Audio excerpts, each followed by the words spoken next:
Who's ready for the best way to spend your weekend? What is up, one and all, and welcome back to the channel. Look at that. We are day after day after day after day blasting through the content. And hold on a sec. It's show matches. So, gotta dress the part. Boom.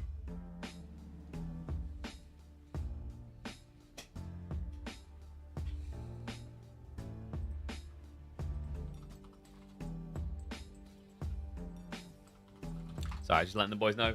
Because I am in the midst of rush ordering and getting everything ready to go. Hopefully you guys are having a good weekend and we can make it 20,000 times better because we have got show matches up the wazoo. Lucifer versus Louis MT, Poppy Paw versus Wham. Tomorrow we got Corvinus versus Myriad and Anatan versus Vortex. Yeah, we loaded up. I think we might have spoiled you guys, actually. This is like letting my daughter just eat ice cream all day and all night. Probably shouldn't let her do that, but here I am, spoiling you guys as always. We've got to provide like that. Also, really big shout out to the community member that came through and actually was like, hey, here's some money. Can you go make some show matches happen? I was like, deal. So last second, we blitzed through this to get it organized, and I'm glad to say we actually nailed it. God, I don't know how we done it in less than 24 hours, but we did. So, today we'll be casting 2 series, a Play All 7 and a Play All 5. And then after that, we're going to be hosting through, we're going to send a raid the way of the people that actually were kind enough to throw some money into the pool so we could actually organize these. But let's get ready. Game number 1 is going to be a fun one, actually. We're getting a new Civ. So we got an interesting draft format here.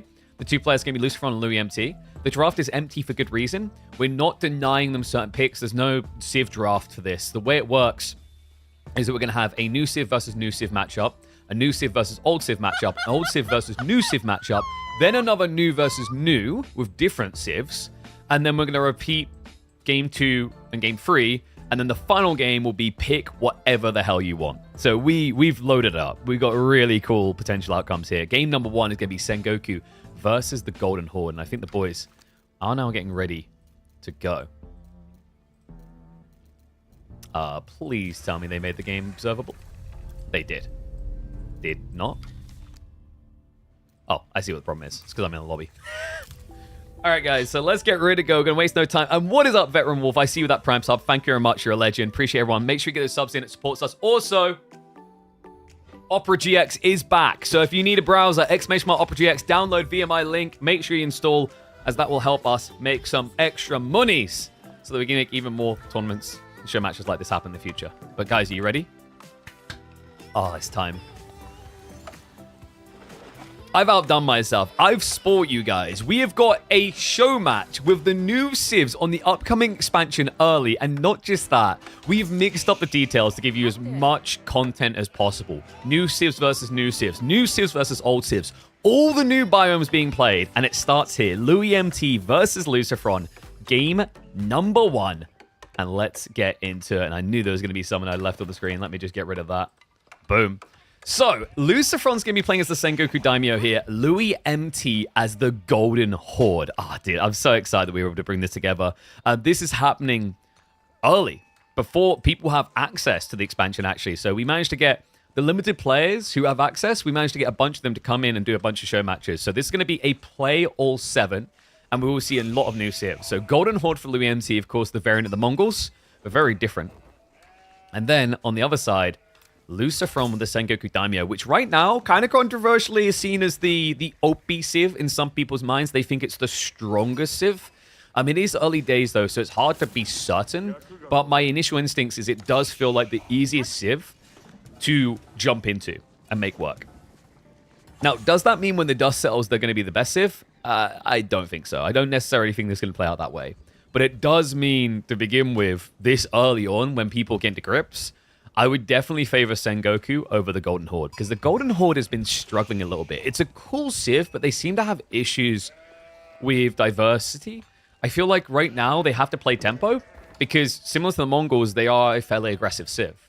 What they don't really have is a greedy option early on, as you're going to see when this Golden Tent comes up. Golden Tent, of course, is the way the Golden Horde are going to age up, remember. They do not age up like a standard Civ. It's more comparative to something like the Abbasids or the Iabids. But you only get 2 choices per age. And both of the choices you get here are quite militaristic, actually, for the Golden Horde, which really indicates that they are meant to be played more aggressively. Lucifer, of course, already opening up with the Matsuri. Remember, this is a universal drop-off building, so it works for trees, gold, everything else. But the other cool thing about this is it allows them to start spawning into the Yatai, which are already moving out. By the way, guys, do you like the biome? We're playing an Alpine here. Alpine Spring is one of the new biomes coming with the expansion. We've got, I believe, 6 new biomes, and we'll be looking to use a different one every single game.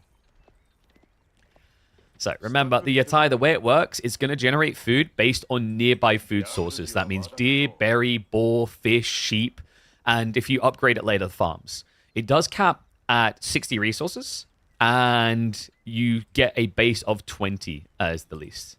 Too flashbangy? I don't know, like, I thought about it, and then as we hopped into it, I was like, I don't think it's actually as bad. There's definitely been super flashbangy ones before, like, was it Tiger or something? Was ridiculous. It feels like the devs kind of learned their lesson and did dial this one down a bit compared to that map. Like, it's still brightish, but I feel like if you're being flashbanged by this map, you probably have your monitor settings up too high. So Louis is going to be going into the Khan and Torguts. This allows you to get discount rates on your Khan and his bodyguards, which are basically Keshiks. And remember, they are very stone heavy, so it's a big value point to not have to spend that much, considering the only way you can get stone is passively via your Uvus with the Golden Horde, which is capped at 60. It doesn't scale with age. The only way you're going to increase your gathering rate on the Uvus is if you go and get this tech called Uvu Offering, which is kind of insanely expensive. 350 to just get that slight inflation. I say slight inflate, it's 30%. But the crazy part to me is you can only access it in the Castle Age. Okay, so Lucifer, we are seeing the Ryokan. So the Ryokan is a really cool one. It basically gives chivalry to all of your units. A slightly weaker form of chivalry, mind you. So the way it works is you're going to heal free every 5 seconds. So very weak form of chivalry. When you do the maths on that, that's less than 1 health per second. But it will apply to all units forever when they're outside of combat, as long as they walk near this. So you see the aura in it? As long as units have been in this area once, just once, that's all it takes. For even a millisecond, they will get the passive Ryokan healing. Like the trees. The trees are quite nice. They're very wintry as well, which kind of fits. Okay, Outpost coming up. Lucifer's going for a fast castle build. Haha. Yeah, fast castle builds have already been quite popular in the limited games we've seen, but it's no surprise. I think fast castle 2TC builds are where people are going to start with these civs as they try to figure things out. Although there have been a few players that have leaned in a different direction where they're just trying to be more aggressive. What is up, Farm Man? I love seeing someone aggressively smash that subscribe. Welcome back to the Swarm, bud. Appreciate the support everyone's giving. Remember, if you like show matches like this, you like this type of things happening, always just tune into these lives. And not to mention, dropping a sub does also help us. Okay, so Louis, he's going out for the 4 deer. Remember, the Gurs of the Golden Horde aren't as expensive as the Gurs of the Mongols. They're still more expensive than standard drop-off buildings, though. 75 wood, but the trade-off for getting a cheaper Gur is it can't move. Yeah, it's a universal drop-off building, but it's stuck to the spot. I think this is going to be a little bit of a sore point for Golden Horde because it's a little bit rare that you get the value point of 2 resources on a Gur. Like here, you could probably place it next to the tree line, but you'd be very far away from the deer. Batu Khan arriving in the base. Remember, the Batu Khan does not take damage as long as he has Torgud nearby, which Louis did just spawn to. Yeah, so when these guys are close to the Khan, all damage intended for him will be redirected to them instead. They can heal themselves by attacking, similar to the Keshiks. And also, they have the ability to heal your Batu Khan when he's out of combat. It's not very fast, but it is a way that you can essentially get infinite HP. Great find, the Yatai out on the flank. Probably a good time, actually, for Lucifer to be found. Needs to be careful about the move back, though, because Louis, he's getting the body blocks. I was about to say this should not be a kill for just the Khan, but when he does this... Oh, come on. Oh, wait. No, Louis, I think he got distracted. He's looking elsewhere, so he's looking back again.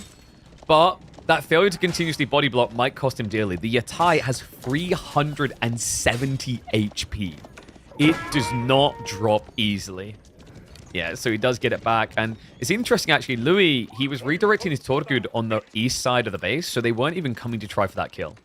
But he has at least pushed the Yatai home. Unfortunately for him, Lucifer got enough gains on the flank. He's almost filled that bar, at which point he'll get an extra 50 food, and a little care package will walk to the Matsuri. And when it arrives, it will buff the gathering rate of all villagers in range of this building. It's taking a while to come out, actually. Like, there we go. All right. We've birthed the Yatai food trader. So he'll walk back. He has to reach the Matsuri he's going to give the 5% permanent aura buff. So you can try to snipe him out. And Dive coming in here. Lucifer with the Temple of Equality build. He was going for a Relic Rush.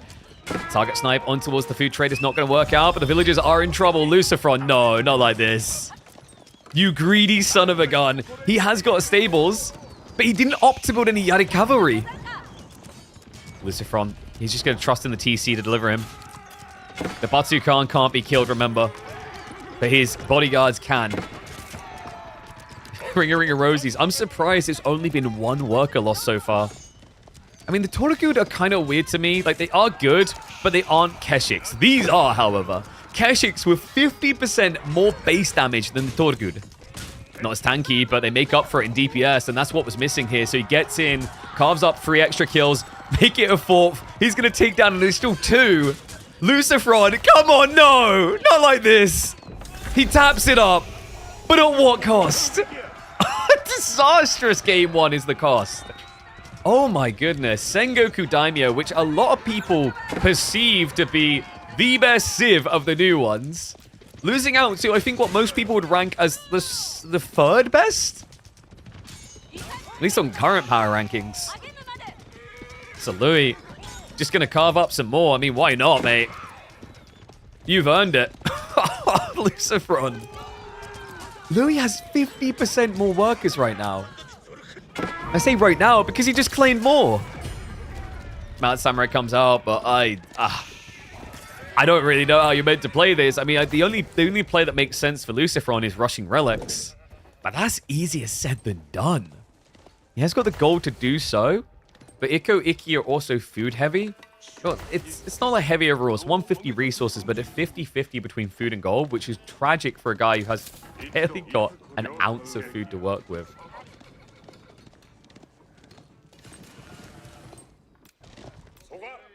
Louis.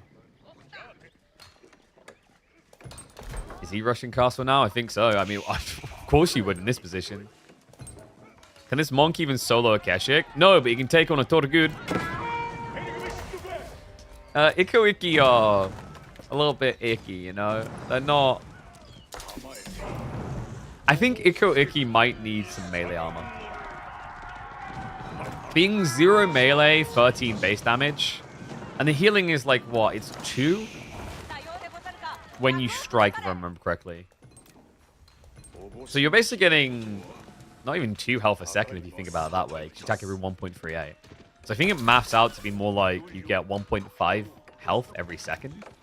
Like, you're just not going to win against many things. Like, a Torgud maybe, because the Torgud only has 10 damage, but has 270 HP. Oh, God. Is he going to find more? Lucifer, he kind of done this to himself as well with the fast castle build. Didn't look like he actually scouted out what was coming. Like, this looks broken right now from the Golden Horde, but you have to remember Lucifer was as greedy as he could be. Whereas, you know, if he scouted that there was Keshiks coming in Torgud, he could have added in a Rax, got a few Spearmen, and you're probably looking at a very different state of game right now. Instead, what was meant to be Lucifer's grab for the relics is now going to turn into Louis. Relic Uvu's on the way. The Ikko Ikki monk with the wall from behind, signaling to everyone that he really, really wants to die. And Lucifer, he's going to try to bodyguard it. Yeah, but the Mount Samurai is not going to work out. And GG gets called a very quick game number 1. It turns out Fast Castle isn't a guaranteed recipe for success for these new civilizations.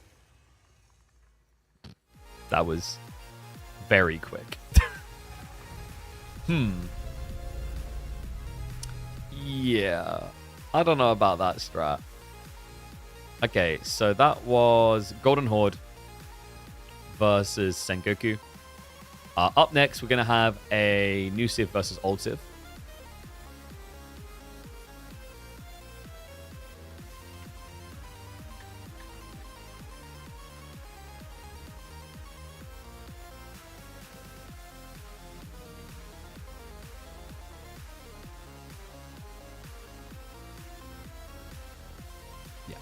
So, the way it works now, music KP? Oh, of course, thank you. So the way it works now, so because we created something a little bit, I don't want to say complicated, it's just obviously like there's certain rulings to follow here. So the players, the way it works is that they are going to be able to get their hands on a new Civ and an old Civ. So they're going to take it in turns. So I believe first time round, we're going to have, I think, Lucifer with a new Civ and Lou with an old Civ. This might end up being like giga silly because we might just get loads of China picks, is my thought here.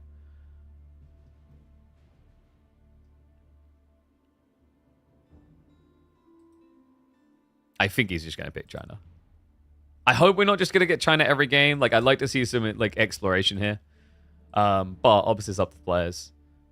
Like, I didn't want to create a ban system for this because it was going to be like, it was very last second and it would have been kind of finicky. And I love Louis, man. So, loser picks, by the way, between Gorge or Cliffside. And, map.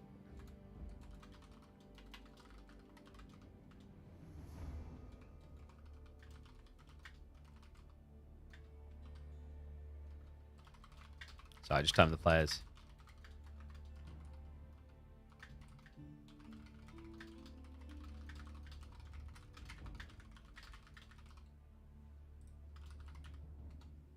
Just had to remind them because I think they forgot to select a map. So we are going to be getting Macedonian Dynasty against, looks like English, actually. Interesting.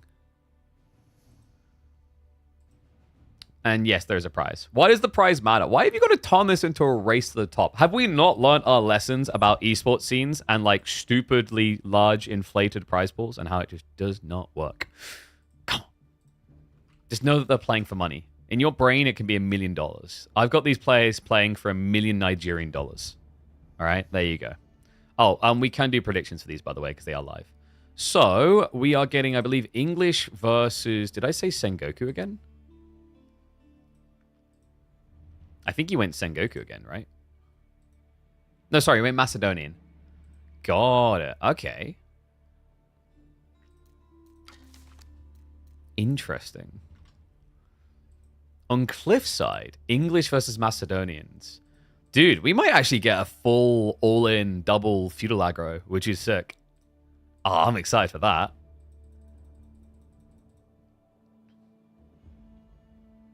But yeah, like, I mean, full disclosure, like, they're getting about 10 buckaroos per map. So we'd split it up. So like, basically, because it's a play all, I didn't want to have a situation like winner takes this and lose. Because then if like someone 4-0s, then like, well, they're always the winner. The rest of the games don't really matter. Do whatever you want. Do like 5-min GGs.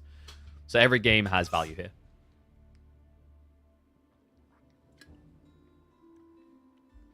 Guess the Khan and 2 bodyguards around at about the same time as the French Knight, so I think you'll always need to be ready to go spears. Yeah, it does seem strong, and I think it's the only thing that makes sense for Golden Horde. And yes, KPMM is on pause, but we're spoiling you in different ways. Like, we got show matches today, we got show matches tomorrow. We might even try to get show matches. I'm talking with Microsoft now about, like, reallocating a week of budget from KPMM into something else, into like something else to do in the build up to the DLC. But oh, dude, this looks so cool.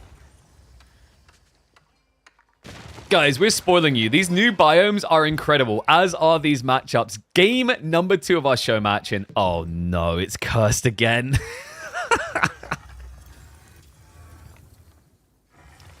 All right, I cannot flip the UI. I apologize, guys. You're going to have to stomach the UI being the wrong side.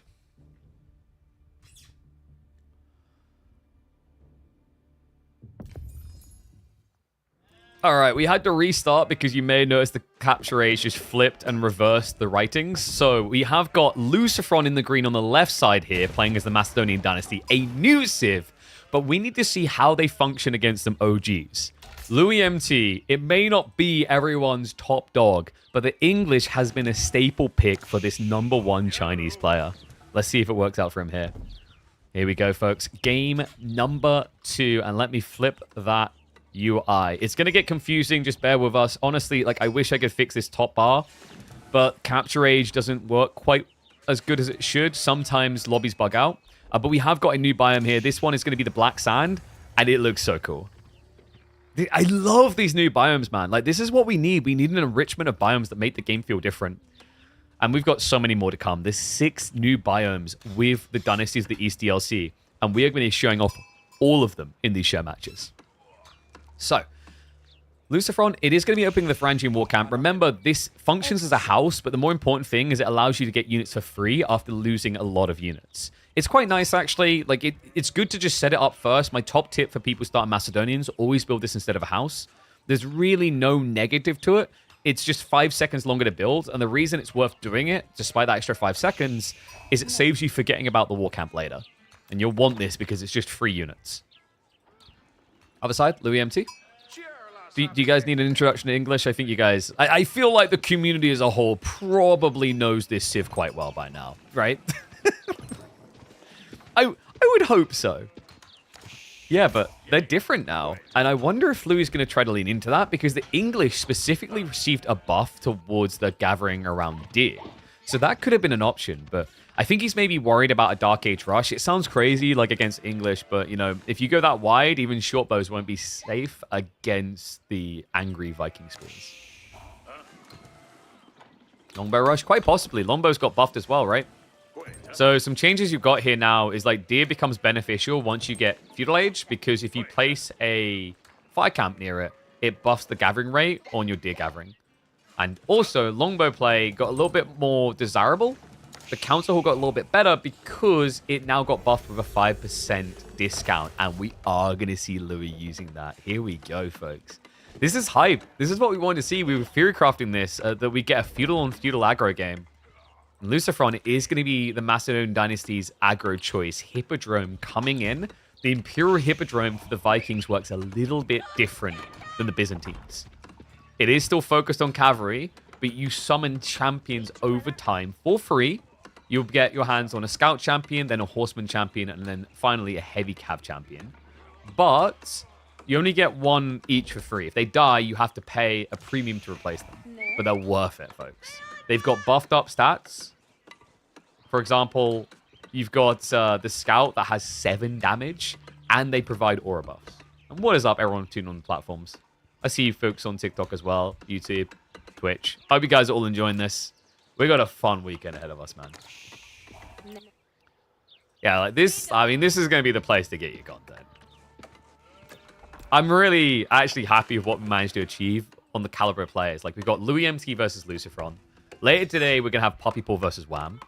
Then after that, tomorrow, we've got Myriad versus Corvinus and Vortex versus Anatan. And then we're still thinking about organizing some more show matches in the week.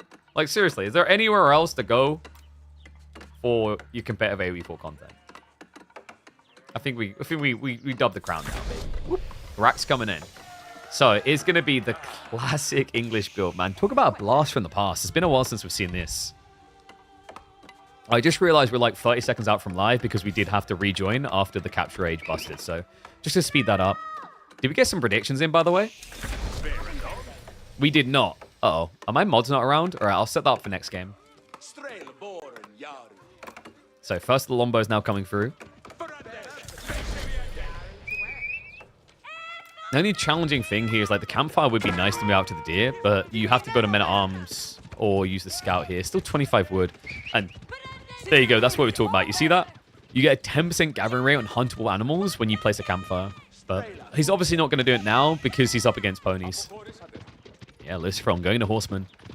I think this is going to be the go-to strat for a while for Macedonians because in 90 seconds, he's going to get a horseman champion that is much harder to kill and also provides +2 damage to all cavalry units nearby.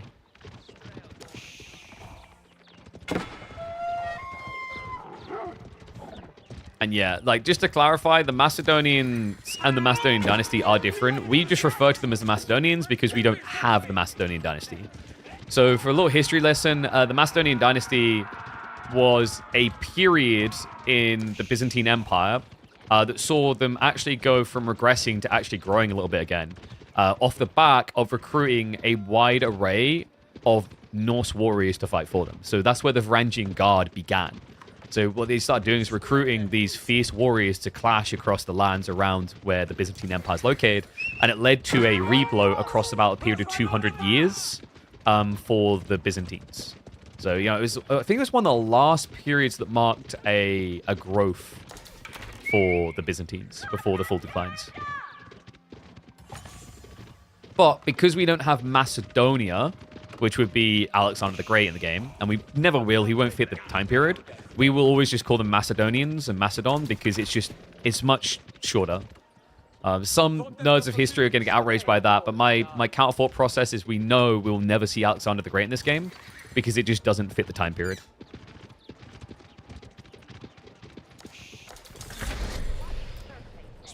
And yes, North Macedonia, modern day, was part of the Byzantine Empire. The Byzantine Empire stretched very wide, basically up the coast into areas like around Hungary, I think is where it kind of cut off.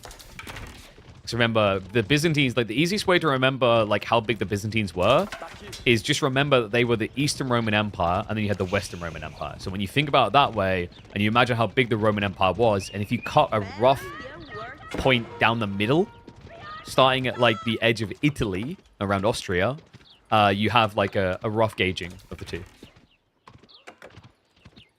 Okay, so Louis has gone for a longbow ball. And he's gone pretty big so far, but Lucifer now switching to counter out the Spearman coming in. It is going to be the Bogmather. I love the Bogmather. They're a really cool unit. They actually cost the same as longbows, believe it or not, but they don't have the extra tar range or the extra damage. They just have extra health, an ability to pierce armor, and then finally, if you start dropping runestones, they can get +1 tar range.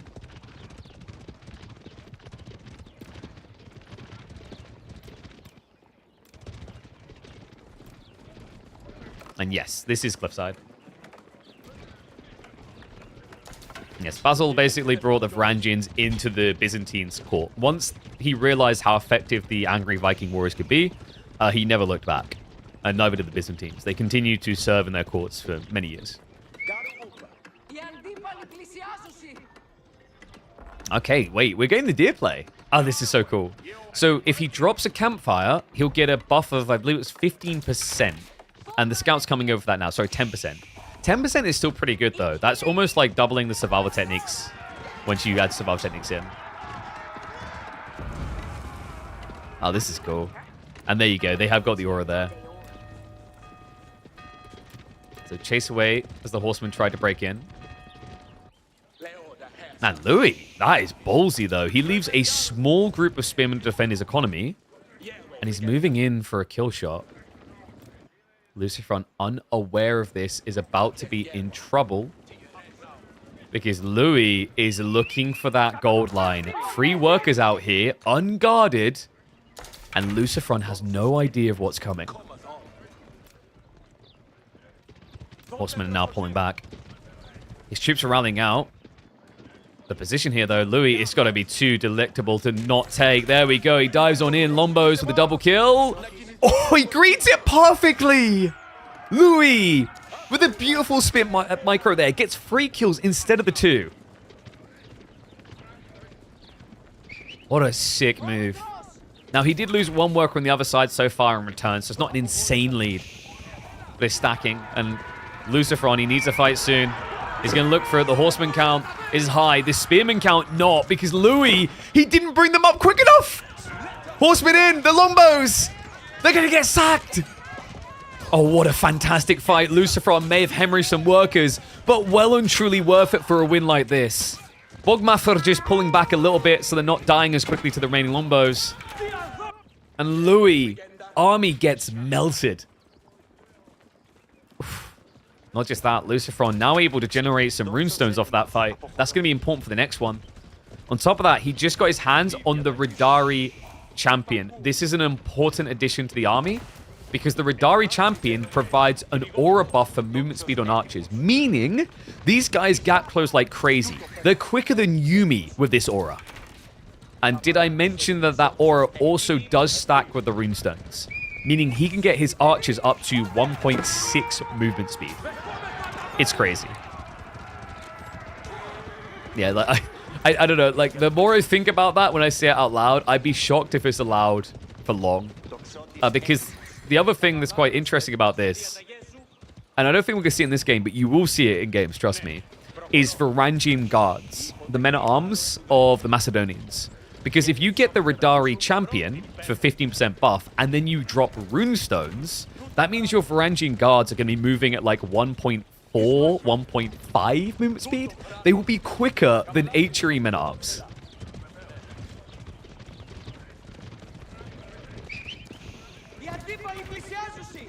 Louis. He has got Stilled Arrow this time for the defense. Unfortunately for him, there's already Undermesh researched. Yeah, Lucifer, he focused on getting the increased health for his horsemen. He now has the damage increase, or rather that health increase coming in for archers as well, so he's just trying to absorb shots. I like that though. The longbows is the only thing to contest the archers. So he's just going to make himself a lot harder to kill. Gets an increase in health, increase in armor.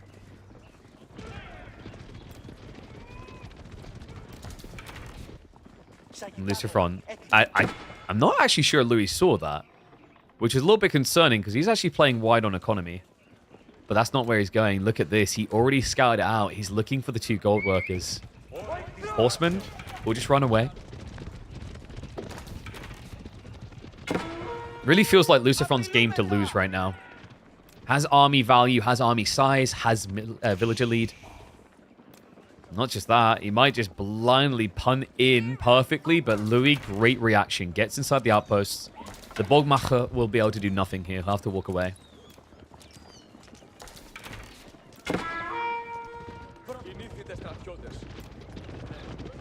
The main army is really what concerns me, because I think... Did he just pull all the spearmen across? No, he kept them nearby. Okay, yeah, he kept them in the center. That's smart. But this is difficult, guys. Their torch damage has been buffed. It doesn't take them long to kill this. Goes for the burn through. Will be scared away. Bogmuffer getting some good hits in on the spearmen. We do not have runestones. Does deny the outpost. Gets rid of the attack speed aura. Now it's a lot harder for Louis to take this fight. And wait, he backs off a little bit too much there. New wave of longbows coming in. Lucifer does have superiority in the firepower department, though. 24 to 17 archers. He just needs to get them all in one place. A bit of a weird fight from him, but for good reason. He does sneak in. Creeps himself. Did he get a kill there? No, I think it was too quick a reaction. Louis does pull away. Okay, so Louis got some good little exchanges in the last minute. But he's still staring down the barrel of a really big deficit here. And it's about to get worse. Lucifer is looking for Castle Age. I wonder, is he going to go for the Golden Horn Tower so he can just full send and not worry about home? Maybe it's actually time for the Cistern. The buffed research rates and production rates would be pretty sick here. Like, he could just basically double Cistern on the archery and the horsemen to get their veterancies in 30 seconds. And we do have the auras now coming in. He's dropped the runestones. Look at it, 1.65 movement speed. Oh my god. Yeah, it doesn't matter that longbows still have 1 more range, because you don't get to stay at 1 range. Bogmuffer now just forcing the fight. And the numbers are declining fast. Louis MT, even with the attack speed aura, it doesn't seem to be good enough. He's not even one hit killing the archers at this stage. And that 10 extra HP actually goes pretty hard. Does manage to scare him away. Looks like Spearman Count is holding on. Lucifer. Oh, he goes for the raid again. Gets the blocker. Chops down a few. 3, 4 extra kills. I mean, this is crazy. Lucifer's just playing this horseman comp so well. I can't believe it, guys. Macedonians OP. The English are losing to them. Wait a second.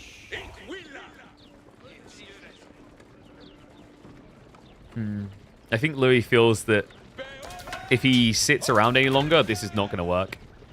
He looks to start moving. Guys, I'm telling you, Bogmafra are weird.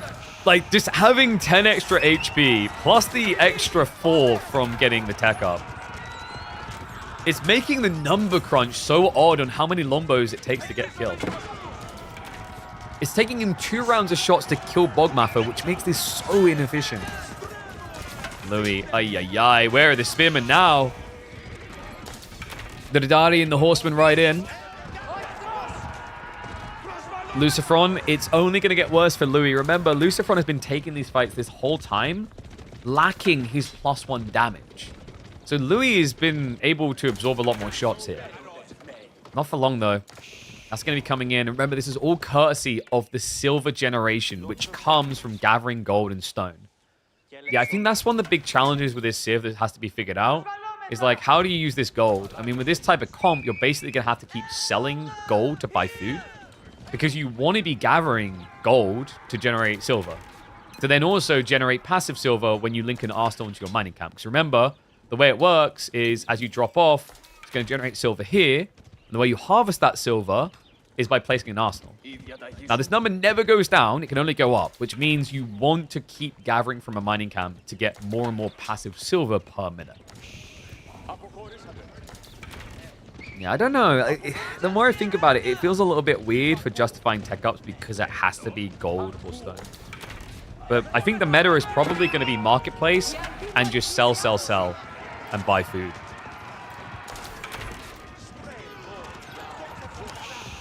Lucifer getting ready for an age up now.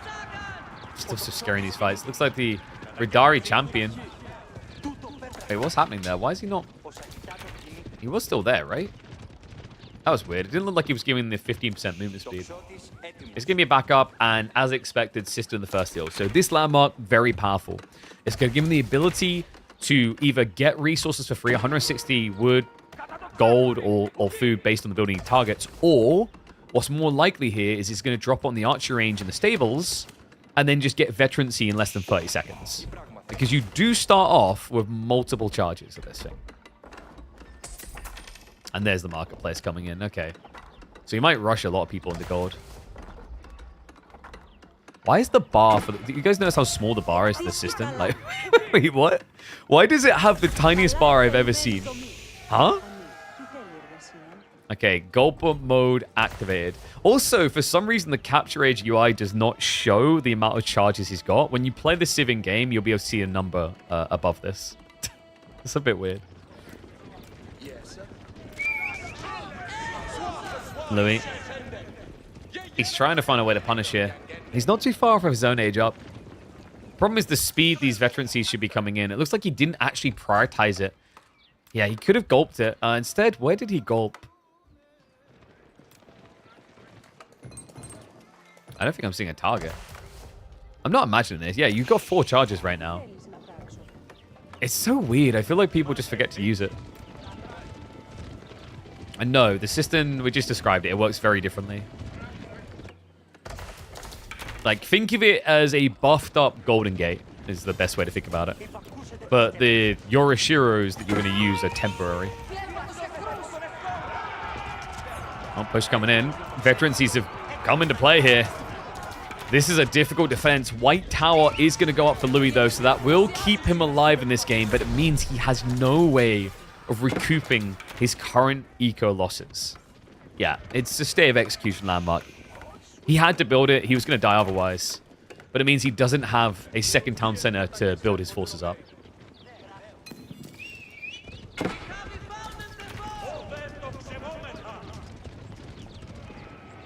And the horsemen, they're only going to get stronger here.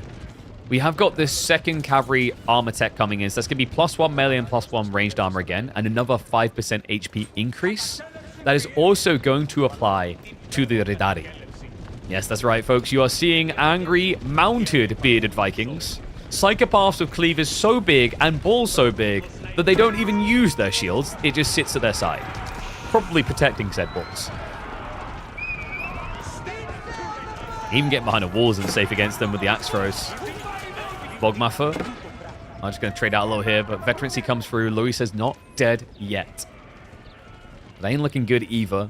Lucifer just started queuing up his monks, so he'll be looking for the relics next.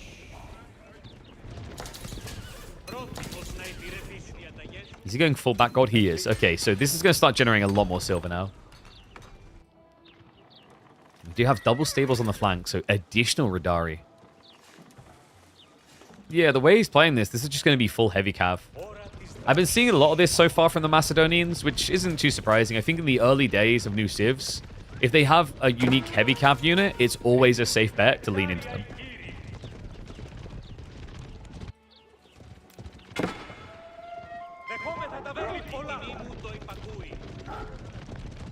No, I think we should just rename this, like, Cistern of No Hill. Like, it's not even on a hill, bro. I do love the fact... Wait, yeah, I love that. So, based on the amount of charges it's got, it'll top off the levels to show that it's full. That's a cool little detail. Oh, raid? Oh, no, Louis. Wait, he doesn't have wheelbarrow? Oh, come on. Classic English errors.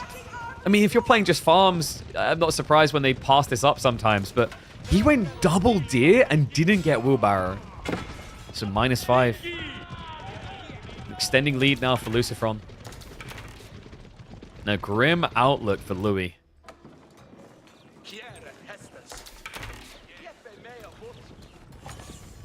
So much cavalry. Remember, he's getting double aura effect in this. The champion Radari only affects infantry. But he's getting +2 damage on all these guys. And he's also getting increased torch damage. So it is an interesting roaming threat. So remember, this guy here, 35% more torch damage given. And this guy's going to be +2 damage to all nearby cav. And I believe, if I remember correctly, that does also apply to the axe throws. Actually, no, it doesn't. That's interesting.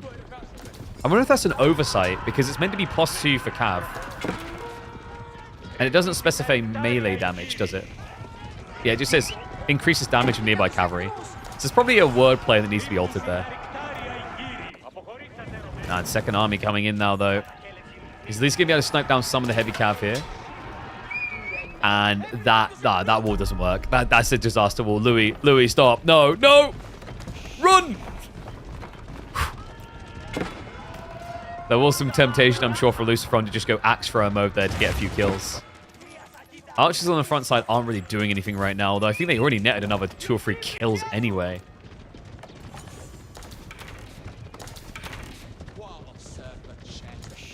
And yeah, these champions are really strong. Like, his scout, by the way, it scales per age. If you guys didn't know. Actually, does it scale? I'm pretty sure it scales per age. Because he should only have 10% more health. So your scout health goes up. I haven't double checked whether every single unit goes up here. Because the scout was started at 220. And he would have got 10% more health so far. So like he's got +66. It had to come from somewhere. Yeah, because we're only in tier 2. And yes, the Hippodrome Radari only buffs infantry movement speed. Because otherwise, it would be completely broken. And by the way, you don't even need it. Here's a funny little fact for you guys. The runestones affect the Radari as well. So if you place a runestone, these guys move at 2 movement speed. They cannot be ran away from. No, death at the hands of an angry Viking is inevitable in this universe. I think Louis is about to find out. Chase is on. Oh, we have got the Runist Blinding in, so that is going to decrease the damage being returned by 20% by any unit that gets debuffed by these Bogmuffer. So every time they shoot a unit, they'll debuff them by 20% of the damage. It's quite nice, actually, especially with this comp. I think this is going to be pretty quick, the meta, because if you play Bogmuffer plus the Radari, the idea there is that if your opponent builds Spear to counter, you're going to then debuff the Spearman. Even if you don't kill him straight away, you're going to debuff the damage by 20%, so your Radari don't just die.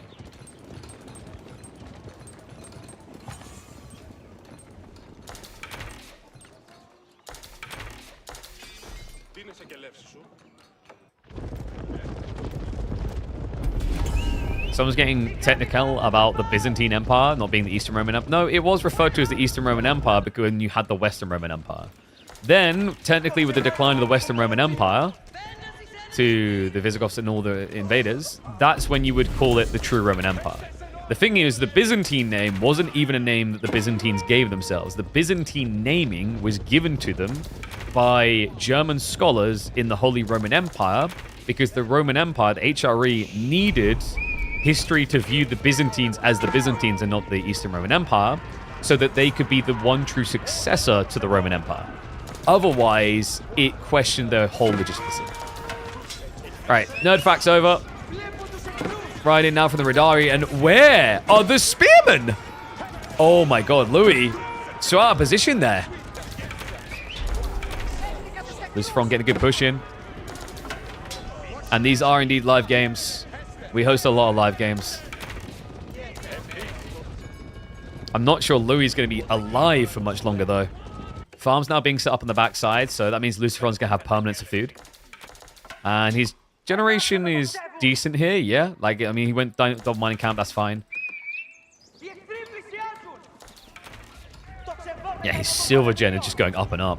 And the problem is, like, Louis, what Louis technically needs is a raiding comp to take out the mining camps. If you burn these mining camps, that's just no more silver. GG. The problem is, he's playing spearmen longbows. There's no raiding. There's nothing that can go in and burn.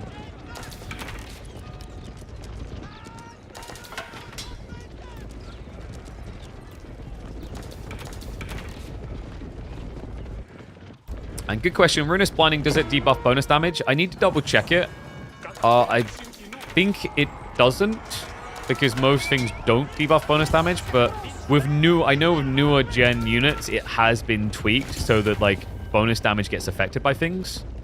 So I'm hoping it functions that way, but maybe it shouldn't. I don't know. Maybe it makes Radari too good, Bogmaffer rather too good with the damage percentile debuff.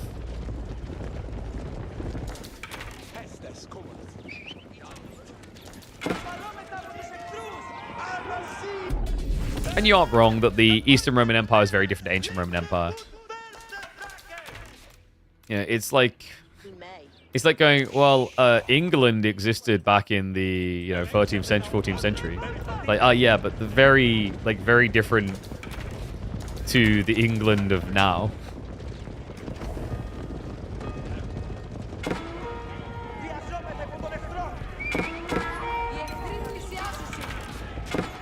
Yeah, at the end of the day, the Roman Empire as a title was just a glorious accolade to behold, as they were considered the greatest empire in history until the British Empire's rise. Had to shoot that one in there. So we've got an interesting trade out here.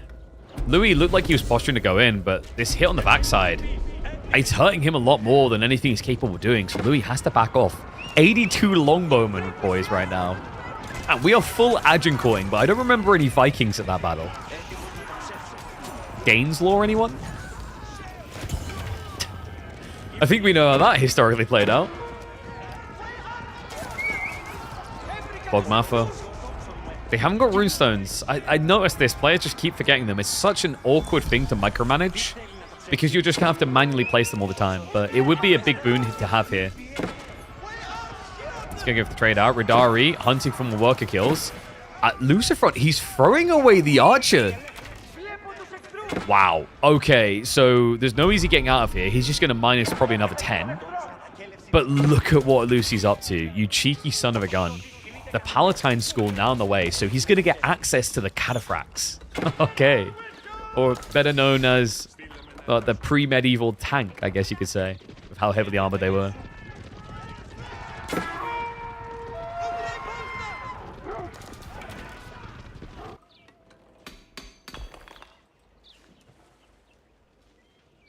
And, fair point. You can rebuild the mining camps to get the silver back. But it has to be on the exact same spot, right? Because correct me if I'm wrong. Does it leave the silver... I actually didn't test that. Does it leave the silver clump on the ground where the mining camp was? So basically, it functions a little bit like the Malians one. Still, like, if you think about someone raiding through your base and burning these down, it's very hard to remember to replace them. It was my fault. Yeah, good eyes, everyone. I admittedly haven't been able to cover literally everything with the new DLC. So I'm still filling in some gaps as we learn. We didn't have that much time with it beforehand. That is a bloodbath.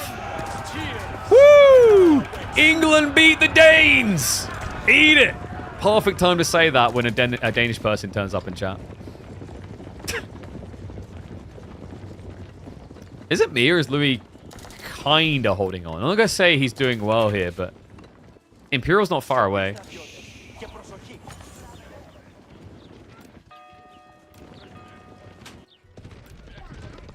Radari roaming around. We have got the extra damage for the cavalry coming in, so still buffing up the Radari.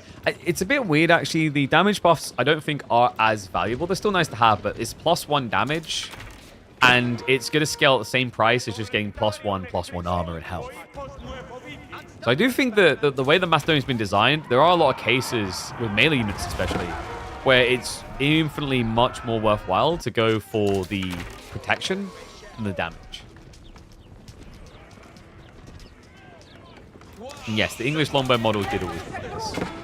They've always been silver hatters, and they stay silver hatters when they go elite. They're one of few units that do that, actually. Most units, when they go elite, go gold hat, like the Radari. And these Radari slap as well. He went for a run fire, so he has got the +3 damage on these guys. Berkshire now on the way. Oh. Name me a game where English build White Tower and Berkshire and you feel good about their chances. I guess if they're dropping it in the enemy base, would be the exception. Second TC also gets found. I don't think Louis is going to last much longer. Yeah, because we've got a Varangian switch up. And remember what we said about the Varangian. If you put the Radari champion with them, which, please, for the love of God, Lucifer, put the Radari champion with him. If he brings the Hippodrome Radari over there and gets runestones as well, the Varangian are going to zoom. Yeah, they'll be moving at like 1.4, 1.5 movement speed. Dive into the farms. I mean, this is the awkward part. That Berkshire doesn't actually protect the farms at all. Wait, so Louis, he just aged up. Look at his food income.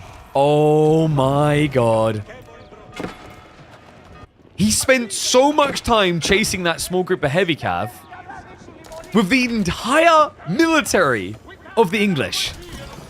This is not a good look. Farm's now getting burnt down. The idle artifact matters a lot as well. And it's just more Varangian men-at-arms to come. Elite Cataphracts also joining the fray now.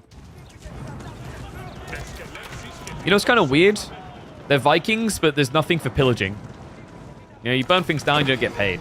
They do have an interesting ability that lets them get paid when they burn down TCs, though. I don't know if we're going to see it this game. I actually think you might have already got it. I think it was in the arsenal, if I remember correctly. Basically, it gives silver based on the amount of Varangian units that are near a town center or landmark when it dies. So, like, it's a pretty good strat if you want a big bolster of silver to then go burn down this TC. Yeah, in our showcase video, we highlight is the exact type of tech you want when you go up against 15 TC Abbasid players.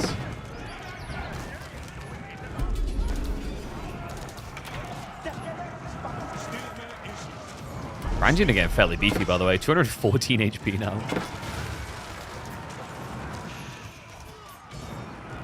Honestly, not the worst of trades for Lucifer. They are elite Lombos now, though, so it's going to get more difficult. Would love to see him using the Unwavering Focus, or at least the Runestones. Runestones would have helped a lot there, not just on movement speed. It buffs melee. Still, you're starting to see why most people don't just rely on Lombos at the start of an Imperial fight. Late game, when like you're up against hand cannoneers, sure, but now men-at-arms just kind of cheese you. You gotta ask the question, where's the English men-at-arms strat here? You can't really afford it. 700 food is not great. Chase continues. Villagers also getting sacked. But the crazy part is, like, this is Lucifer at half strength, guys. He keeps A-clicking, which means his archers aren't coming. And even without them, look at how small the English army got. Oh, God. Yo, these Vikings do not mess around. The Radari, they have 322 HP. Too much to throw. GG gets called. Meet your new master, the Vikings. As an Englishman, this is not a good look. I think they're coming back again. Is Dane's Law returning? Let me know what you guys thought about this. It's really cool to see these two civs go up against each other. Also, like, because I'm referencing things about Dane's Law and whatever, it's nice to think that we've just got, like, more kind of avenues where we have historical clashes. I know the Macedonian dynasty didn't clash with the English, but the Vikings sure did. And just like the fear-mongering time it was for us Englishmen, they come out strong here. Damn, that was a cool game.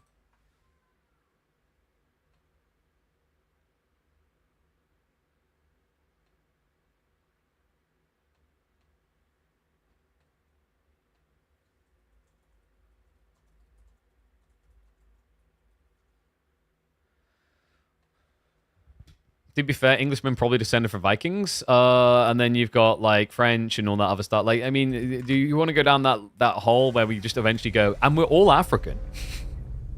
That's how that story always ends, right? We're all African. Like, technically, yes. Okay, so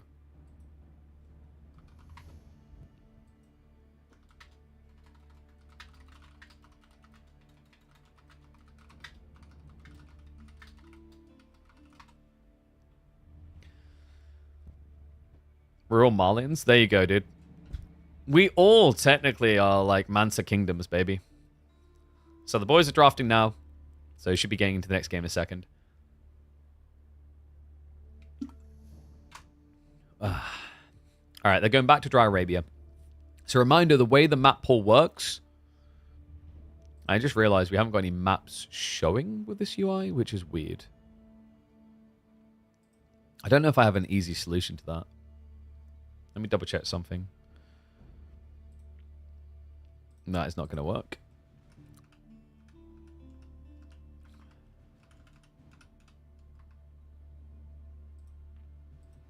Maybe that one? It kind of works. I don't like how tiny it is in some ways, though. Like, yeah, making it smaller doesn't help, does it? I guess we'll just have it float there awkwardly. And what's up, Mats? Thank you for the diamond. Yes, same name on Twitch. So it'll be twitch.tv/killerpigeon. Yeah, so if you want a different view, we have the TikTok view. But then the Twitch one has the classic kind of view. Yeah, so far we've had Dry Arabia, will be now twice. So the return to Dry Arabia, let's see what the boys are going to be picking. Malians versus the Tughlaq Dynasty. All this talk about all of us coming from Africa and being Malians, and it actually comes true. So, Tughlaq. So, Elephant Master Race versus the Gold Master Race? I don't know who this favors, actually. Like, I mean, we should really know. Like, it's Tughlaq's new. But my thought here is, like, you're talking about a civ that... Like, usually Malians like to chill and build up. And so do the Tughlaq. I wonder if this is going to be a 2TC plus Tughlaqabad fort game. I actually think that's pretty strong. And then you just kind of inflate to mirror out against the threat of the Fulani. When do you think the new heavy cavalry unit to use their axe throwing abilities going forward in pro play before they charge or after they disengage? I think you can, like, you don't have a charge, so charging doesn't matter. So it's a bit more read the situation than that. But like there will be times I think it's good before you like to soften a spearman line before you go in. All right.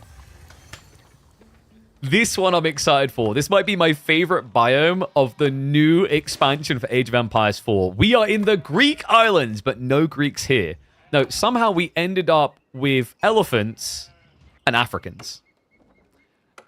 Okay? I don't know how we got there, but sure, let's allow for it. I mean, this makes sense. You just need to go back to the ancient Roman times, and then there's a certain African civ that would fit in there quite nicely.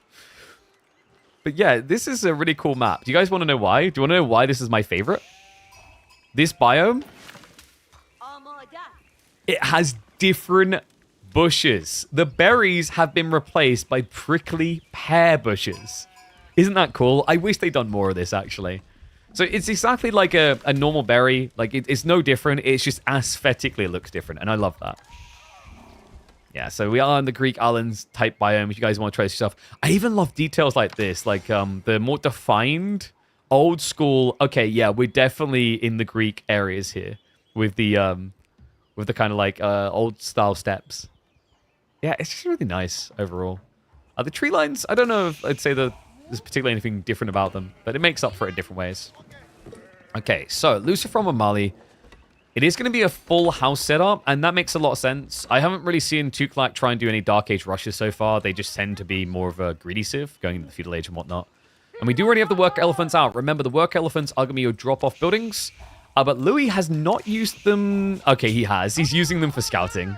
Yeah, so they move pretty fast, and they can rally sheep, so it's actually a good idea to send them out.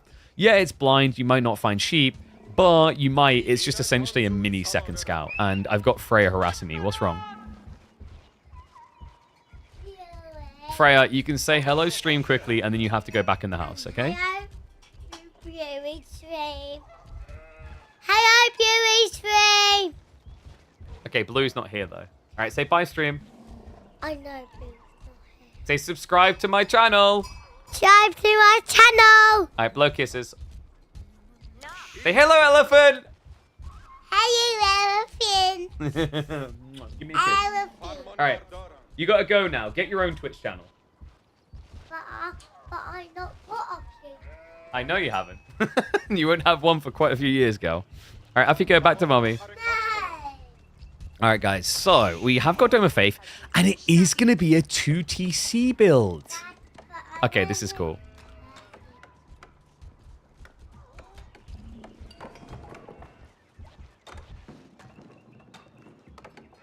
Sorry, guys, just still trying to get rid of my daughter.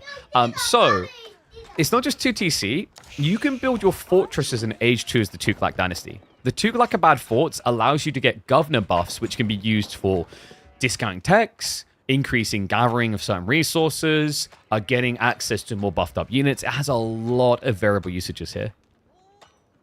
Why do Malians have no elephants? I don't know. I mean, there were elephants and are elephants in Africa. I think it's just like, when you think of elephants, it's more prominent in people's mind in India than anywhere else. At least when it comes to civilizations using them.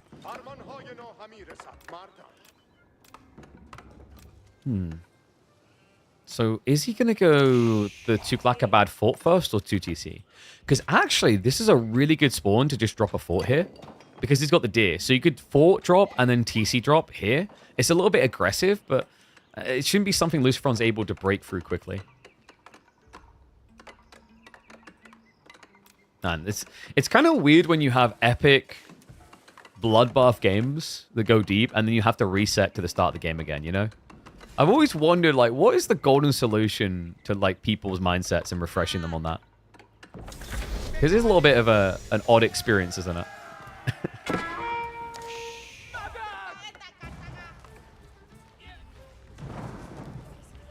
Okay, so Louis. I am curious how he's going to play this, because this is the first time I'm seeing him do a stone build. So far, we've watched a lot of Louis' experiments, and they all involve rushing castle, and then sometimes even Imperial Age. I've yet to see him do an aggressive feudal build with a civ. But I think that's just the matchup. Like, if this was a different civ, like Golden Horde, he might try. But against Malians, like, I don't feel like there's many civs that want to build feudal aggro against Mali, because then they just build Donzos and Javelins, and you eventually just look at it and say, I can't get in, and I'm just dying. You know, we've all been there against Malian players. It just feels like the more you try and headbutt the wall, the more you get concussed.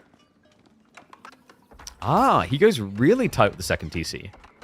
Okay, so Louis, is he worried about this being sieged down quite fast? Because this isn't going to be a Tuklakabad fort. Remember, you can get these forts for 425 stone. I think instead what we might be seeing out of Louis is like semi-fast castle into Compound of the Defender, which would then discount the cost of those forts. It could also be that he wants to go for the House of Learning. If you want to play Elephant strats, House of Learning has a lot of robustness to it. Actually, now that I think about it, House of Learning in this matchup might simply be the superior choice, because Malians tend to rely a lot on Sofa. And if you go for House of Learning, there is a tech inside that for the Tuklak, which heavily discounts the cost of spears. Oh, sorry, I don't think it was discounts cost. It increases production rate by 50% and increases their damage versus cavalry by 30%.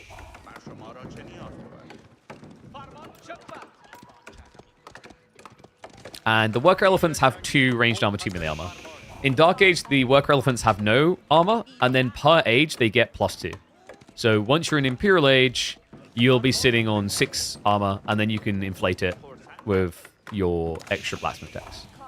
Oh, I just remember, we have not been doing predictions still. All right, I'm going to sell this prediction.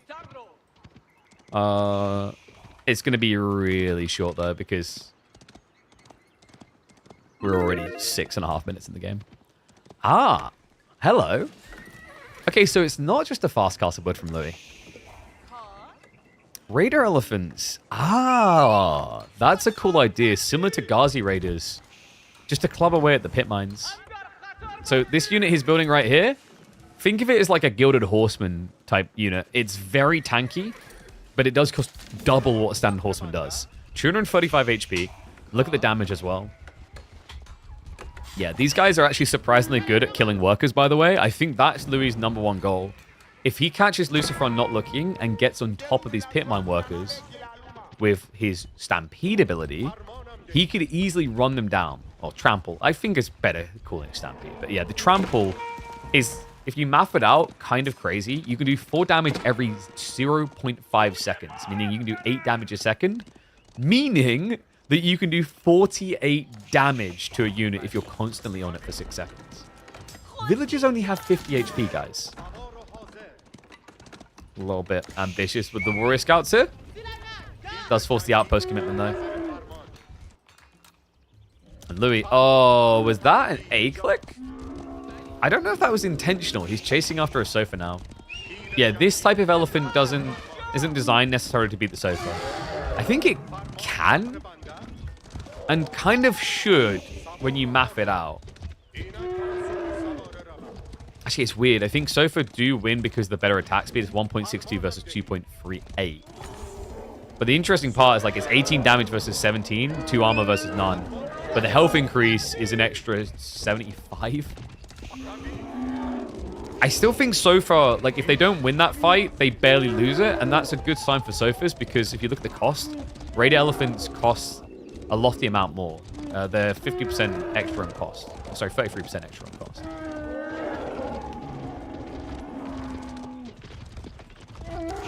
By the way, we did have to turn our audio down a little bit because elephants are way too loud. Seriously, I'm not the only one to tell the devs this. They are really, really loud. They are way too loud. They are definitely loud.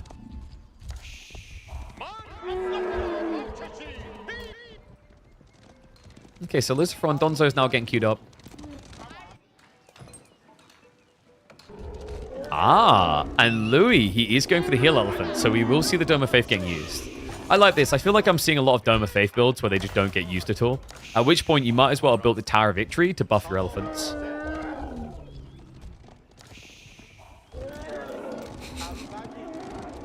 This is cool, though.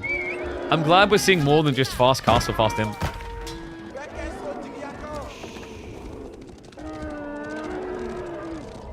Man, this is a pricey army, though. You can see it in the cost. The tricky part is going to be that a healer elephant can't really keep up with this as well. Also, this comp doesn't play desirably with healer elephants.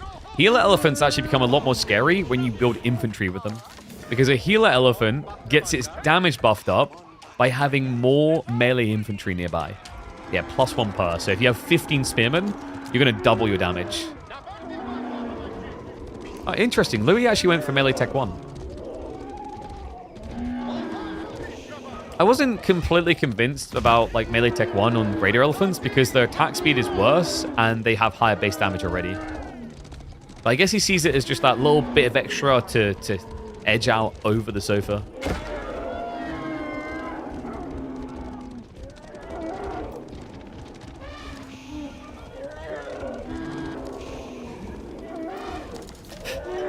I think Lucifer is winning this, guys. Actually, no, is he? I mean, it's 2TC versus Fulani.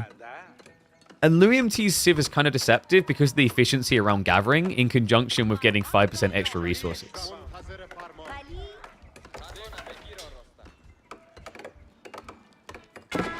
I think Louis might be okay here. Filani's now on the way.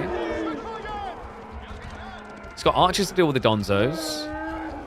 I guess my reservations right now for Louis is while the 2TC has worked out quite nicely, his weakness is he doesn't have an answer to Sofa with imported armors. If he ages up quickly here, he can get War Elephants, which solves the problem. And you can go mass healer elephants, but they're not, like, crazy. These are pretty pricey. They cost 370 resources, although they are cheaper out the Dome of Fae if you pay just shy of 310, so it's 305 resources. But for that, you know, you get 15 damage every 3 seconds. It's not very good. But supporting a comp, doing a little bit of damage and healing, makes them very good. That is very rough, though. Louis gets caught by the raid. Lucifer manages to tech up and sneak in. Doesn't have the veterancy on Sofa yet. He's getting a decent number of kills here, and it's not really costing him much, but there's a dive coming. Louis now moving into the base. He goes straight after the pit mine, so Denala Gold. Smart move by the Chinese kid. He wants to try and deny the ability for Lucifer to get imported armors and additional Sofa. Still, look at the lead shrinking. Louis MT, he was so far ahead on workers now. Just a mere 13 versus the Fulani isn't great. I like the idea of sieging down the houses here. And you may be noticing Raider Elephants aren't insane at killing buildings. Yeah, they don't have a torch either. They just use their base damage. Which, in fairness, isn't actually bad. It's good in some ways. It's higher than standard torch damage. The problem is these guys cost double what a horseman would, and they have worse attack speed. This is ugly. The heal elephants, they're going to slow him on the retreat. He has to leave them behind. He's going to try and turn to defend them, but debatable whether it's worth doing. There are at least a few archers here. Surfers will clip one of the healer elephants down. That's fun. Good idea. Wasn't able to commit that second kill, though. Yeah, these guys are kind of tricky, actually. Like, healer elephants, the interesting thing, you saw how tanky they feel. They've got 3 melee armor. They are classified as a heavy melee cavalry. The problem with that for Malians is you don't have a crossbowman. You don't have a solid solution. Like, another civ right now would just add in a few crossbows, feel pretty good. Louis, man, he's not slowing down either. I thought he'd be looking for an age up by now. He's got to be thinking about it soon, though. The deer, they're going to get exhausted fast here. Still got the berries, though.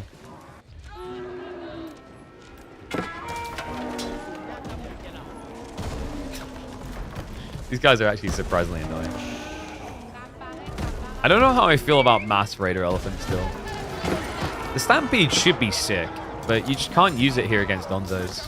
It's a death sentence. Trust me, I even in the Crucible, I've tried just stampeding with 20 of these Raider Elephants into 30 Spearmen. It doesn't end well.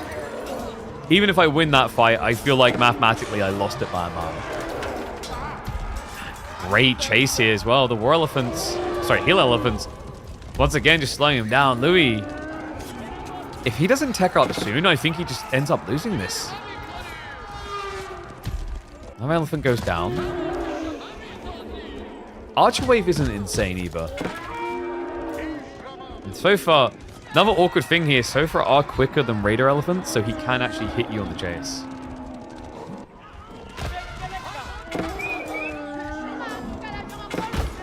Lucifer, happy to take that type of trade. That's perfect for him. The Sofa, they're uncounted.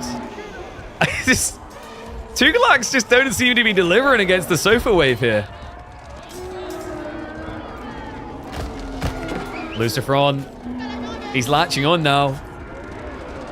All right. You know what? Someone asked the question earlier. Why do the Malians not have elephants? Because they don't need them. Why would you want an elephant when you can have unlimited ponies? Oh, they're so good. The Sofas just deleting everything in their way. And Louis now with a panic switch into Spearman. Now he can rush into the Hardened, but it doesn't matter. He doesn't have enough time. There you go, folks. Elephant usually beaten by gun. We know already, but now we can tick the box that an elephant also loses to a Sofa. That's quite embarrassing, though, I gotta be honest. Being such a big animal and losing to an inanimate furniture piece is not a great look for the poor old Tuglax.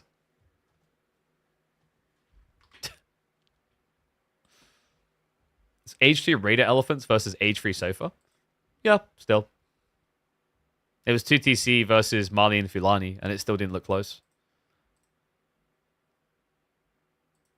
All right, Lucifer taking the lead. We've had some cool games so far. So, up next.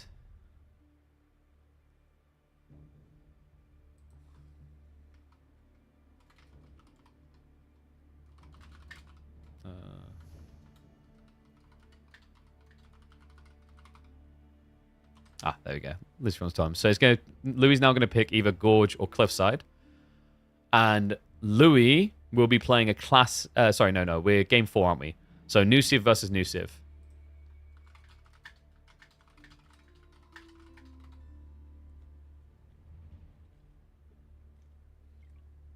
We do have a system set up to prevent mirror picks. Because I figured you guys wouldn't really want to see mirror picks. Maybe I'm wrong on that, but that was my instinct. Yeah, like 50% more income for a while with 15 workers. Of course, Double the Army is going to kill a few elephants. All right, chill, dude. Like, you do realize that as a commentator, the goal is to hype up and create storylines. If you really want to, like, so I'm gonna like basically blow your mind here. If you really want to make RTSs boring, you can simply dilute it down to economical math. And that would allow you to explain 95% of an RTS experience. That sounds very dull, doesn't it? Why would you want to watch that? Better to have fun with the storylines. You know, like well, I've been seeing lots of stuff about, like, Steve Jobs at the moment. And Steve Jobs wasn't, like, a genius from a technical standpoint. But, like, he understood how to market things. You can say he was a terrible person for sure, but he understood how to market things. And the lesson there is, like, you know, the Wozniaks or whatever, the actual geniuses, like, they could have done whatever they'd done and never done anything with it because, like, no one would have cared. Like, there's a saying that, like, you can have the best thing in the world, but if no one knows about it, no one cares. So, you know, like, chill. We get it. Math 1. What's up, Bit Cousin? I like that math, though. Thank you very much, the raid, mate. I hope you had a good stream. Welcome, one and all, to our show matches for the weekend. We've got Lucifer versus Louis MT. We're getting ready for game number 4 here. We've still got 3 extra games after that. And then after that, we've got Wham versus Puppy Paw in a playoff 5. Yeah, we're busy. All right, next up, we've got Sengoku Daimyo versus the Macedonian Dynasty. All right, Louis picked Sengoku, sorry. And then Macedonians on the other side. The only thing I requested from them on the new civs is in the new civ v new civ, don't pick the same civ again. So, for example, because Lucifron picked Sengoku in game 1 and Louis picked Golden Horde, they weren't going to repeat that. But anything else is allowable. You had some bad games. Well, all your games are bad because you're not playing on the DLC. Is that not how it works? Sorry, I had to do it. So, did he say Cliffside? Are we going back to good old Cliffside after that last banger? Mate, is Cliffside going to be the goated map? It might be. Lucifron's just gone for a quick loo break, so he'll be back in a minute. Yo, what's up, Carl Masterflex? Thank you very much for the Prime sub. Appreciate you and welcome to Swarm. Remember, guys, get those subs in. It is start of the month, so your Prime sub probably just ran out, and now it's time to commit it somewhere else. Where else better to commit it than the place that is providing you countless oodles and boodles of entertaining games between top-level pros on the DLC, so you can get your first look of these civs played at the top level. This just seems like a no-brainer to me. By the way, we are also working with Opera GX again. I've actually got the widget set up. I have, but it's not showing. Let me switch over. So, we are going to be working with Opera GX. I need to actually add the widget in. I totally forgot to. 1 second. If you guys want to support the channel, and you ain't got no money to give on subs or whatever else, which, by the way, shout out to Lewis Aaron Welch. Appreciate you, mate, with the Prime sub. Appreciate you as well, Slightkoi. Keep those subs coming, you absolute legends. If you guys don't have, like, the money for subs, or you don't have Amazon Prime, which is shocking, but I guess some people dial them back. Another way you can support, which is completely free to do, is if you just go across to my Opera GX link, you can download a pretty awesome browser. And by downloading via my link, it will count you all the new signups on this widget here that just popped up in chat. Or over chat, rather. And that widget will keep updating each day. It's a little bit scuffed, though. Why is it being like that?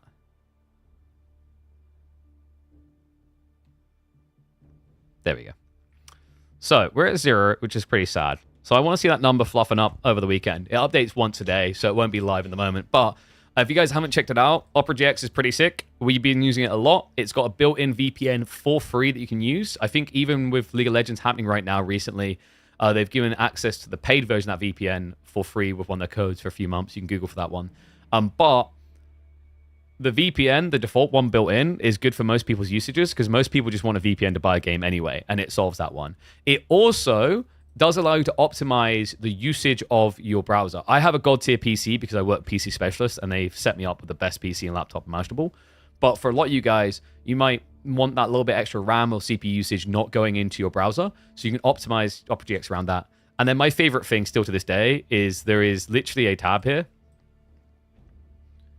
What's that? Which is called the Game Corner. And it lets me look at upcoming releases so I know which games are coming up and when. Which is really helpful for me because I'm not able to easily keep track of these things. I think like a lot of the websites miss those out. So yeah, like I know Football Manager's coming out in a few days. I know that we've got... Wait, have they not got Europa Universes? I'm going to have to go beat someone with a stick. Europa Universes is not tracking in there, which is surprising. But it has a lot of the upcoming games. So yeah, be sure to check that out. !Opera GX to get across there. Go download it today. Let me know what you guys think. It's completely free. It costs you absolutely nothing, and it does support the channel and allows us to have more funding by getting money out of sponsors to be able to do show matches and tournaments like this.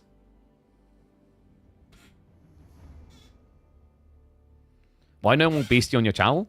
Because he doesn't participate in KPMMs, which is totally fine by me. And then he doesn't compete right now. I'm pretty sure he's already decided this, that like with the anger issues or whatever, and how he feels it's not healthy for him to compete. And judging on what he said in his video, I would wholly agree with that.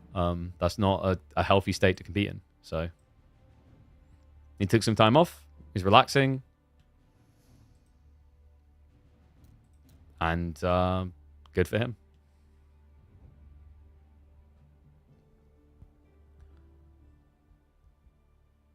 All right. I think Lucifer's back in a sec. Sorry, guys. These toilet breaks. These old men and their bladders.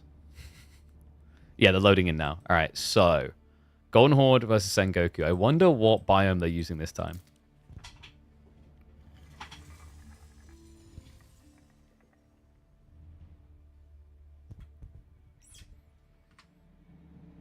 But yeah, like, I mean, you know, people don't always need to be like, when's he back, when's he back, when's he back. Cause, like, I think the other thing as well you have to keep in mind is, like, for him, like, the identity that's been built is, like, be #1 or close to #1. So, like, he probably knows that, you know, he's got to get back to the grind. Doesn't need a reminder from everyone in my chat or his chat or everyone else's chat every 2 minutes. All right, here we go, guys. Which, are we on? Ah. This is my favorite of the new biomes. It's so simple, so elegant, but so good and perfect for what we got here. Temperate Falls for the Sengoku Daimyo up against Lucifer's Golden Horde. Let's get to it. Hype it up. I hope you guys are enjoying these so far. A show match to show off the civs ahead of the launch of the latest DLC for Age of Empires 4. Lucifer on the Golden Horde.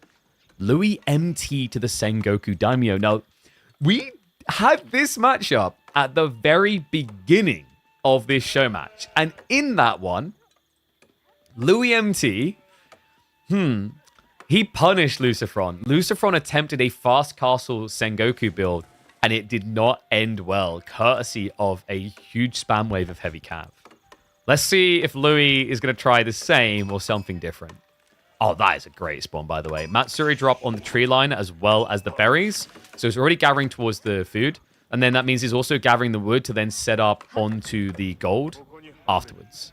And the reason he's prioritizing wood, you just saw it come out. It's all about getting his yatais. This is a great spawn, by the way. Yeah, berries and deer starting so close to base, he's almost generating the maximum food that this passive food generator can. Remember, the Yatai generates food based on the amount of food resource types near it, up to a maximum of 60, and bare minimum will always give 20. So first one comes out there. Second one should be over here towards the boar, I imagine. Cliffside's a bit of a weird map, though, for Sengoku for that reason. Because your Yatai caps at 60 food, which means this spawn of deer plus boar doesn't help you at all.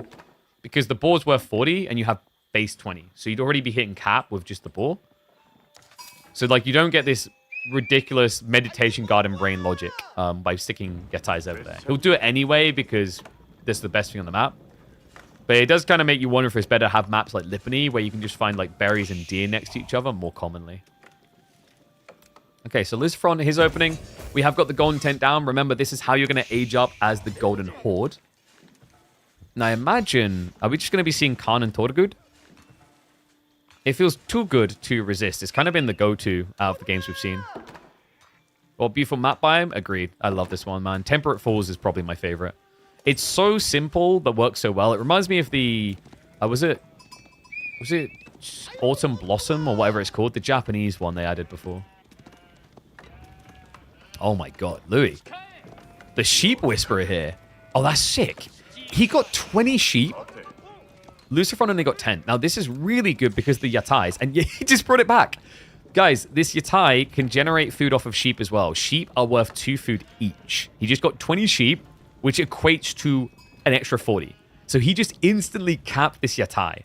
Now, of course, when the sheep get eaten up here and disappear, that's going to be gradually less food. But for the time being, he is full on inflaying. Food income looking glorious. Yeah, and I believe that is triple Yatai now. So this is the maximum he can build. He's built every single one of these food generators he can. You can only build 3 of them. And then you get an extra +1 space allowable per age up. So once it's feudal, he'll be able to add in a 4th. Coca Township now coming through. I love this. The Coca Township is so fun.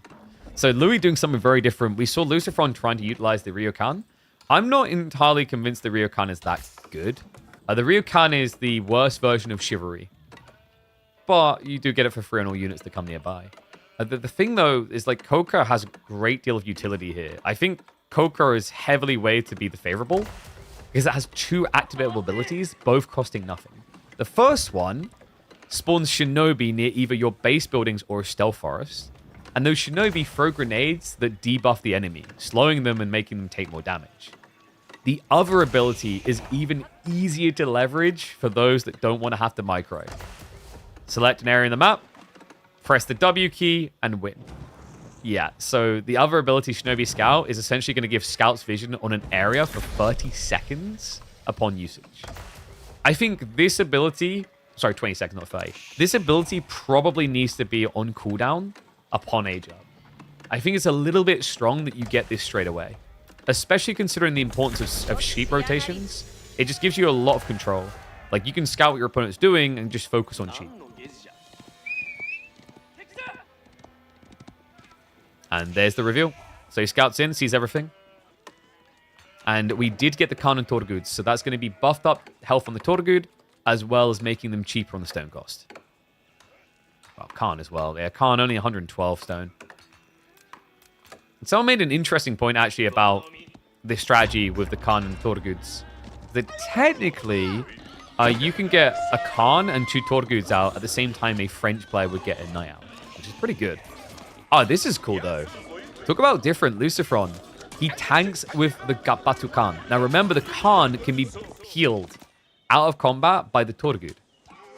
So this is a really smart way of making sure you lose no health on anything. Well, I say that. He did actually get clipped twice on the villages, unfortunately. And we do have a fortified outpost coming in. This I'm not so sure about. This is very expensive.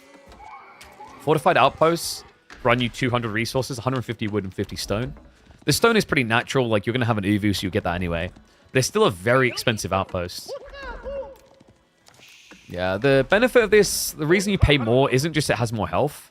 It's meant to be because it has buffers. With the Edict system, you can buff production rates, or you can increase health from nearby units, or you can get gold when you gather food from your stockyards. It has a lot of usages, but this early on, I haven't felt the value of them. And that's interesting. I don't know if Lucifer meant to do that.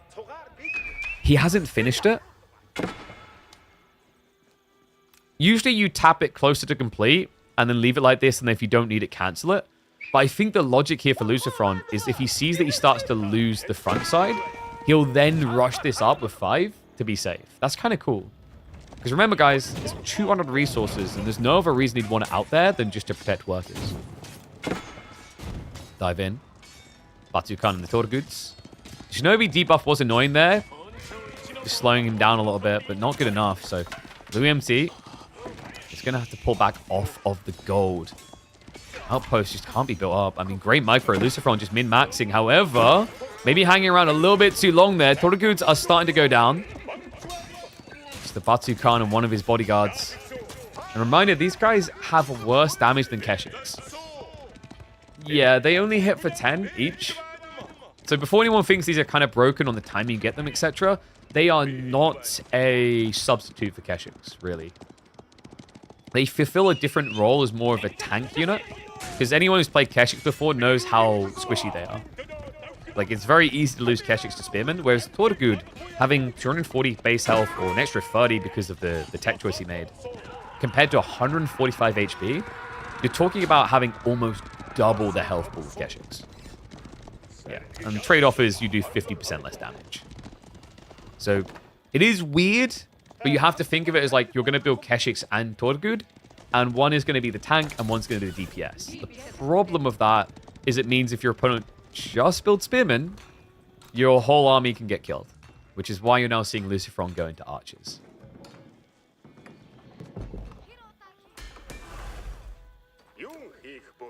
How's the Golden Horde get so many knights so early? Because we just highlighted why. You know, they are technically worse on DPS spread. The other thing is, like, you get them so early because you build them out of the landmark you just constructed. And remember, Torgud are cheaper than a Khan, than a Keshik, rather. They're a 140 resource unit. Now, before that sounds broken, remember you can only build them out of this one structure, though. And it does take 50 seconds to produce 2 of them. Kind of like a Demi-Lancer, in a way. And that's like a dangerous comparison to make, because we've already highlighted in the past why Demi-Lancers can be quite broken. The stats might be low, but the idea is if you have enough of them, you can grab things. Difference here, of course, is you have to scale into Torgud gradually, whereas the Demi-Lancer strats were kind of broken because all of a sudden you'd have 8 of them, and you could just grab things. So, Louis is going to be going for a castle build. A lot better than Lucifer's strategy. Remember, Lucifer tried to naked rush this with just an outpost to defend him, while Louis scaled into Spearman to hold back any dive. And the Sake Brewery is going to be super sick. I love this. Sake Brewery is probably my favorite landmark, at least aesthetically, added in the Dynasties of the East. This landmark will give you access to a bunch of Tokokoji mats that allows you to gather gold by putting villages on them. And it is infinite in its gold generation. Yeah, you know when you play Japan and you're like, I never have gold. I'm going to lose this game. They understood that was Sengoku and they gave them a way of having infinite gold.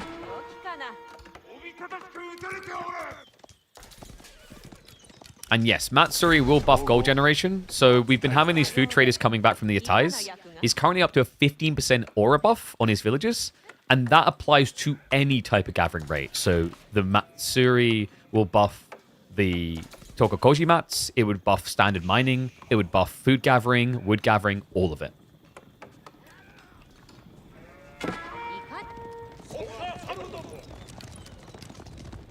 What's the max income per min for sake? I have to... someone's going to have to do a deep dive on this, aren't they? You know what? If our like overview videos they release get enough views, like I'm gonna aim high, at least 10k views. We'll do deep dives of like actually sitting here and recording the times to give you the maths out. But it is really fast, as you can see here. And I believe, if I'm not mistaken, it should be buffed by specialized picks because that increases villagers' gathering rate for gold and stone, and you are gathering gold. It's so fast. Oh, the tooltip is wrong for Sengoku Daimyo, though, no? Actually, no, it's not. No, ignore me. Lucifer, trying to punish the age up. And we have got to switch into Kanabo Samurai. One of my favorite new units in the game. Dino is there giving the attack speed aura to Louis MT, but the numbers are not on his side. Lucifer looking to just full-on gung-ho A-click it. It's working as well. Ram now moving in into the outposts. And remember, when the Batu Khan fights long enough, he starts buffing the damage of all nearby units by 10% per tier of this buff. Been one tier so far. He needs to get back to fighting again. Mad Samurai are going to get rid of the Ram. Great grab there. Louis MT with the frags. Able to slow down the chase. So Lucifer is going to have to rely on torches now. Lucifer, it's so difficult though. Remember, he's up against the extra fire armor and health of a fortified outpost. Takes a long time. The good news though is the Keshiks and the Torgud will heal while burning here. I don't know what those Louis, what the hell are those villagers doing? Man, the new Mad Samurai looks so sick as well. This has been an aesthetical change that Japan should also have. They've replaced the old shields with more themic ones for Japan. Such a big fan of this. I hope we get more updates like that as well. We saw that with the Spearmen for the Knights of Cross and Rose DLC with some mixed outcomes. I think the Roost Spears, most people can agree, doesn't look right. But I love this idea of them just sneaking in these extra aesthetical changes as time goes on. Like, I'm trying to think archer-wise, like how you can make certain civs have different bows. Because, like, some would use recurve bows, some would use short bows.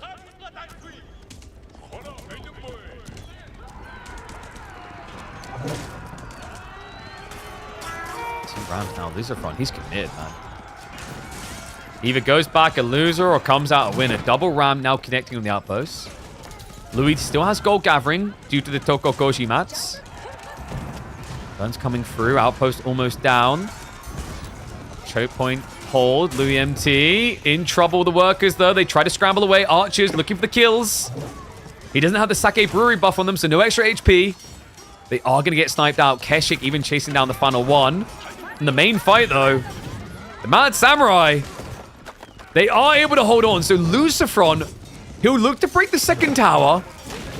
And Archers might find a kill or two, but no, Louis smoothly navigates that, barely keeping the outpost alive. He will hold. And my oh my, have these Shinobi helped out a lot. Those bombs, you can see it there. Guaranteeing the units take 50% more damage and slowing them is insane. 50% more damage means these Mad Samurai that hit for 26 damage are hitting for close to 40 when they strike in to these Torgud. No wonder the Golden Horde couldn't stand there for long. And that was one of the best usages I've seen of the new Shinobi so far. Shinobi are sick for choke point holds. Because remember, they throw out a frag that can be dodged. But if you're just committed into an A-click in a small area, you're clustered up, which means multiple units will get hit by the Shinobi's frags. Great play by Louis. One that looks to get him back in contest on the scoreboard at this rate. Good control now as Lucifer is stuck in Age 2.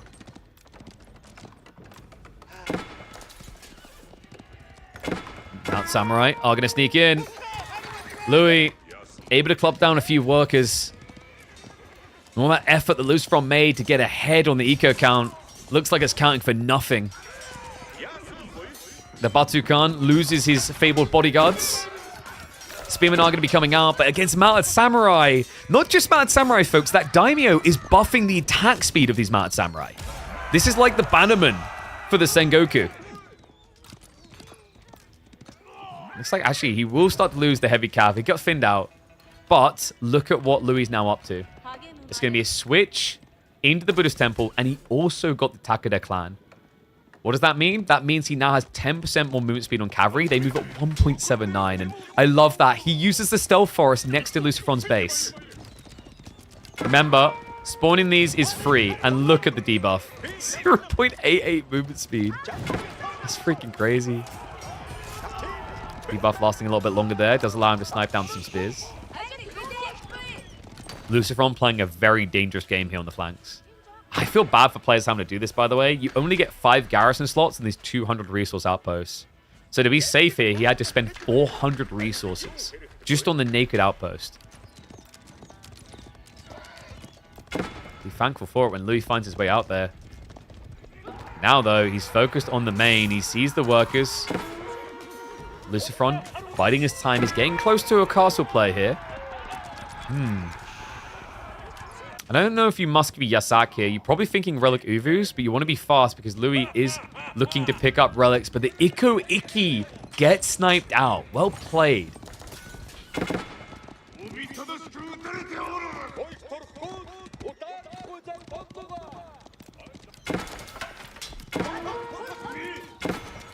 And Louis, everything is really slowed down in terms of unit quantity.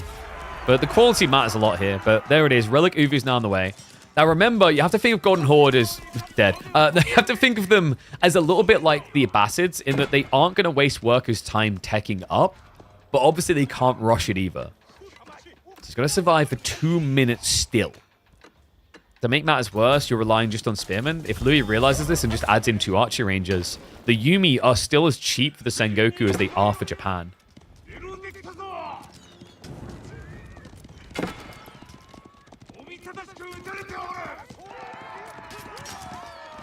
Not Samurai. About to get assisted again. Dude, these Shinobi are so annoying. There's damage scales as well. So do 7 siege damage now with each frag. And the debuff just guarantees that the Spearmen die way too fast. Now Samurai sweep through again. These guys are so strong. They have to be used well. I think that's the thing I don't mind with these Shinobi. These Shinobi feel less cheesy than the ones for Japan. More relics being picked up now by Liu.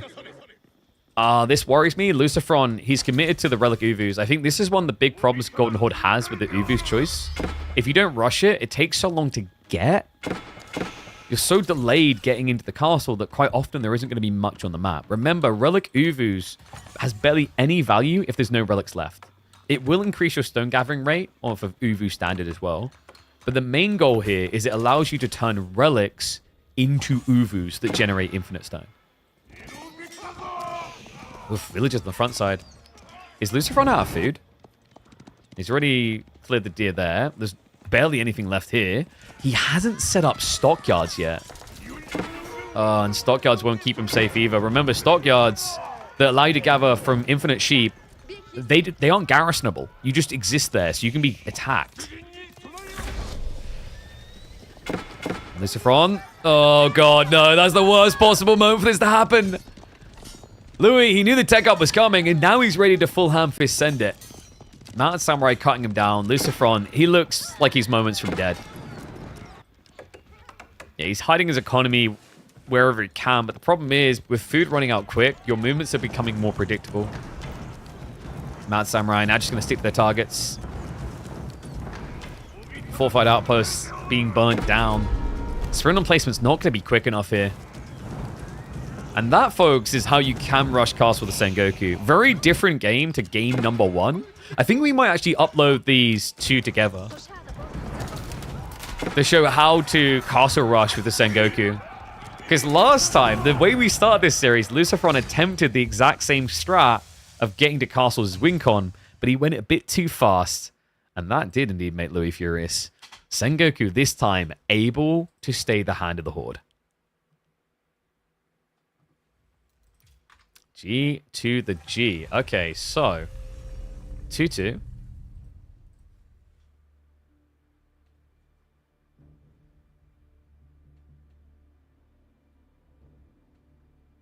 it this one?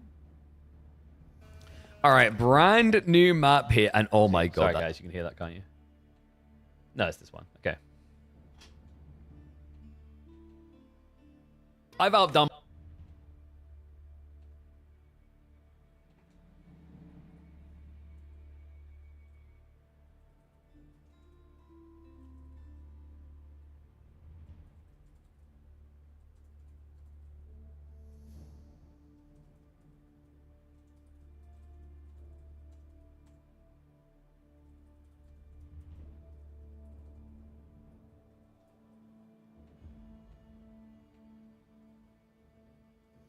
All right, there we go. Sorry, I just hadn't typed that out.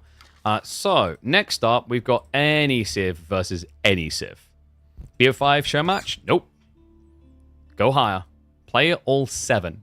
And then after this, we've got Wham versus Puppy Paw. So we've got 12 games in total for you guys today. If you have not subscribed to the channel, all channel types, followed us on Twitch, subscribed on YouTube, why not? Get to it, guys, because we've got more of this coming all today and then tomorrow as well. Starting out, I believe our target time is going to be 3 p.m. UK time, so 2 hours later than today. We will kick off with Myriad versus Corvinus, and then we'll be looking to do Vortex versus Anatand afterwards. I think that'll probably be 2 playoff 5s. All right, so boys now selecting. I'm old now? No, you're not. Wait a second.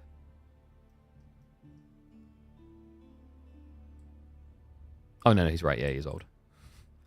My brain for a sec there.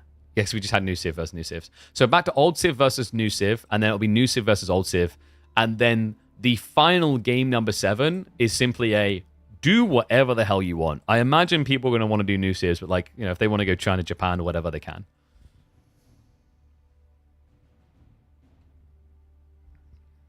Okay, so picks now coming in. So I wonder what is Louis and Lucifer going to do here. So Lucifer's on old Civs. Maybe something like Delhi. I wonder if we try Delhi. Dude, could you imagine if we get Tuklak versus Delhi? Oh, I'd be so that. House of Lancaster in Japan? Lucifron, you 6'6" son of... He picked the broken city. Nah, I'm kidding. Lancaster's been changed, actually, so... This will be interesting. We've got Macedonian Dynasty versus House of Lancaster.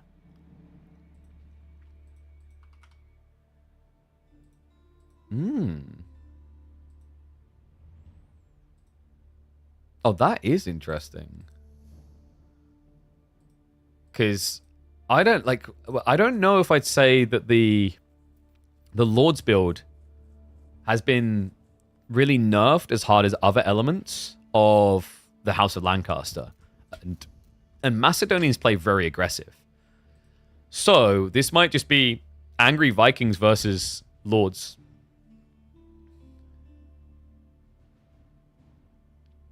What's that about Tuklak? I don't think Tuklak is weird. They have some tempo issues. The big problem is like that needs to be solved for. They're in an odd place of like I don't rank them that highly for early engagements, but then again, like we've seen some people starting to use Raider Elephants, maybe they can convince me. The problem with Raider Elephants often is like 1 or 2 of them are really good. I think Raider Elephants look pretty giga busted if you find someone's work is unguarded, but otherwise they're a little bit hit or miss. Alright. So, we're even Steamers now, right? We have updated. Yes. Oh, dude. These just look cooler and cooler.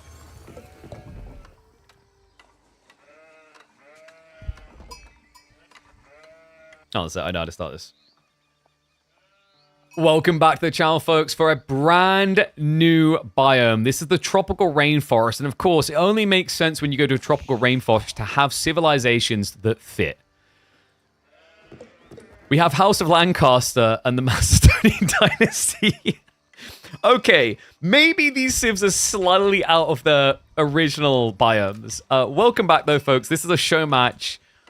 An early preview of the Dynasties of the East DLC featuring Louis MT and Lucifer in a Playoff 7. We get to see the new Lancaster up against the brand new Macedonian Dynasties. And the question on my mind is, are we about to see a big old feudal bust up? And even with the changes and nerfs to Lancaster, has maybe the Lords of Lancaster build survived? That's what we're looking for here. Yes, folks, because for those who don't know, manors have been altered. They aren't as broken as they were before. They do still passively generate resources, but you can see on the little bar there, it's only 10 wood and 30 food per minute. And then they generate an additional 4 food and 2 wood per villager in the aura range. So you have to have workers out working for it to work. And it also doesn't stack the buff, so villagers can only be calculated into 1 mana. You have to build them away from each other. Meanwhile, Louis, I'm not surprised to not see any Dark Age play. Louis has been a really big fan of these Ford Varangian Strongholds, which is the Viking racks that lets you build all the Viking-type units. He usually likes to walk over to the enemy base and build one on the edge and then upgrade it with arrow slits. But it wouldn't make much sense against Lancaster because if they see you do that, they can just pull short bows and kill you. And that also means that, you know, the Dark Age rush of Spearman is redundant anyway. So it looks like it's just going to be a straight up feudal coming in from Louis. I just realized we still haven't had the predictions being paid out. I'm going to delete the last one because I can't remember what game that's for. Mods, can we do predictions, please? Because I'm managing a lot of things, so I'm struggling to keep track of that. Oh, it's coming. It's Abbey of Kings. And Louis, he was thinking Grand Winery. He's still going Grand Winery. What? Okay, this surprises me, folks. I really thought that we were going to be getting Hippodrome, because Hippodrome tends to be the more aggressive choice. But maybe Louis is worried about whether the manners are good enough. If the infinite food and wood gen is too strong, he might feel like he needs his own. And the Grand Winery does give you that. The Grand Winery buffs food gathering rate in range by 30% of all food types, including the sheep.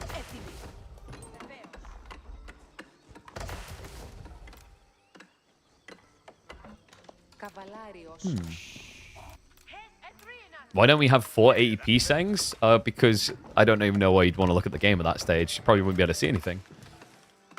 That's a question for Twitch. We have multi-encoding on, so that's on Twitch's side, not allowing us to encode that type. Berries are not that bad on this landmark? Yeah, but there's no real reason to go berries over the sheep. Louis already knows this. We actually cast a game with him on the ladder where he built a Grand Winery out in the deer. But the problem in this game is his deer are forward spawn and he's against an Abbey of Kings build, which means that Lancaster are going to get aggressive. Because for those that have taken a break from the game and didn't have to live through the House of Lancaster meta, Abbey of Kings was the final broken form for this Civ before the recent nerfs came in. Abbey of Kings itself has not really been nerfed. The Lords of Lancaster are far too good still, even after these changes. It's just the passive income of Lancaster that got truly nerfed. I guess, like, nerf is a weird word, and, like, these are drop-off buildings as well. So, they increased the cost of them by 25 wood, but you're saving 50 wood now by building a manor. And if you are hard on a certain resource type, you haven't really lost too much. So, for example, now you generate 40 resources instead of 105 resources for a manor by default. But you get 6 resources per villager. Which means if you have 10 villagers in range, you've basically broken even. If you have more, like if you have 11 rather, you've definitely broken even. You've hit the number you used to have of old manors. If you have more than 11 villagers in range, which by the way Lucifer does right now, this is actually a better manor than the old one. Yeah, but scaling them isn't as valuable as the logic. Okay, so Lord coming out. Now, listen to my advice and spread out the manors? It seems so, thank goodness. Wait. Did I misread the patch? Does it actually buff all the manors based on nearby? No. I could have sworn the patch notes mentioned something about them needing to be spread out. Or maybe that was just illusion. Because if this accepts the buff per villager for both, it's broken. It shouldn't, though. It absolutely should not.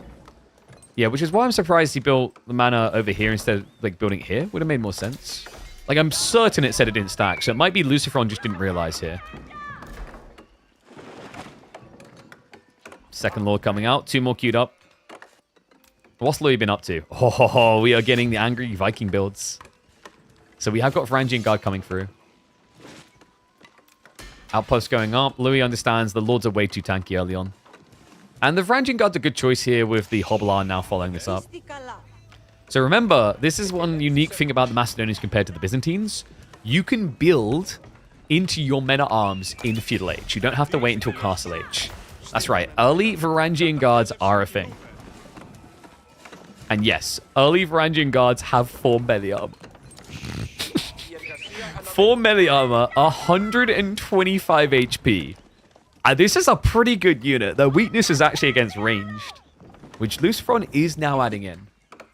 So, look at this manor.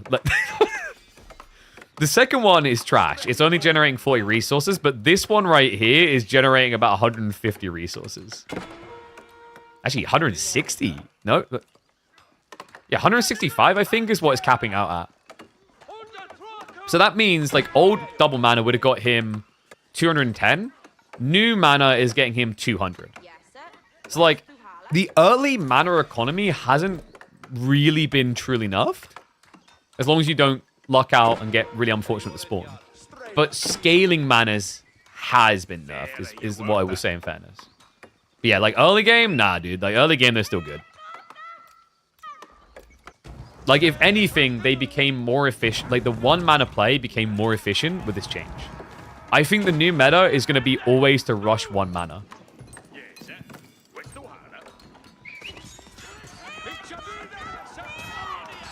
Louis, trying to rush an outpost up. This is weird. This fight. He actually pins the Lord against it. Outpost is successful. And remember, the Varangian guards, they've got 4 melee armor. So a lot of resistance against the Lords of Lancaster, but the Lords have 16 damage. They do not care. Not to mention the Yeoman. 5 base damage against the 2 ranged armor. And the health upgrade just came in. He's got 5 melee armor now. Okay, this is great against the Hobbler, but the Lords are still going to be a problem, as are the Yeomen. Looks like the outpost is going to be enough to scare him away. However, Lucifer netting 2 worker kills off the back of that.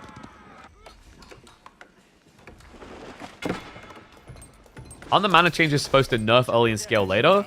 I think in their mind, that's the way it played out, but then they forgot that because of the way that manas have a big aura, they reach too many things.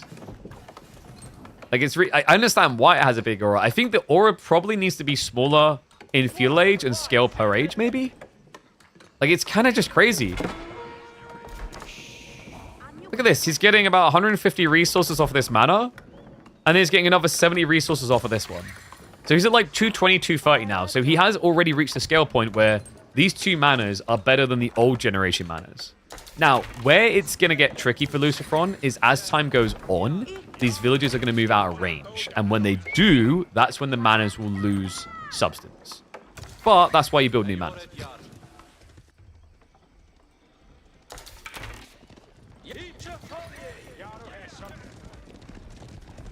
It's efficient to get 1 to 2, but not more early on. Yeah, but the thing within that is it's more efficient now to go 1, and then gradually 2, and then just not build the 3rd.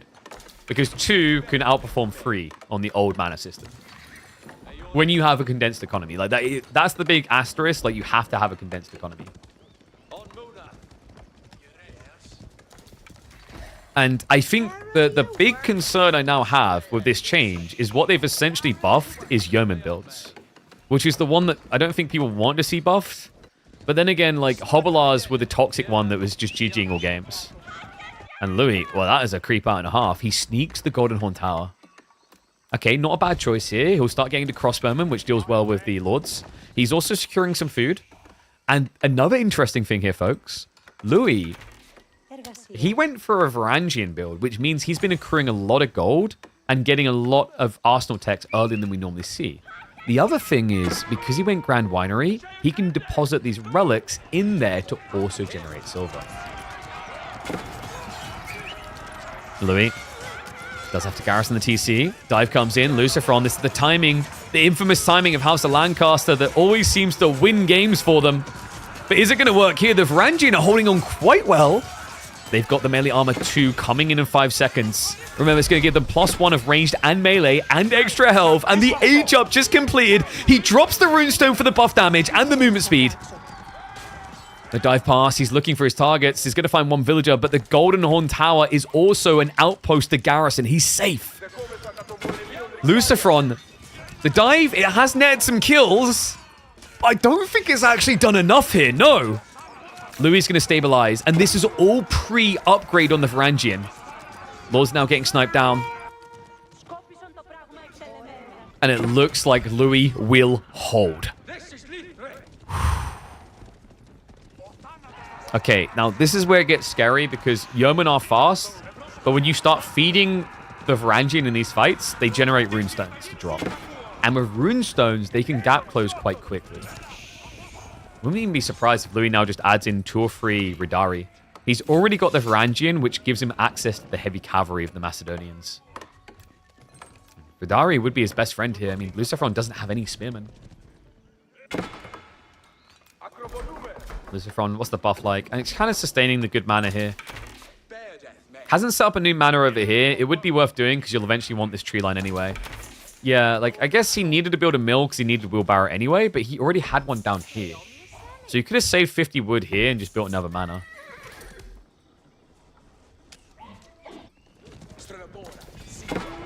You know, say what you want about Lancaster being, like, busted with mana still, but I feel like we're seeing a lot more play out to deer than we used to. But that might just be because, like, this is a Lord's build.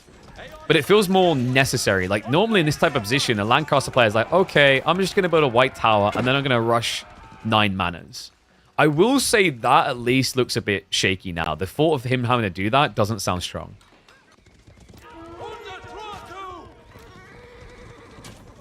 Louis. Still getting raided here. Uh-oh. Villagers. Oh, the yeoman. Dive in with a better movement speed. Villagers will try to pull away, but there's nowhere to go. Louis, I think he's losing too much here. Lucifer. He has the perfect number of yeomen to one-hit kill. Oh my god. Count's just going down way too fast. That's now a 13 worker lead for Lucifer. Absolutely disastrous now for Louis. Lucifer from here now can castle up. Okay, you know, I was worried that his mana economy wouldn't be good enough to carry, but I think his villager economy is good enough. He's up by 15. 50% more workers than the Macedonians. Archers shouldn't move that fast. My friend, you clearly have not met the Bogmather from the Macedonians. We'll have to introduce you to them. If you think 1.31 movement speed is fast, wait until you see Hippodrome Bogmather. Because they can get up to 1.6 movement speed. And crossbows from the Golden Horn Tower will be produced for free every 1.9 minutes. So 1 minute and 52 seconds to produce 3 of them.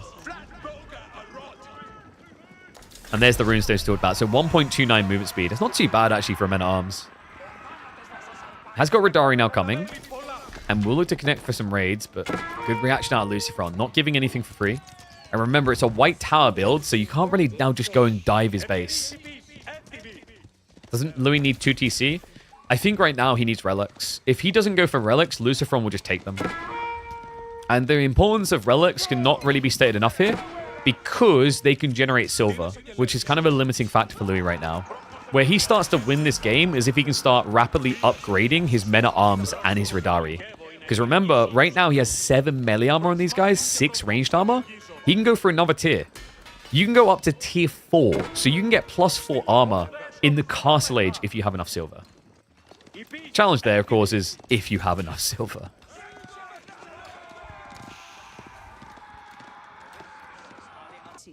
And Golden Horn Tower produces 3 crossbowmen at a time. It's always free.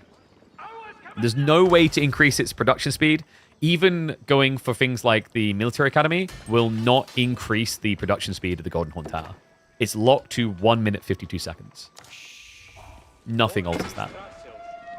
Actually, I'll have to double check. Well, no. Like, you know, you'd have to cheat.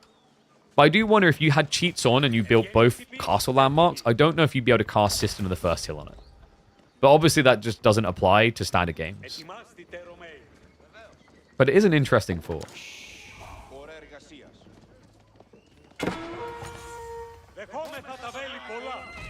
Dari guarding the relics now. Second one's on the way home from Louis, and he is banking them in the Grand Winery. Yeah, so silver instead of gold here. The strategy is very clear. It's mass cav, and I'm a little bit worried that Lucifer's ego challenging this. I don't think Lancastrian Knights beat Radari, but the economy is the thing that's going to be convincing him. I guess if you have the Knights with the Lords, then yes. But that's a big if. It's very hard to keep these slow-moving Lords in a cavalry-on-cavalry fight. He's still generating, what, 70 resources here. Most of it switched over. Yeah, so between these, it's still about 200 plus on the double mana. But in fairness, you know, maybe it's not the nerf to the level people were expecting, but I think we can appreciate that, like, this is still a nerf to the normal build at this stage. I think Lancaster's opening is still very strong, as we saw, but you're not really expecting him to rush manas. There's no reason to right now. Yeah, the bigger problem is the Lord's build, I think, is too good. Because these lords are way too tanky, guys. Like, they have 230 HP default in Feudal Age with 16 base damage and 2 armor. And they scale per age. And they give a 5% health aura to all nearby units, including other lords. They're just too good. And he doesn't have Rumfire. Rumfire is a little bit pricey. It's 1,000 silver. I don't think you really prioritize that tech over more health. Because you could get +3 damage, or you could get the +1 armor of both types and health increase. Yeah, once he starts thinking melee techs, that's when I'd say you think Rumfire. I think you already got, yeah, melee level 1, but like level 1 techs are only 275 silver.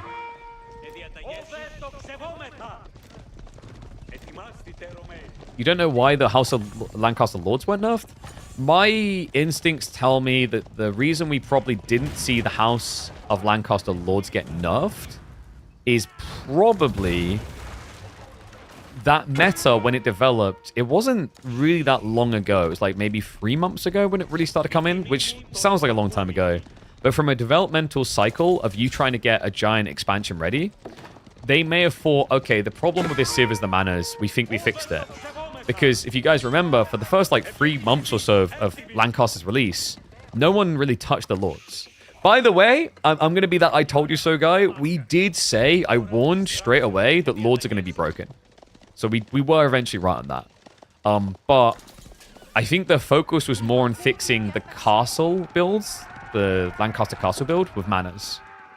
And thus, by the time they realized that Lords is the hot stuff on the block, they probably didn't have enough time left to add in additional changes. Because remember, they have to go through a whole approval process.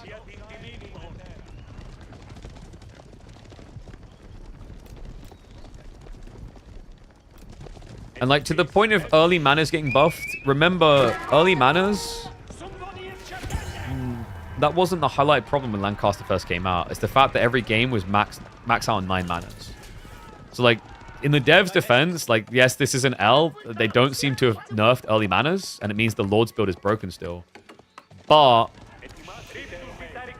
in their defense of what they thought they were doing, they have nerfed 9 mana builds. That I think they did correctly. But unfortunately, they've left opening mana way too good. So they fixed the problem down the line, because at the point where they were probably solving the problem, everyone's issue was Lancaster in Castle and Imperial Age with maximum manners. But now, at the pro level, the issue isn't even there. The issue is literally in Feudal Age where it starts to become a problem.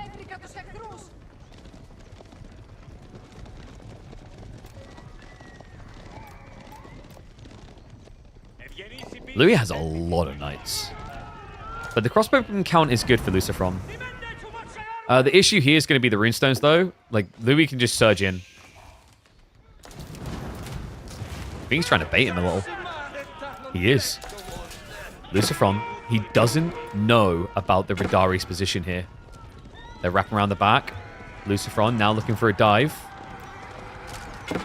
Louis, his crossbowmen are going to be forced to defend here. Radari are going to charge on in. Second group is now wrapping around the back. The crossbowmen, there's nowhere to run here. Runestones get dropped. And the charge coming. The A-click betrays him, though. The Radari gets stuck back. Is this going to be enough heavy cavalry? It looks like it. With 276 HP, the crossbowman in Lancaster can't do enough. He's going to cut him down. What a brilliant strat by Louis. The Vikings. There you go, guys. Lancaster can actually lose. Yes, the early game looked good. Yes, the feudal looked good. But the recurring theme with these Macedonians is once they get those horseback Vikings rolling, they roll over all of Europe.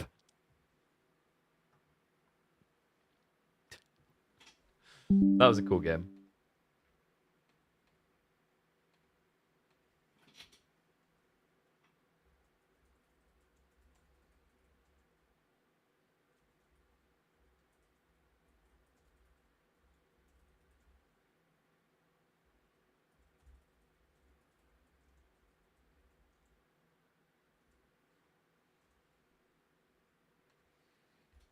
Man, I'm telling you guys, like, the Radari, I think they're going to be a problem. Yo, what's up, Sergeant Fuzz? Thank you very much for the Prime sub. Appreciate it, buddy. 50% Vill advantage, plus man isn't lost. In fairness, though, at the point where you lost, and this is something that you always have to remember, when you do raids like that, it's like the damage you do and the value it maintains is, like, circumstantial. And what I mean by that is he was up by 50% workers when it happened. But then when he can't end the game, you go 5-10 minutes down the line, it's not a 50% worker lead anymore. It's more like a 20% worker lead. Plus 4 armor and 20% health in castle sounds strong. It is. But it's very expensive is the idea. Like, it's not cheap to get into that. But well played, man. Louis, able to stomp Lancaster. And yes, this is a play all 7. So we've got 2 more games. Succinct explanation. Unfortunately, gamers can only add and subtract. That's true. But his number is bigger. And that's all that matters.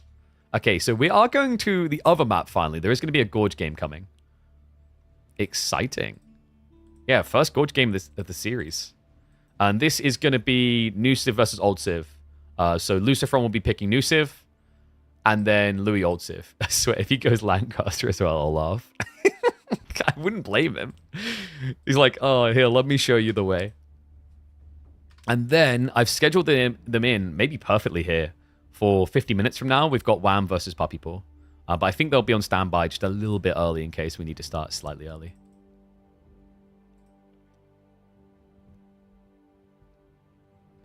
Doesn't it look like this is the only thing going for Macedonians? The eco is nothing special and getting the silver is no easy feat. Yes, they're an aggressive Civ for sure. But it's not just cavalry. I think they play archers very well as well. And that'll take some time to discover. I also think that, and we kind of got like a little tester of it. Varangian Guard in Feudal Age are actually surprisingly effective.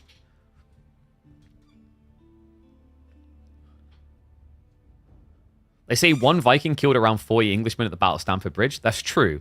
And then we stabbed him in the testicles and he died. So, who's bigger now, small boy? Gave him the snip.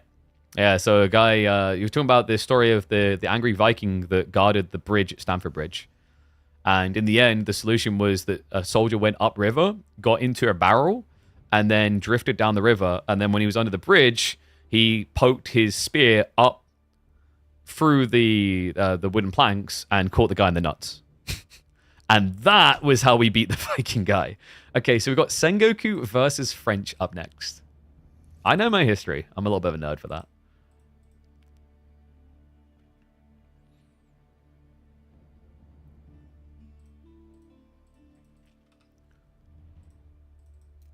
And we have one more biome to check out, don't we? Yeah. Macedonian Varangian Guard don't get teardrop? No. But they don't need teardrop buff because they get runestone buffs. Teardrop would be kind of broken.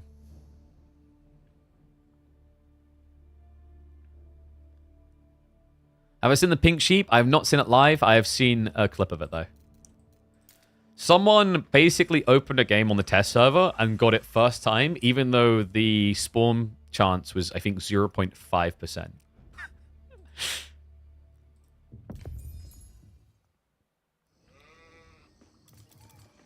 All right. We got this match up the right way around. No, we need to flip score, don't we? Wait, no. We are right. All right. Wait, which one is... Oh, yeah. Back into the rainforest with natural civs that belong in the rainforest. We've got Sengoku's Daimyo and... French? Okay, I guess we're a French colony now. Welcome back to our show match, folks, featuring the new expansion pack for Age of Empires 4. Louis MT, bring a familiar sight. He's answering an important question that all of you gold, silver, platinum grinders have. Can my French pick beat the new civs? We're going to find out because Lucifer on the Sengoku Daimyo, arguably the most powerful of the new civs, at least the first instinct of many players and viewers as they've been looking in on this new expansion. Gorge is going to be a fun map for it as well. Matsuri is going to be dropped on the gold line. Could he have set that up? No, there's no way. Usually with a Matsuri, you're looking for a way to get multiple resources in range because the Matsuri is not only a marketplace, it not only gives you your TIE units, but it's also a universal drop-off building. So if you have a wood line close enough, you can drop it there as well. But the yatai are going to be coming out. Remember, this is how you generate passive food with this sieve. And it's also how you gradually scale the Matsuri at home to give an eco-gathering buff to all nearby villages. So you will move out towards the deer. That's going to be generating 50 food. Nicely played. Oh, actually, no. He can go a little bit deeper here. He can clip the berries. He can get higher. He just doesn't know yet. He doesn't even know he's on berries. Like, if you click on this, you will see it in the UI, but you don't think about it in the moment. Next Matsuri should be targeted towards the boar, I'd imagine here. The boar will instantly put you up to maximum food gen per minute on this. And ignore that show match command. That show match command is incorrect.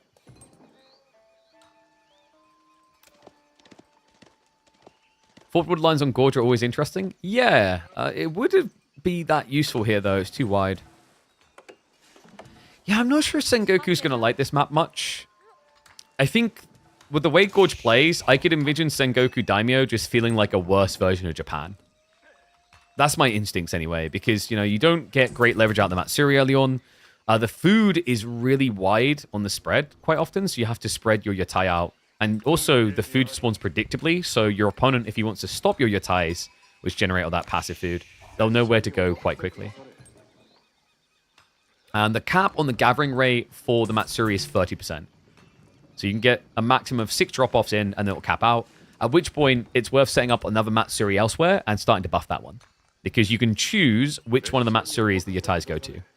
You can even, on the Matsuri, you've got this building here, which redirects all of your yatais to this. What's my thinking on 2 versus 3 yatai? I think it depends on the map. So if you've got like very close food spawns and a tree line that's really close, it's going to be worth going triple yatai. But here, you notice Lucifer only went 1 because he didn't have a tree line he could exploit. Because the Matsuri had to be dropped on the gold and wouldn't touch the wood, it's less efficient to go for maximum yatais, I think. So some maps, like say you're on Dry Arabia and you've got a gold that's close enough. Like let's say you have this. If this had been gold instead of stone, you probably as Lucifer could have went triple yatai. But the other thing he's being mindful of here is he is up against French, so he knows he's on the clock against French Knights. The other thing you have to consider in general when going yatais is, can I defend them? They do return their investment quite quickly. They're 125 wood, and if you get maximum food, that only takes 2 minutes to return the investment. But when you're up against civs like Knights from French, when you're up against Mongol spearman rushes, that's when the yatais are going to feel a little bit more awkward to justify, because it just feels like dead weight you're going to lose. And if you build more than 1 yatai in that situation, you can always retreat them to your base, but they won't gather from the same food source. So for example, if I retreat a yatai into my base and it's affected by the berries and the sheep, and I have 2 more yatais, those other 2 will only get me 20 food and nothing more.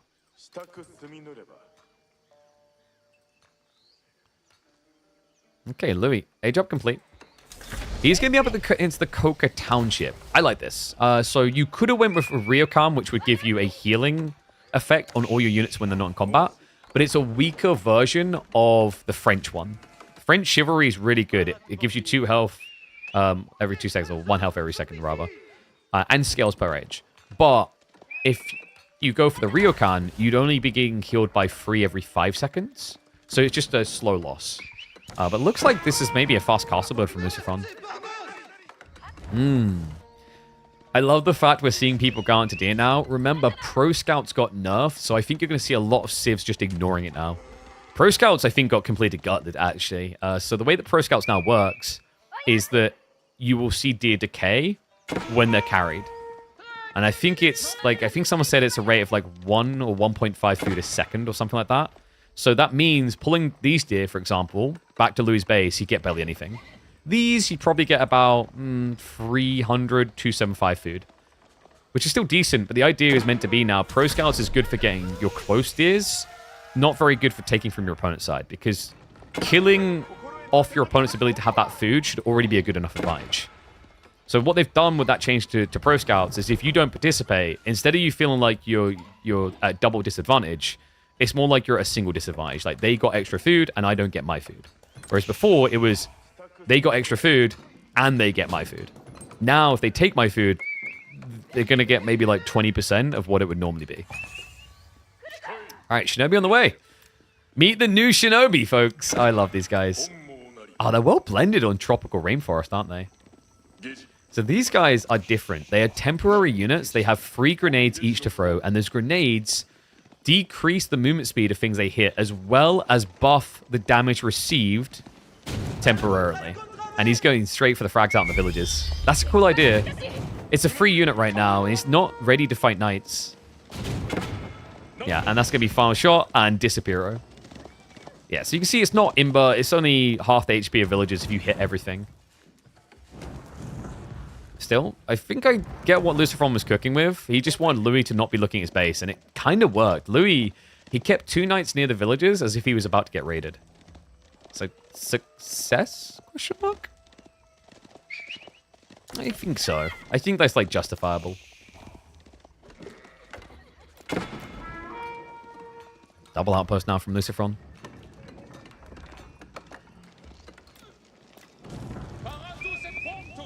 I did idle him off of the houses. We did have Tawara, so Lucifer was prioritizing the berry gathering rate. You still get that perk as Sengoku of Wheelbarrow having 3 tiers and buffing berry gather rate. And the sake brewery coming... Oh, please, no. Okay, the sake brewery coming in is going to be a sake brewery. Guys, where do we place the mats? You need room for 5 mats, and the mats are the size of farms. And right now, he has room for 1 mat? Oh, no.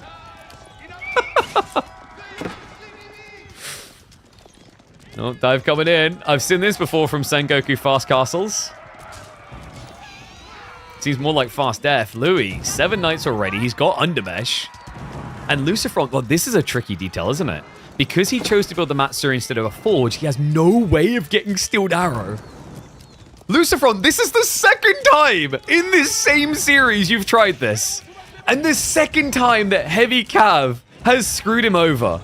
Oh my god, he's trying to burn it down. It's so low on HP that you're going to have to make a choice here. Either cancel it now, or sack your villages. This is dirty! Louis, what a sick idea, the workers. They're going to have to commit. And look at those knights, they're rubbing their hands together like, oh yes, come to Papa Louis. You must be drunk if you think you're going to be able to build this. Which makes me wonder where you got the booze from, because nobody is getting sake in this kingdom. Oh my god, twice in one series, with the same Civ, dying the same way. Knights clubbing down again. This is just not stopping. Look at Louis, he's constantly got 7 knights. Why does Lucifer hate spearmen so much? Oh god. It's almost dead. He's splitting the knights now, so the villagers aren't getting away with the shenanigans as much anymore. He is consistently maintaining 7 knights.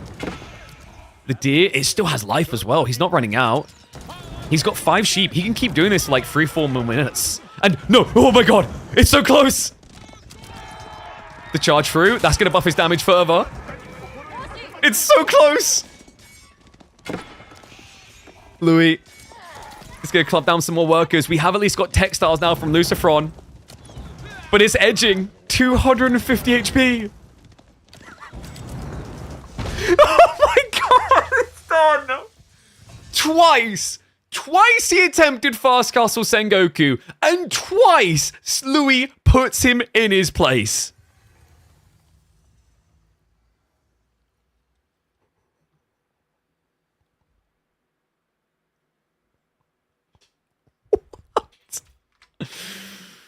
Oh my god, are you kidding me?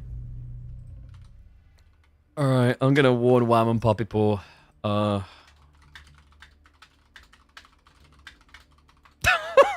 I can't. That is so insane. That is ridiculous.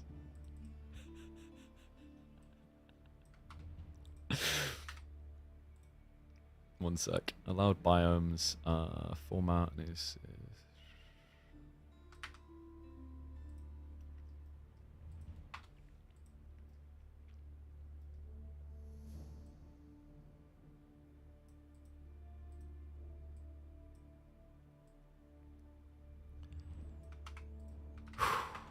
Alright, sorry, I'm just communicating to the Canadians so they can get ready and attuned for their series. Did I tell them the maps? Map pool is Gorge, Dry Arabia, and Cliffside. You cannot use the previous map. Yo, what's up, Spartan? Thank you very much for the sub. Appreciate you, buddy. Thank you. Welcome back to Swarm. Oh my god, dude. What a series this is becoming. So Louis is now up to 4-2. So he's won the majority of the money, but Lucifer can still strike back. You can get uno gum. Oh man. I got so many of these games were so good, like they could be uploaded.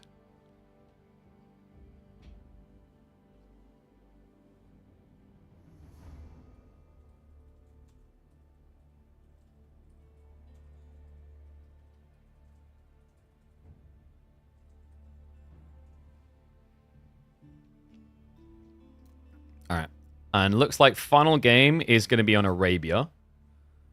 And we are getting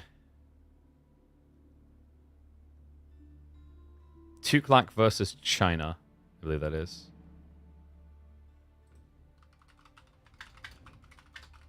I think Lucifer's getting a game back, guys. I don't know about that one for the poor little elephant nation. That feels a little bit So let me mark that in. I love Lucifer's like, damn it. I want 10 more buckers. Give me this. And they're going Dry Arabia for the final one. Yeah, we didn't want to, because there's so much to learn, we wanted to try and like not make the map pool crazy for the initial hands-on. Why not do well, I just explained it. Like, we didn't want to make it too crazy because too many variables. Also, to be fair, a lot of the new DLC maps aren't competitively ready. So some of them have some minor spawn issues. Other ones are just kind of clown fiestas that probably never will be ready. So like of the new maps, Canyon I don't think will ever be ready. Cliff Sanity might be, but I think it has some spawn issues. Craters could be intriguing, but some spawn issues. Dungeons isn't really meant to be competitive from what I can tell. Michi is terrible. It would not be good for competitive. Nomadic Ridges and Nomadic Tarns probably need some slight reworks. And Ocean Gateways, I don't think we want to do a water map in like the early openings because like that's an extra layer of the cake for people to figure out. Crater spawn issues. So the feedback that I saw given is like a lot of them have resource allocation issues. I don't know if Cal's in chat, like he was one of the people that posted feedback on this, is like the gold and whatever's not spawning quite right. So it basically has some consistency issues that needs to be resolved. And that's why, by the way, we done the biomes instead. We thought the biomes would be kind of cool.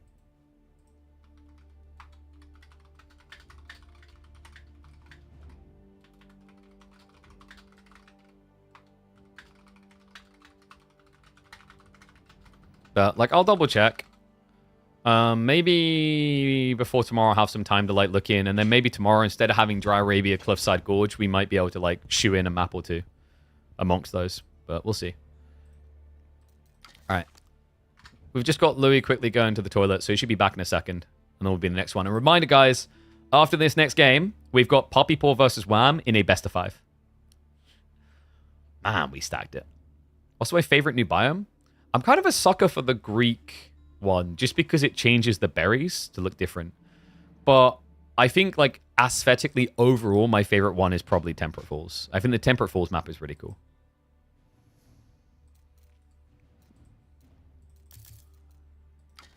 All right, one sec. Did they make it viewable? They did. Okay. I was worried for a sec there. I think someone just had a crappy PC. Yeah, it's China versus Tuklak.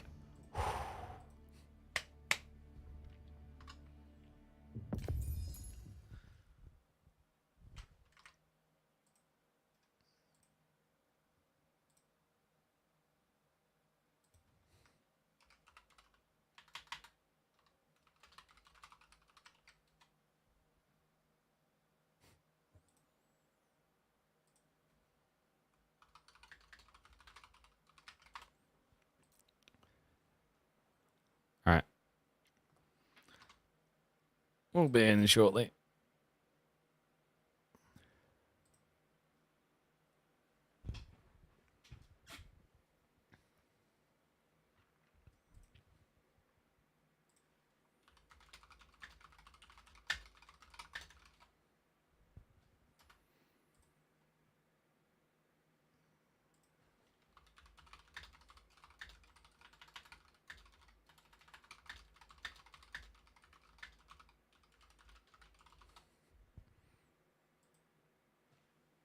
Excited for New Delhi?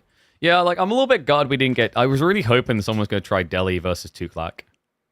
I was looking forward to the ultimate elephant showdown. You know, like, I hate things like Chinese versus Sushi, but I think there's just something fun about the idea of elephant on elephant nations, you know? It's a little bit diff.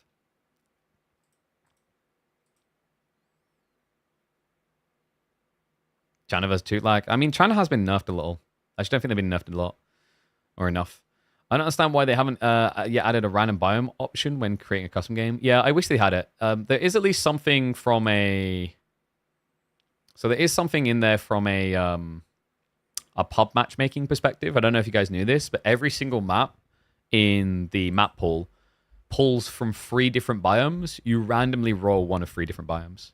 But there's nothing like that in custom games. Give me a sec, guys. I just need to quickly open the door a bit. It's getting a bit hot.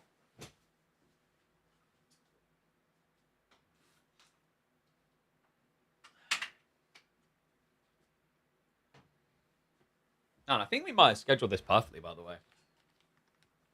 I was a little bit worried because I've got like a wedding party to go to for a family member a little bit later. But I think we might actually line up beautifully here. In fact, one check as well. I just need to double check something in the background.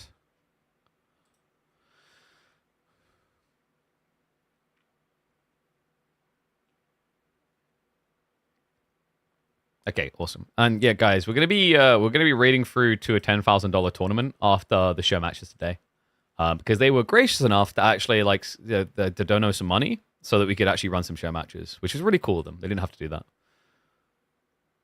I'm suited and ready to go. Exactly. See, you get it. It's optimizations.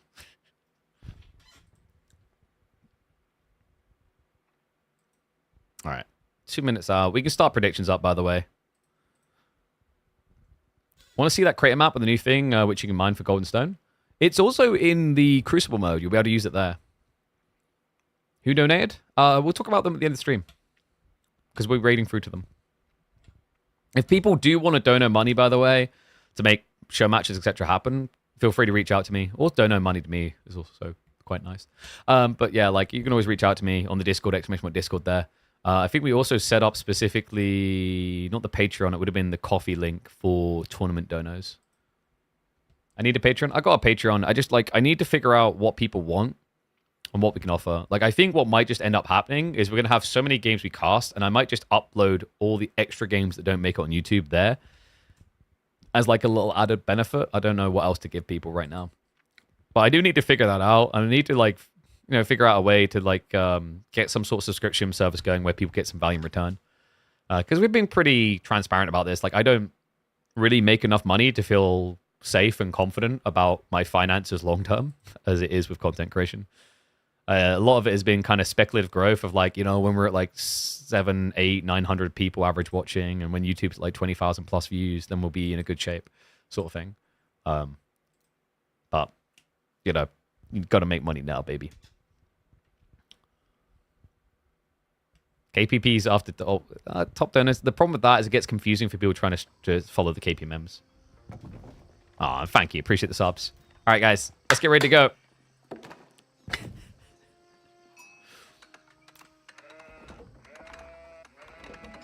We need to flip the score, don't we?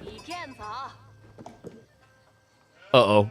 This might be a political hotfire. We've got China versus India in Age of Empires 4. Welcome back to the series, folks. Louis MT already scoring the majority of the games here. But Lucifer is like, nah, I'm going to get one back. He goes with the OP pick. China recently received some nerfs, but still feels like it should be one of the top dogs in Age of Empires 4 competitive. But Louis doesn't deal in dogs. He deals in elephants. The Tuklak Dynasty take to the field in all the elephant glory. Okay, like, I'm curious to see what Louis is going to try here, because Tuklak has looked like a hit or miss Civ, with the majority being, I'd say, misses so far from what we've seen in the early access to the DLC.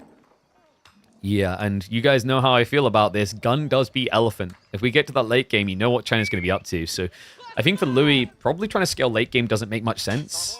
it's a bit awkward as well, because like technically the Tuklak do have some potency in the later phases of the game. Their economy does scale decently well into Castle and Imperial. And what is up, Eric? Appreciate the bits, buddy. Appreciate everyone who supports.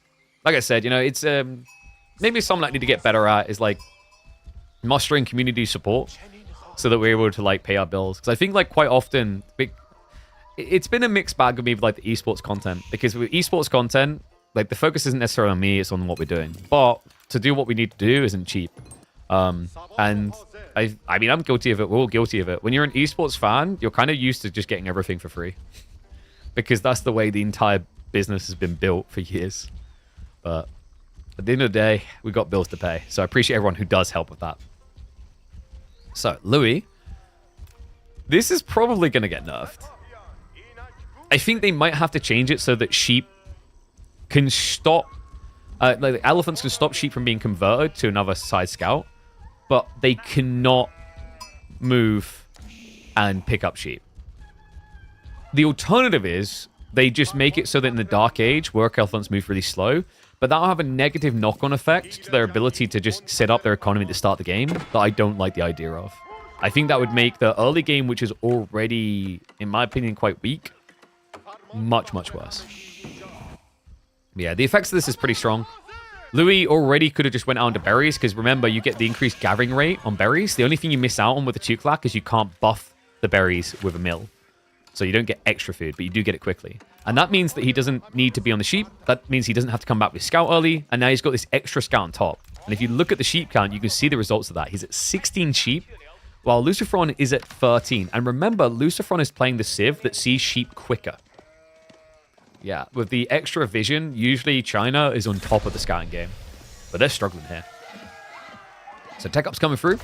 It's going to be your standard Imperial Academy. Now, reminder, the Imperial Academy has been nerfed because taxation has been nerfed. Taxation used to generate a lot more resource per unit produced and tech researched. It used to generate 4 base gold per unit produced. It's now been reduced to 2, which means you'll get 4 for producing units in range of this instead of 8. So instead of it being a 10% rebate on most units, it'll be a 5%. It's a noteworthy nerf. In conjunction with the changes to Pro Scouts, it actually might be good enough. However, this spawn looks good enough for Lucifer. He got double deer back, so instead of thinking Pro Scouts, he could maybe just pull out onto them. Okay, Dome of Faith has been slow to come through here, but that's not his fault. That's just Imperial Academy being built fast because China build quick. I just noticed we once again do not have predictions. Are my mods not here today? I could have sworn I had a mod in chat earlier. Alright, there you go, guys. Game 7, Lucifer versus Louis. Go.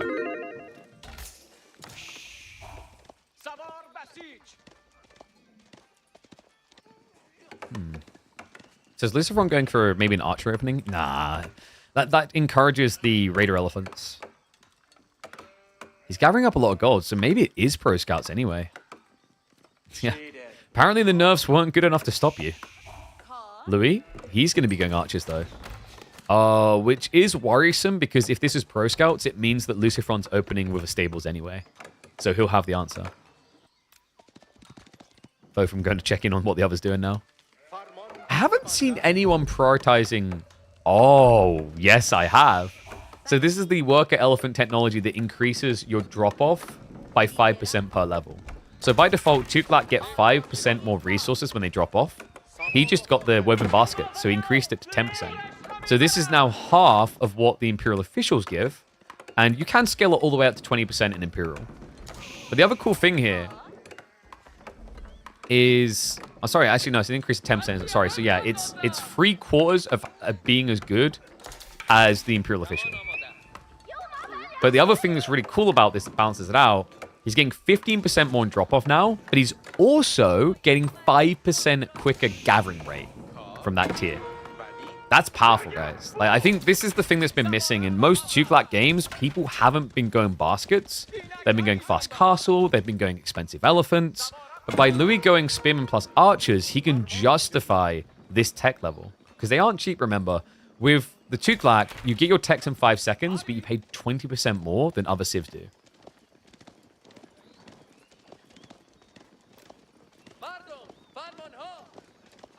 And yeah, I noticed there's no tournaments going on. I was like, that's not right. We got to fix that. Got to deliver for the scene. All right, Lucifer into Spears now. Spears Horseman can counterplay what Louis doing.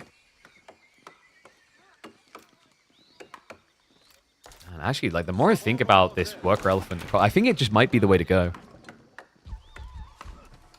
Oh, sorry, no, I misread. He is at 10%. I'm not an idiot. Yeah, oh my god. He's still got the 5% increase, but he's at 50% effectivity of the Imperial Official. Because you start at 5% on Elephant economics, you get 5% more in drop-off. And then per level, you get another 5%, but then you'll also get an increased gathering rate of 5%. So, like, it's still good, but it's half the efficiency of China.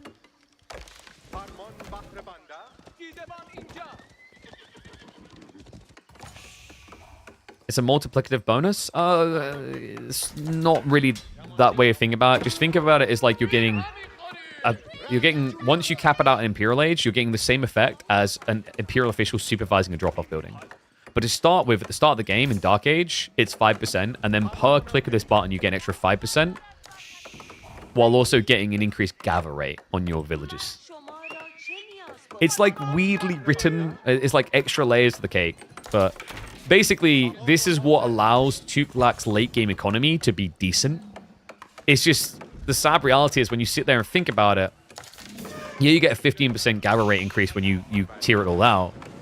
But compare that to China getting 20% more in drop-off at the start of the game, it doesn't really hold a candle. And you can see that in the math already. The numbers are not even close. Obviously, this is the power of Pro Scouts as well. I am a little bit surprised that Louis didn't try to plow out onto more berries and deer earlier. He just kept a lot of people at home gathering under the TC. Maybe he's worried about being attacked, but as a result of that, it means that his income just doesn't really hold the torch up to Lucifer's. Lucifer will be looking to age up. This is a Castle Age play.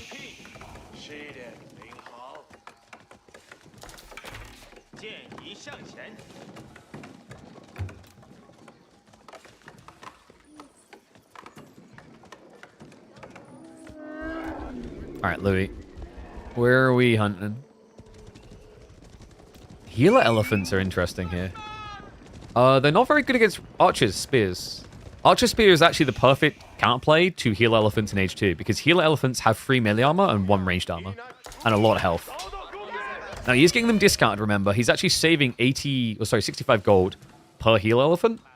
And it's interesting, actually. Like, you're paying close to double what you would to just have 2 imams, but the difference is you drive-by heal. You heal while moving, and this unit attacks while being very tanky.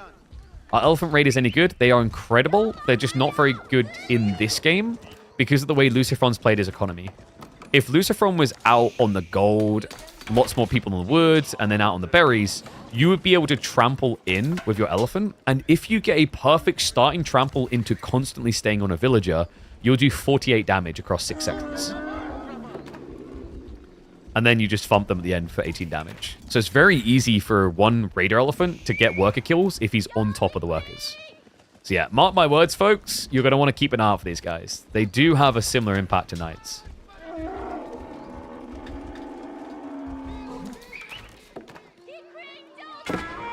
China's still going cast without mining gold, right? It doesn't seem to have changed enough, really. I mean, these archer builds were always good for this. Horseman. Oh, that's a freebie. Louis is rallying the spearmen across. Now, little reminder, these spearmen actually buff the healer elephant's damage. Each spearman in range, or each infantry, melee infantry, is going to give +1. So the healer elephants actually become pretty good brawlers. And trample does not stop them attacking. So run on and attack. But you have to keep moving to still be trampling. So if you stop to attack, you're just not going to do trample damage. From what I can tell, tramples stack, but the idea is it doesn't stack because you could probably get maximum 2 because a unit has to be touching both of the boxes. So if there's an archer between these two, yes, it would get trampled twice. But in most cases, you're going to have one unit trampling one unit. Or maybe trampling 2 or 3 units. But yeah, this is quite the push. Imperial Palace is coming in. Louis, I just don't think you look that scary, man. No, age up completes. Louis, after valiantly charging up to a 4-2 lead, I think this final score in this playoff 7 is going to end up 4-3 because China is just China. And Tuklak, you know, my first piece of feedback on this Civ, I think they have tempo issues. I think they are going to struggle against timing Civs, whether it's read timing or attack timing. And Louis, blessing me, tried for an attack timing. Great Elephant's going to charge across, but it just looks like it's too little too late. I mean, Lucifer, he's already vetted up the archers. Lancers are entering the field, and Louis MT is about to be booted out of this tropical forest. China still on top. One interesting series. House of Lancaster taking the loss. China still taking the win. What does this say about our power rankings, folks? I mean, China did get nerfed, but I think fundamentally they still vibe the best, and they actually might be one of 3 civs left that is going to want a pro scout still. Tuklak, probably back to the drawing board. I think they need some adjustments to their early game. They also need some tweaks around things like worker elephants being, in some ways, too good, and also a little bit too clowny. But for now, the trend continues. Tuklak players just look like they always want late game, because early game just doesn't seem to be their friend. Maybe in the future, the Raider Elephants can deliver more dubs. For now, they will be brought to foot, heel, and head on the ground by the power of China.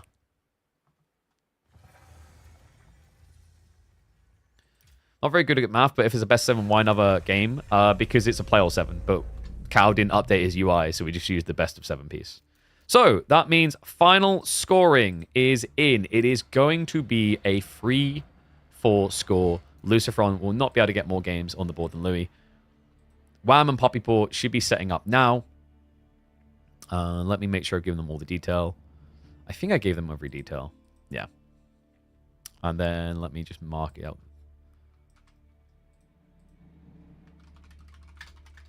Format.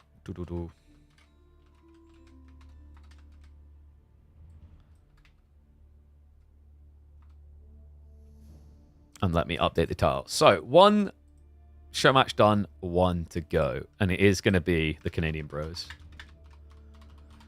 Ooh, this should be a fun one, though. Considering they would have been ideating and clashing. I know they've been playing their games on stream against each other.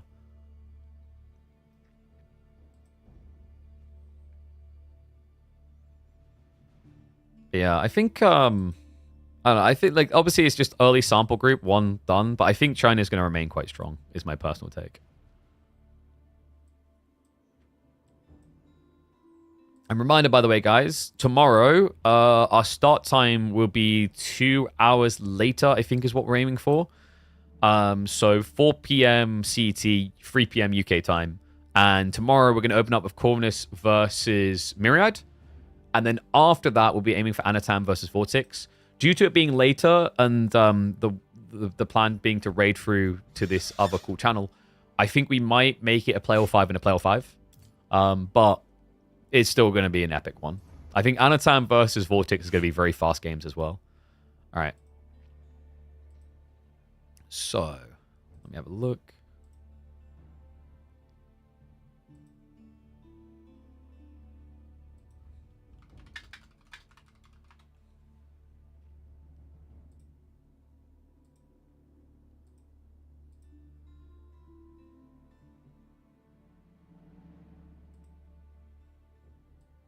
All right. First Civ Snipe setting up now. Sorry, I'm just reading stuff in the background as I'm like organizing multiple matches. We are one-man armying this. I have not summoned Tommy to help. Probably could have. I'm sure he would have been like, yeah, sure, don't mind. I was like, nah. We'll sort it. Okay, so we've set up a system for usage in the first game and the fourth game. That is going to prevent mirrors. The way it's going to work is that both players are going to select 2 civs. If the first 2 picks are the same, then the guest player will have a snipe to remove that civ, and then his opponent will have to play the other one. Because game 1 and game 4 is new civs. So game 1 is new civs versus new civs. Game 2 will be old civ versus new civ. Game 3 will be the other way around, so the other player will play the new civ. Game 4 will be new civs again versus new civs. And then game 5, just like we saw with that game 7 there, whatever you want. China versus Lancaster. You can be boring and do English versus Abbasids. Whatever takes your fancy.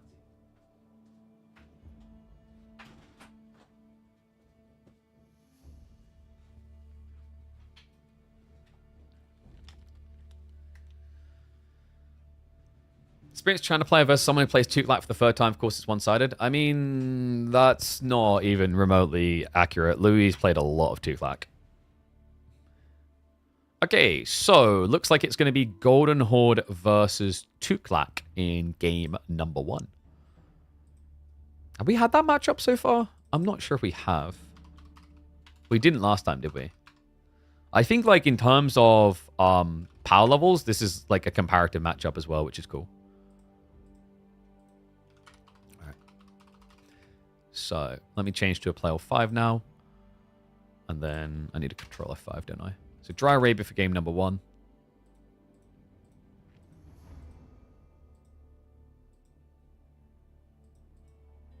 Oh, hold on a sec.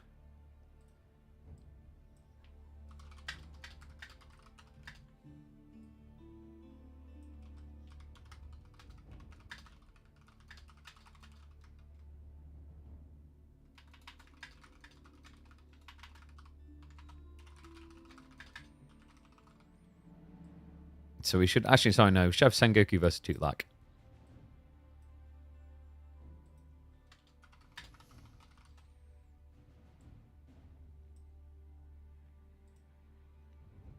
Sorry, I read it wrong.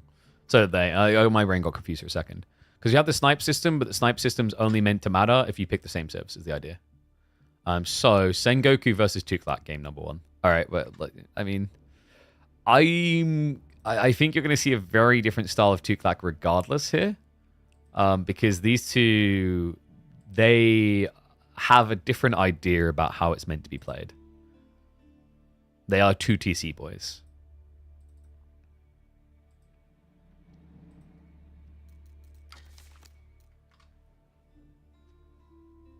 What? I know, right?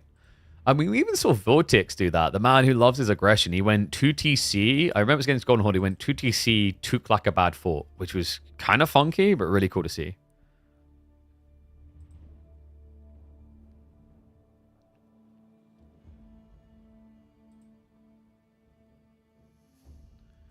Looks like a little over 1 food loss a second. Yeah, I think that's what we said in the Gorge game. Is like 1.5, I think, per second.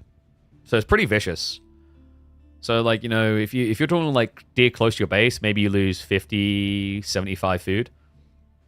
But, like, further away deer, sheesh. Like, I mean, you can take it to annoy your opponent, but it's not going to get you much, which I think is fine. By the way, guys, what I want to see much of is that number going up. Remember, we are working with Opera GX this month. If you guys want to check out a cool new browser that is designed for gamers, it has some cool gaming features in there, be sure to check them out. They've got all the different things like Twitch, Twitter, etc., Discord embedded in there if you want to use it. The more important ones for you guys are going to be VPNs, so that you can access all those cool shows and those discounted prices on games without having to buy Surfshark or NordVPN. Because honestly, if you're just trying to buy things on the cheap, you don't need a dedicated VPN. It's not about privacy or whatever. It's just about getting the cheaper prices. Opera GX has a built-in one for the browser. They also have a really cool gaming corner that lets you know about all the upcoming releases and the dates they're coming out, which I've found really handy. The amount of times when I'm like, oh, that game's coming out? Damn, I didn't know about that. And then all of a sudden I'm keeping an eye out for a new game. Is really helpful for that. But yeah, they're sponsoring the channel, and you guys can support me just by downloading it. It's absolutely free to do. Just download it, create a free account. Let me know what you guys think. Let me know what uses you find. Someone mentioned they had a really cool use where they then added it to the phone, and it was saving the progress between the 2 browser modes. So they could just carry on where they left off on the PC browser, which is pretty cool. Outside that, always remember to check out PCS. PC Specialists, of course. We are working with them through to the end of the year. If you've been thinking about getting yourself a new PC, a new laptop, or whatever, PC Specialist should be your go-to. Like, we literally have a laptop from them right here. You guys may have noticed a few months ago, the level of production on this broadcast went up. Like, the streaming quality in all platforms, the recording quality, all of it while maintaining top frames. That's because of this PC, this laptop, that was built by them for us. This is top of the line. I'm not going to say everyone go for this. It's a £3,500 laptop. But for a lot of you guys, especially the new DLC being a little bit more straining, it might be worth considering an update. And they have some really good prices on their desktop PCs. You can also get £40 off on me by using Pigeon40 at checkout. Exclamation mark PCS if you want to check that out. But with that done, I think the boys are ready to rock and roll. I'm Sengoku, I'm Tuklak, your Horde. Okay, whatever. I'm just going to let them play it that way. I think they've changed it, so they're going to Tuklak and Horde. That's fine. They're going to use the snipe system as intended. I don't mind as long as it's called at the start. I'm allowing players to do either one because, like, we just want some fun content. So the snipe system we've created, it was originally only intended for when a mirror popped up to get the different civ. But if they want to treat it as the snipe working, because only one player snipes the other player, then I'll allow that because it means that in game 4, the snipe will work the other way. And then Wham will get to snipe one of Puppy Paws. So that's fine. Like, it's fine to do it either way as long as we're consistent within a series. So Golden Horde versus Tuklak. And I'm a fan of this because we've been seeing a lot of Daimyo anyway.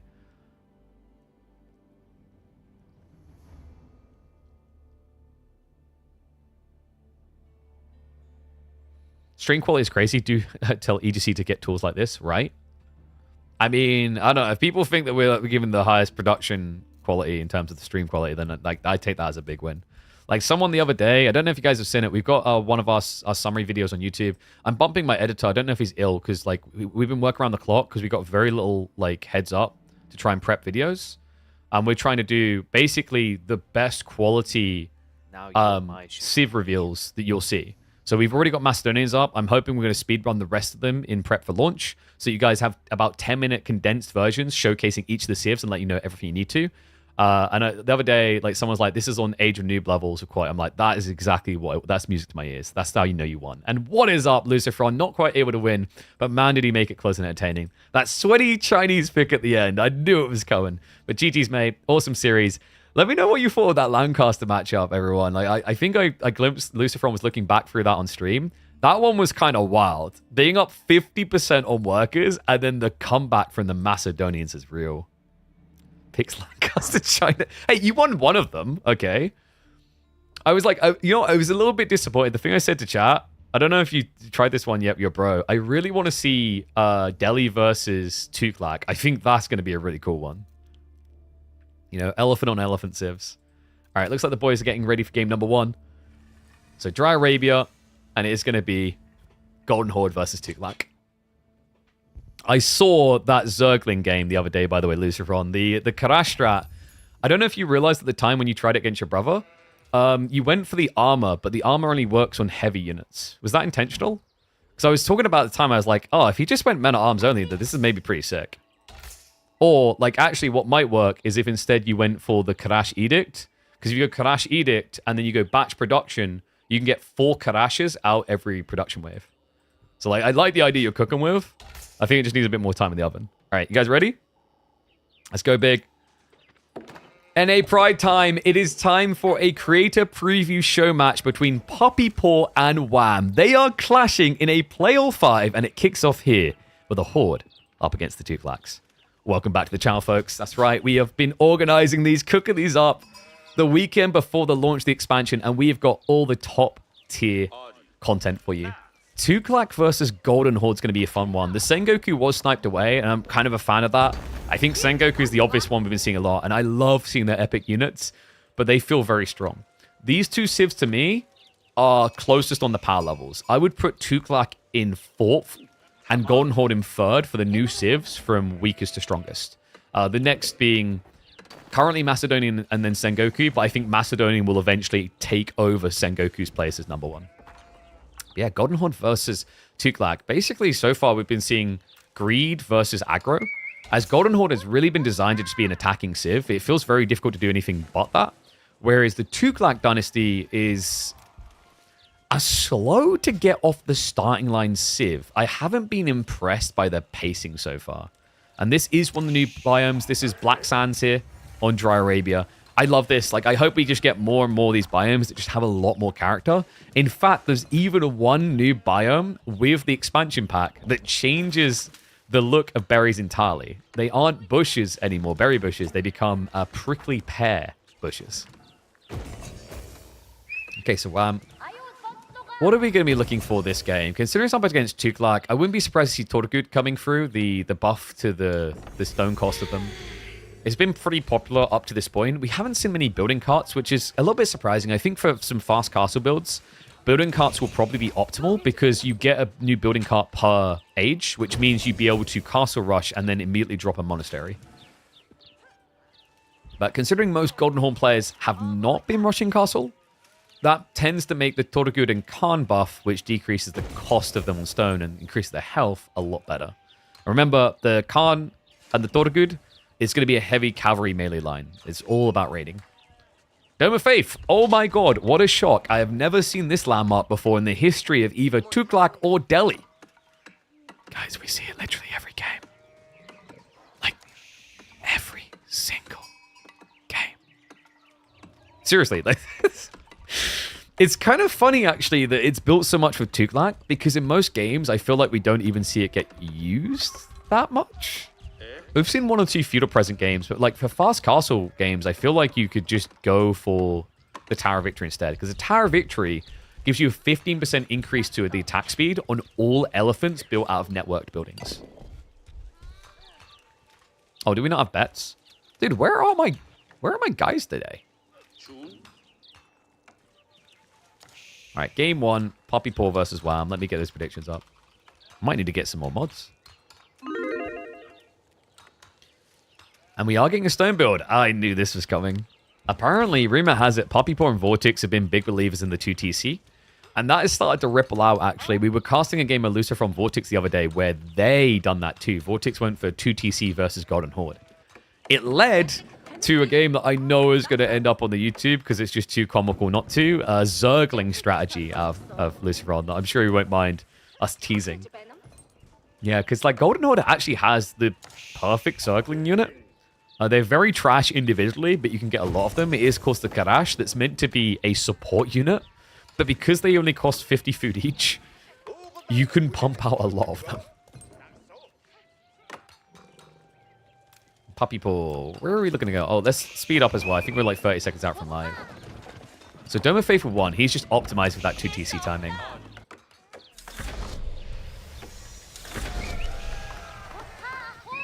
Puppy Paw. Yeah, he's not stopping there. So this is a Tuklakabad 4 build then. Unless we're going 3TC, which is kind of crazy. So the other reason why you want to be on Stone with Tuklak is once they reach feudal age, they get access to their castles. The Tuklakabad forts are a way that allows you to build into your governorships. The governorships have a lot of different perks. They can buff your economy. They can buff your technology. They can buff your units. There's 6 governors in total, which means you need to build 6 of these forts. They are only 425 stone to get started, but very expensive on time. 2 minutes 15 by default with just 1 villager is a long time. It's almost as long as a TC. Oh, was that a cancel? Is he getting racks and switched his mind? I guess with the TC... I think Poppy Paw was worried maybe the timing was going to attack him. But it looks like because Wham went wider, he didn't arrive on the 2TC. So that was a pretty cool detail. Poppy Paw was optimizing himself just in case he needed the spearman. Besides against it now, though. Batukan. It's just going to keep poke raiding. Really good to utilize the Lance here. The Lance does double the damage of the Mace Strike. So always worth just trying to get those charges out. Where are the elephants produced from? I would love to educate you, but I don't want to be banned on Twitch and YouTube. So I don't think I'm technically allowed to show footage of that on stream. But after a mummy elephant and a daddy elephant love each other very much, they spawn out of either town centers or Tuklakabad forts. Instantly. So you just basically press a button. Like this is like Uber Eats orders for elephants. Just please do not eat the elephants. They cost 75 resources each. You can have a maximum of 20 of them, and they'll spawn out of the closest town center or fort to where you summon them. So you can summon them 2 ways. You can manually click them in the TC, but honestly, the better way is quite often using the villages and just going Q, W, and then putting on the ground. Could you theoretically Tuklakabad Tower Rush? Yes, but there's a reason there's bad in the name. Remember that part where we said it takes a very long time to build? You are not China, believe it or not. You don't tend to build that fast. But maybe with worker elephants pulled, like you could body block the shivs out from the enemy villages.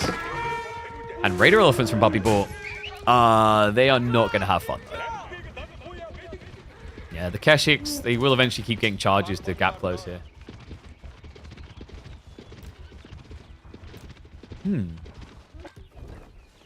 Puppy Paw. He is going heal elephants. Okay, this is actually a really cool strat. If Golden Horde do what Golden Horde does, which is builds loads of heavy cav, then you can go spears plus healer elephants. And that's also going to make your healer elephants really strong because they get buffed up damage per nearby unit. Or nearby melee infantry anyway. And finally, someone actually using the infantry of Tuklak to build walls. The problem is most players so far on Tuklak don't build infantry. Raid elephants diving on in. No big connect was killed just yet, but might have been a good chance to try and go onto the tree line with the trample. And you got 3 base ranged armor, which is really high, actually, now that I think about it. So I'm pretty sure standard horsemen start at 2. That's actually crazy. Yeah, I think like raider elephants 100% should be used for diving constantly. Just think of them like a pseudo knight. And we do have the first Tuklakabad 4 up. Governorship's going to be coming in. And he chose the Governor of Ajmer. Now, that's an interesting choice. This summons warriors for free every 20 seconds, I believe it is, up to a certain cap. The cap being 6, 9, and 13. However, there's a crux, a catch with the Ajmer warriors. The Emir warriors, they don't like being away from mummy and daddy. They tend to turn into cranky little crybabies. So if they get out of the aura range of castles, they start to decay on their stats. They'll lose armor, they'll lose health, they'll lose damage, and they will move very slow. So yeah, this is very much a defensive type strat.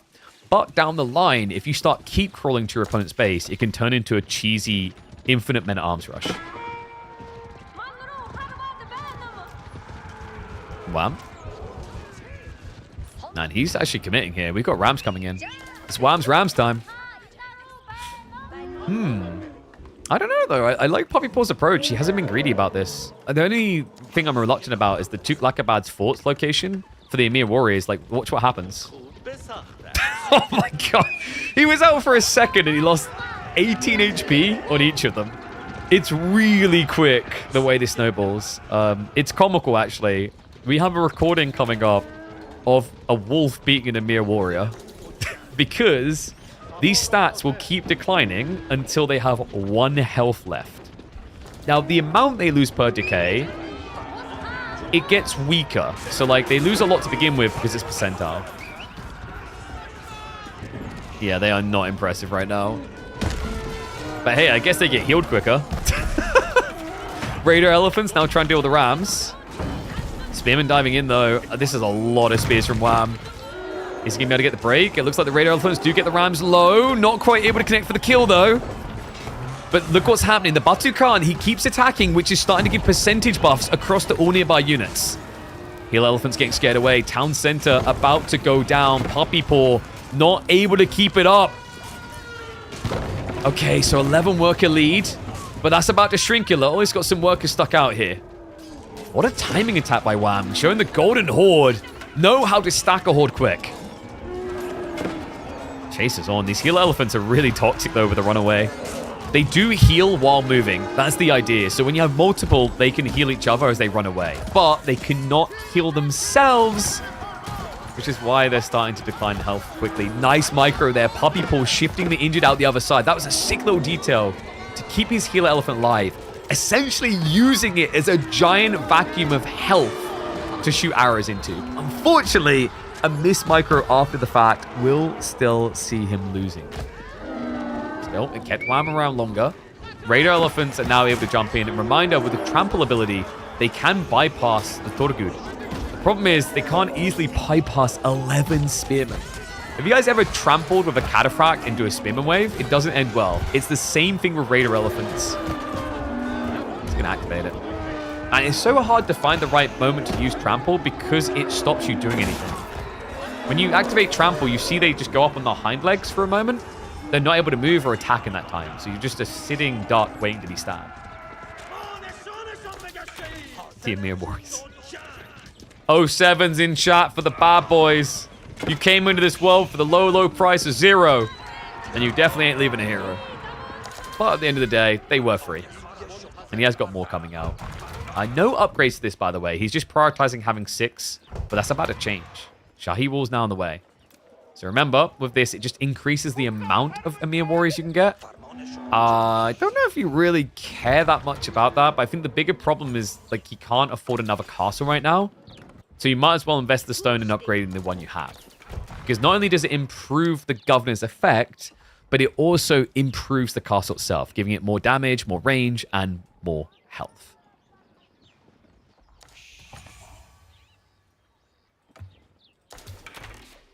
Looks like Wham's thinking about an age up now. In fairness, it's a good time to do this. He has good map control. No one's picked up relics because Puppy Paw's still stuck in age 2. So we could be seeing relic Uvus here. Muscovy Yasak is good for cheesy men-at-arms rushes, but I don't know if you really want to be men-at-arms rushing into Emir Warriors.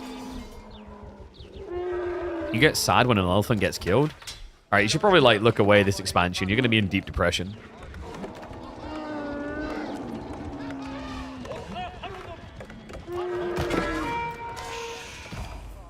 Oh yeah, did you guys not know?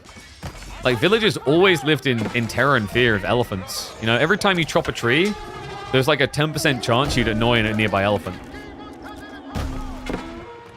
Like, what are you doing with my scratch and post? Just tramples on in. And, oh, wait. The archers! Shivs out from the villagers, but Puppy Paw, this is a disaster! That's the whole worker lead! What a strike, Wham! Deletes his economy! Puppy Paw, now only 1 worker ahead. The Emir Warriors were too little too late to change anything about that. What a disgusting raid. I can't believe he got in like that. Wow. Able to make Puppy Paw bleed, all whilst prepping for the castle age. Well, if there's one thing for certain, it looks like a Canadian's winning this game. Wait a second, that doesn't help. It looks like a Canadian that is not nomadic is winning this. Wait, that doesn't help either. I think Golden Horde are winning. Relic Uvus now on the way. So this will give him the ability to turn relics into permanent Uvus, allowing him to generate infinite stone.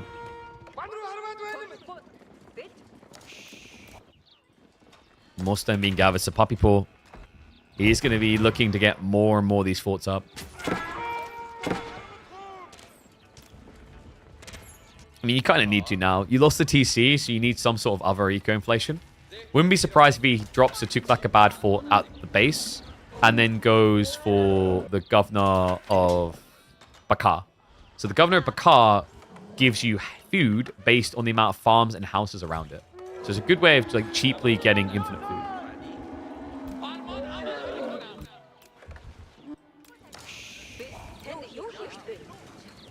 Another thing you do unlock with Castle, by the way, these. He'll start getting roof tributaries for free over time. Yeah, it's quite interesting. Both of these civs kind of have a way of getting free melee infantry. But, of course, Puppy Paws is anchored to a location. But compared to Wham's, they come out a lot quicker.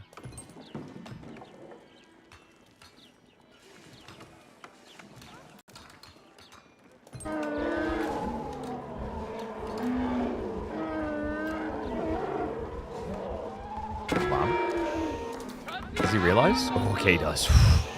If they got any closer with the trample. Oh, he's going to try for it still. Hold on. Good reaction, Wham. Splits it up, makes it a little bit weird. The trample not able to connect there. Puppy Paw's fishing expedition. Leave him hook, line, and sinker because we're now 10 seconds away from Wham getting the Castle Age. The Tortugoods will automatically become Castle Age Tortugood. And they're already a bit too good for this engagement. Look at that increase in health. Up to 310 now. 14 base damage. It is going to cost him the outpost. So 4th position gets pushed away from. Wham played this well, though. He's still got reserve food behind this. It creeps away with the extra workers. And do we have a new castle yet? from Puppy Paw? We do not. Wait, did he upgrade the Emir again? No. He's gradually getting the stone necessary. He continues to push. Not the quickest of siege weapons here, but respectable damage. Daughter goods. Getting me able to poke. Wham with the men-at-arms and crossbow switch over, and we should be seeing Monk soon, but for the time being, full focus is on getting an army together to defend. And Puppy Paw, he's starting to get ready for his own castle transition. Wait, is he actually just going for it? I think he is. Look at the Emir Warriors. Oh my god! I can't go for my gold. These guys, they're very dangerous. Please, don't hurt me! He has like a straight sword with a curved hilt. Oh wait, no, he doesn't have the curved hilt yet. You get those later. I mean, he has a very scary looking sword. Is that a Xian sword? That's meant to be a Kanda. Is it a Xian sword I'm thinking of? Oh yeah, no, he has got the curve. There you go, there's the curve. The curved hilt. The swords do look pretty badass. It does remind me of, I think it was called the Xian sword, which is like a thicker blade made in China.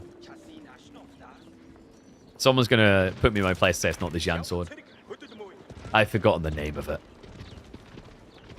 Why are these units so debuffed? Because they miss home. They're homesick, man. Have you ever been away from home too long and you just cry a little bit about it? They want to go see their kids. They want to kiss their wives. They want to pet their pet elephant. It's been too long since they have seen home. Welcome back, warriors from the east. You're almost there. Just a little bit further. Come on.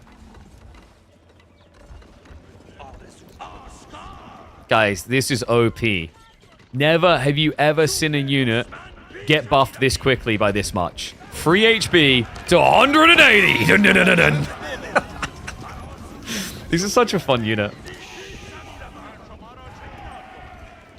And remember, he generates them for free. From this fort, every, I think it's 20 seconds, you generate one. But you have to fight around keeps. Any keep will do, as you just saw there. Compound of the Defender now coming in. That's going to be an interesting one. So it's going to discount the stone cost of any upgrades and buildings, as well as give him access to a 4th tier for his governorships. But worry about that later. The 4th tiers are not cheap. And he did go for the Governor Multan, so we are going to see a buff towards the villager production rate, which means on 1 TC, he can start to build a lead again. Wham, however, should be thinking about relics. He's got his shamans now coming out. Relics soon to come home. He gets denied on the north one, though. I think the devs might need to change the outlines on things, because I love this biome, but seeing relics on that minimap is horrendous. It needs more outline. I think they need to add a shadow effect to all assets that aren't the map itself. So like things like gold, relics, players, things should actually pop off of the map more. Almost like a mini 3D effect. Shy Walls now coming in, so we are going to be seeing the buffs. So there we go. TC all of a sudden is now Song Dynasty. And that affects all town centers, wherever they are. Some of the Tuklakabad forts, and my god, he has 2 TC. Some of these Tuklakabad forts, auras, are not auras, they're global. This is just a governor bonus. It doesn't require any linking. But there are other forts you can build, like, okay, not this one. Governor Ook is another global. There are ones like the Bakar, which buffs farms near it. There's also one which buffs the health of elephants, but it has to be buildings next to the forts. So yeah, some buffs global, some not.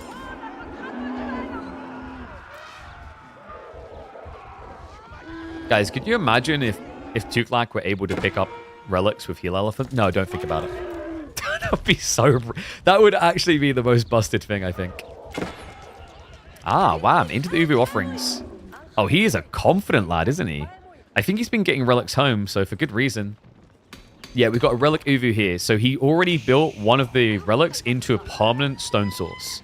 So he's about to get an extra 30% increase. This is when Stone Gen starts to go nuts for the Golden Horde. And he already has Uvus at the back. Remember, another detail going relic Uvus is you get a base 20% increase to gathering rate. And then you get this other 30% on top. So you go up to 90 stone per minute. 93 to be technical about it. It's pretty crazy, and it's crucial to succeeding with Golden Horde. Because a lot of your best techs cost only stone, and they cost in the 800, 900 region. Yeah, so like Wham, for example, next could go for batch production. Oh, he's going to be getting Battlefield Salvage, so we are going to be seeing his Karash starting to get added in. I wonder if he considers an Edict soon. Edicts also cost a lot of stone. Oh my god, he's doing it. Guys, it's the Karash Edict strat. So the way this works is that when you choose the Karash Edict, every military building in range of a fortified outpost, when they build a unit batch, they'll also get a Karash for free on top of it. Yeah, so he's just looking to Zerg. I like this idea. It's the first time we're getting to see it. Men at Arms looking beefy as well. They have got the Karash armor, so +1/+1. Against mass archers, this is problematic for Puppy Paw. Because he'd have to find every single Karash and kill them. And there's going to be an infinite slew of Karash coming. Batu Khan just trying to edge on the side of the fight. We have got the Khan debuff arrow coming in. That's going to increase the damage the enemies in range take. Dude, this is a crazy strat. But for Wham, for this to work, he has to keep swamping. Because this is quantity over quality is the idea. Fun little detail about the Karash Edict, by the way, guys.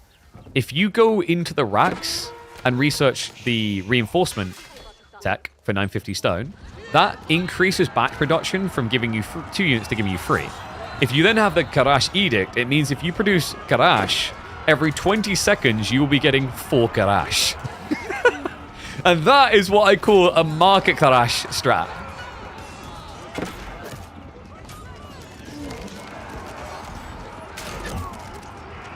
Have I read historically why Karash are buffing armor? No, I'm guessing that they were flimsy people that just got thrown in front of the main line. So they were body shields. Uh-oh. The fort's in trouble. He's going for the Eye of Sauron. I don't think it's going to be quick enough, though. No, Curse of Aliyah is not going to be coming through, so fort's going to go down. We've got Siege Workshops. He's going to be trying to switch into Ballista Elephants, but guys, those are not cheap. They cost 650 resources. And I don't know if he's got time for that. Crossbow Master counter out the War Elephants. Wow, this is great momentum on his side. The problem with the Karash spam is, even if you kill them, you overkill them all the time. So Archer's now just trying to snipe that backline of crossbowmen. War Elephants are hanging in there barely. Target fire is coming through on the Healer Elephants first because they are marked as heavy units. They melt. And the War Elephants, they're going to go as well. GG's going to get called. Talk about superiority in numbers. Welcome, one and all, to the Horde. That was a cool strat. What's the focus on that one?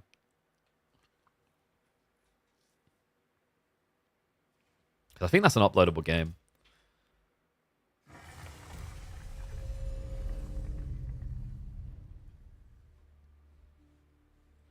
The Karash are not a meme?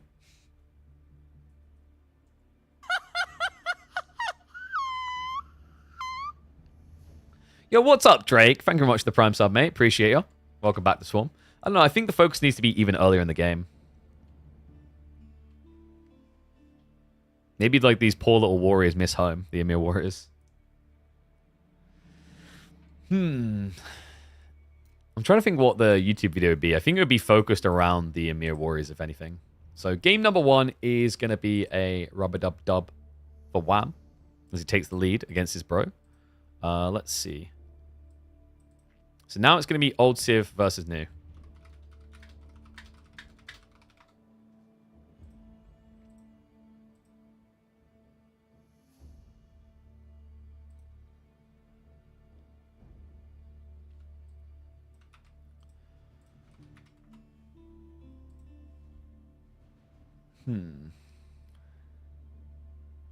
I feel like the focus is the Karash later in the game. That's awkward though, because when you have like the strategy came out like 20 minutes. Like if you made the video about that, people are gonna click on and be like, I haven't got what I wanted out of this. But it was a really cool strat. Damn.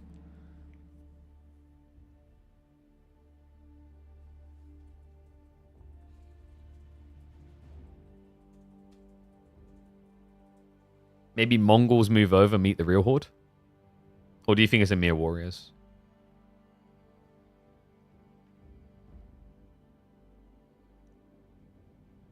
It's either Mongols move over the meet the real horde, or it's Tuklak get men at arms for free. How is this not broken?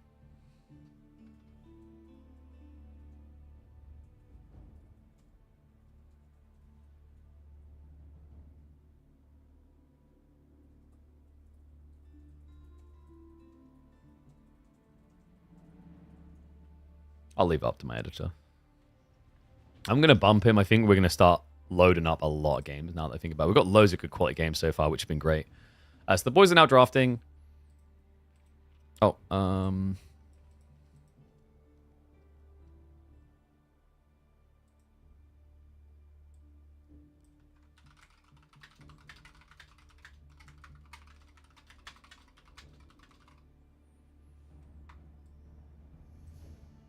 okay, yeah. Sengoku Daimyo versus Japan.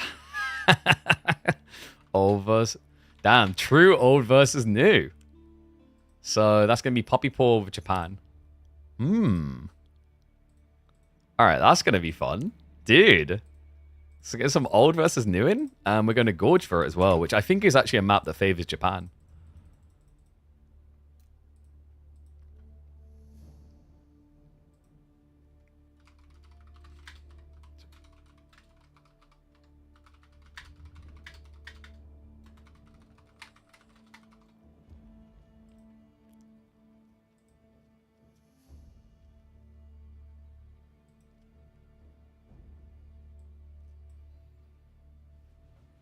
It favors Japan, so both sides should be happy. There you go. I mean, I have a feeling Japanese will win this, but they're both Japanese, so now I'm confused.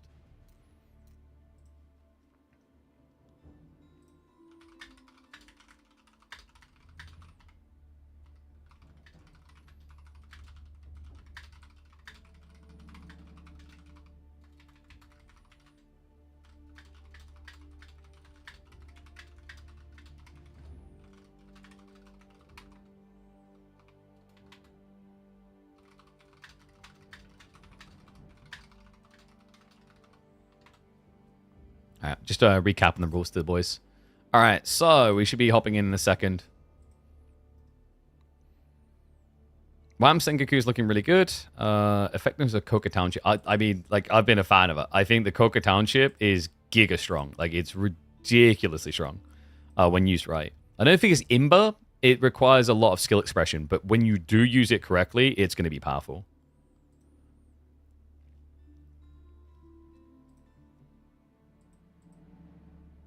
All right, guys, you ready? Looks like we can get into game. Let's go for it. Do you have any comments on people accessing Crucible Elliot? No comments on that. Lot of dev on it, but, like, I mean, it's kind of a shame that it happened. Like, I don't know. Tech issues, whatever. Like, I don't have the full story, so I'm not going to comment on it. All right, let's get ready to go. Here we go, folks. Have we got the score? We have indeed got it set up correctly. It's time to answer a question on everyone's mind. Who's better? Who is the best Japan? Sengoku or the OG Japanese? What better way to decide it than by throwing the two Canadian bros in the ring against each other? Welcome back to the channel, folks. We've got game number 2 of our show match play all 5 between the Canadian bros. And man, this is going to be a fun one. Japan versus Sengoku on Gorge, a map that is usually good for raiding cavalry builds. I've got a feeling Japan actually might be favored in this one, and that's an interesting way to guarantee it. Dark Age rushes are going to be pretty good against Sengoku because, folks, this is in an inherently greedy civ. Wham, he's already dropped a Matsuri, which is a marketplace and a drop-off building, and the way that you get your yatais that gather resources passively from nearby food sources. Now, why does this make Japan a good counter? Because they build spearmen. The Dark Age rush is still popular because a rat costs 75 wood. And to get the best value out of a yatai, you want to get it out on the map where you can be on things like boar for the best gathering rates possible. Yeah, and the problem here is if Wham just went one yatai, the Dark Age rush is I'm not going to say whatever, but it's not that threatening. However, what Wham has done is he's gone for a Matsuri on the tree line, meaning he wants to add in additional Yatais. Now, these Yatai will eventually get harassed back into base. They shouldn't really be that killable, though, unless Puppy Paw goes up to 5 or 6 Spearmen, because they have 370 HP. But guys, the reason why 5 or 6 Spearmen is important is if Puppy Paw makes that big of an investment, he can kill these 125 wood units because he can surround them and stop them moving. And I think he knows. He's sniffing it out. Puppy Paw. Oh, he's so close to revealing it. And a sneak out in the deer. Okay, that's a cool idea. Wham. He creeps out and sets up an outpost. Yeah, but what about the gold is my concern here. We have no gold gathering at all. Wham is going as greedy as possible. This is a triple Yatai build. So he's looking to get as much passive food going as early as possible. And Puppy Paw does find one. So do you pull all the spears now? Because I don't think you're that threatened if you're Wham right now. Like, 1 Spearman, 2 Spearmen even can be a little bit flimsy. Remember, guys, they only do 7 damage, and this thing has 370 HP. Yeah, it turns out, in very realistic fashion, stabbing a giant wooden block of stuff isn't that effective? Nani? With micro, though. I mean, this is the thing. If you're just a casual A-clicking it, it's always going to get away. But we watched earlier today as a player with just his Khan and a Scout was almost able to net a kill. And Puppy Paw. Oh, he's found the flu. The flow to get a Yatai kill. Puppy Paw says no. Oh, no, he's not getting in front of it again, though. He's back to A-clicking. And the villagers are coming out, so Wham will be able to clutch up and repair it. Villagers are fast on the repair, by the way. Whew. Good lord. So we'll get it back home. In fairness, though, I think this played out okay for Wham because Puppy Paw's full attention went north side. Look what Wham done.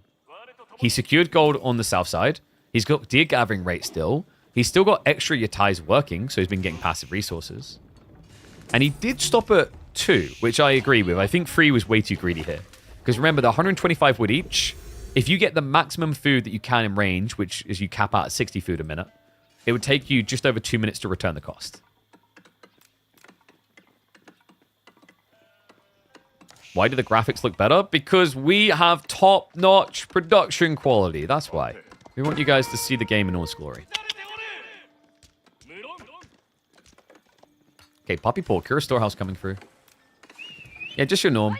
Koka Township, I think, is probably going to be the norm for Sengoku. The Koka Township of the Sengoku has a lot more utility and also scale potential than the OG Civs one. Yeah, because your Shinobi might not be permanent, but they cost nothing. You can deploy them at any stealth forest, and they provide a percentile debuff on movement speed and damage received.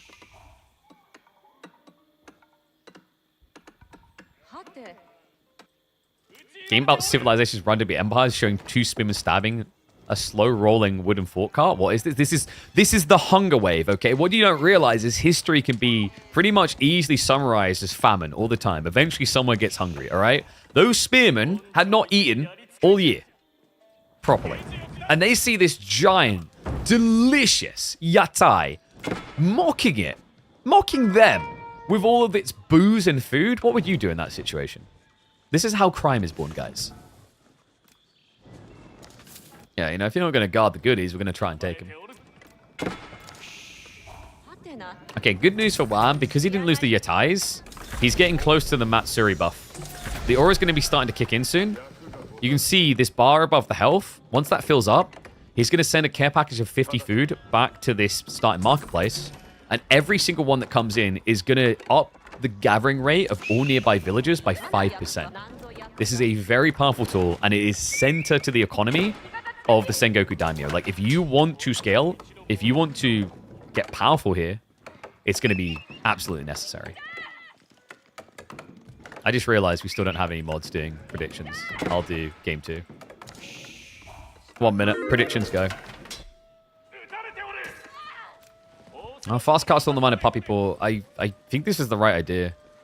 And I kind of like the idea from Wham of playing feudal to try and stop it. I just don't know if he's going to be quick enough. Then again, whoa, puppy paw. He didn't build an outpost on the gold. That's a big no-no. So Yumi Spear Spam's going to be coming in. Now, what's interesting about this, folks, there's a really cool strategy that Wham can leverage here.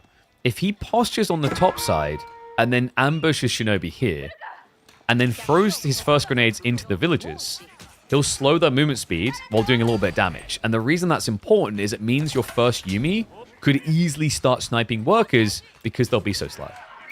Yeah, that's a critical detail to remember with Gorge, because on Gorge, your vision going up the hill is worse. So he just doesn't see as far as like you normally would. The spears are going to arrive. That's going to be a Russian outpost now. And summon the ambushes, Wham! Do it! So, someone that... Are we just not... Wait, they're coming. There it is! Shinobi on the way! Okay. Let's see if we can get some worker kills. Puppy Paw so far is the one who's attained one. Frags out. It's going to clip, but it's going to turn around for the easier target. There we go. Nukes one down. More shots coming in. That's a double worker kill there. And now they will run off into the wilds, unseen. An ambusher samurai there that is now taking 50% more damage. Whew. I've seen less grenades launched out of a one-man army noob tube strat in Modern Warfare 2. That'll take you back.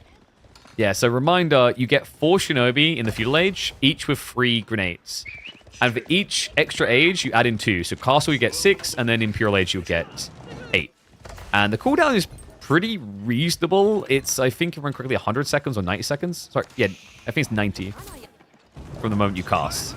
So it's 90 seconds, but like you have the Shinobi then active and the cooldown begins. So it's more like by the time you're done doing your Shinobi stuff, probably got 70 seconds wait until you go again. The damage is low. They only do 2 siege damage per grenade. It's more the utility of buffing other units, which I'd love to see here. Okay, so Puppy Paw, that idle time really hurt. He's back on the gold now. He's almost got what he needs for an age up. Way too much food, and my worry here is not enough gold, and he just calls it. The moment he sees the Yari cavalry, he says, get me the hell out. Wow, I'm impressed. I really thought Japan would have the Sengoku Daimyo's number in this one, because so far, most players with the Sengoku Daimyo have been rushing Castle Age. But what a great read by Wham to play the feudal and use it against Puppy Paw and his predictable greed. Cool game. Damn. Wham strong. Big smash. Double kill already.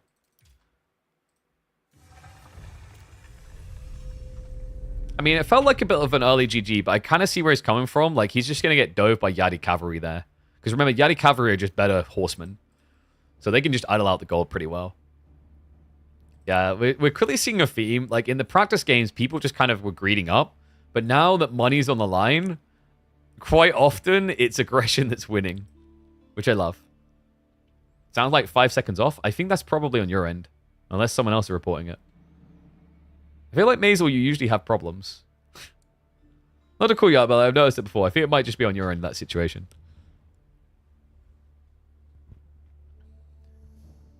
Be able to do the prediction of the spectator 5-minute delay. We're not using delay. Yeah, I figured that Wham and Puppy Paw wouldn't try and cheat against each other. Call me crazy.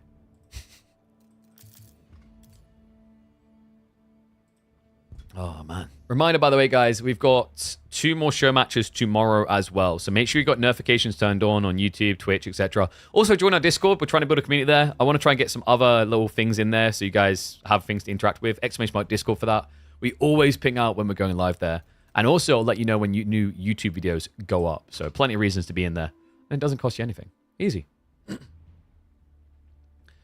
Did only content creators get early access to the DLC? That is the intent. To create content. Okay, so we're going to Cliffside for game number 2. Game 3, rather. Blimey, we're already in game 3. They are going fast.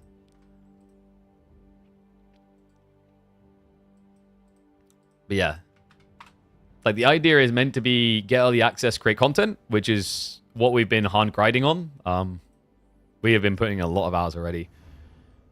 My hopes is that everyone who has access is in some way or form at least participating, whether like you are playing games and then allowing people like me to cast them, you are helping other people create their content or whatever, because I'm a big believer you shouldn't be able to access it unless you're doing that. Because it's basically, the thing you have to remember is the create a preview, the whole intent is to market the game. And if you are on the create a preview, but you, like, for example, are hiding data and just playing games, you're not streaming, you're not making YouTube videos, you're not even making posts about it or anything, then quite frankly, like, the create a preview is not the place for you. That's my, I don't think, hot take at this stage, just a logical one. All right, so Boyo's coming through with... is that Golden Horde versus English? I believe so.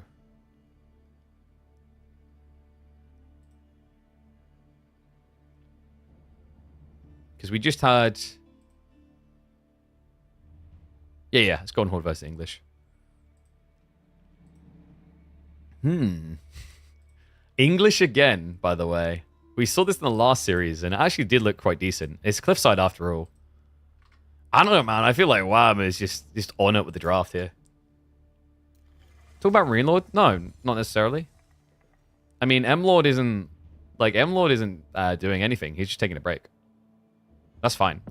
But there are people that are going to use it to get, like, a competitive advantage and not even contribute. Like, the way I view it is, like, you either want the scene to succeed and you want to, like, contribute to the collective however you can, or you're just selfish about it. Like... Sure, you could argue there's a selfish thing in me hosting show matches and lots of people watching, but like, we're giving money to the players, we're actually creating content. That's still doing something for the game. Alright, should we get ready to go? Let me just get the UI set up correctly. Let's get predictions ready to go. And in we go.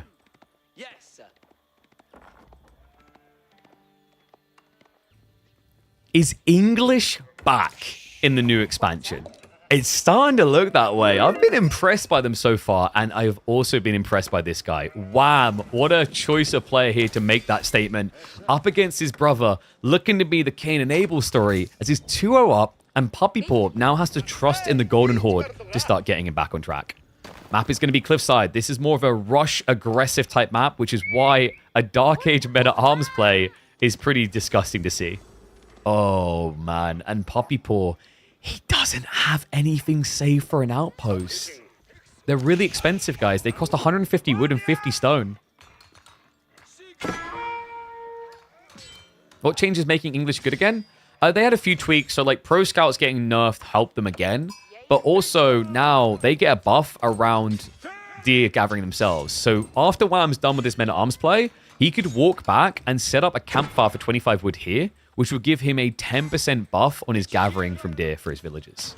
So on top of that, they also did buff Council Hall now, so it's got a 5% discount on Lombos. So there's a few small changes. I don't think English was far off becoming viable again anyway. But man, is that going to be a kill? That is. Wham! Oh, no, he needs 2 hits. Okay. Misread the numbers. Too used to seeing 10 damage on a men-at-arms. Okay, so he forces the idol. Puppy Paw does just about get enough gold here. Had to rush across onto it, so he doesn't have the food ready for a tech up yet. Whereas Wham's economy is a lot nicer in the balance here. So his timing, I think, should be much better, because Puppy Paw, with the Golden 10, you don't have to commit villagers to aging up, but that means you can't speed an age up. It just happens at a gradual pace. And the scale is kind of crazy, by the way. 1 minute 50, then for Castles, 2 minute 5, and then finally Imperials, 2 minute 20. I don't know why they scaled it like that for the Golden Horde, considering that the Bassids, Ibids, things like that, have a fixed tech up time by comparison. That did strike me as a little bit unusual.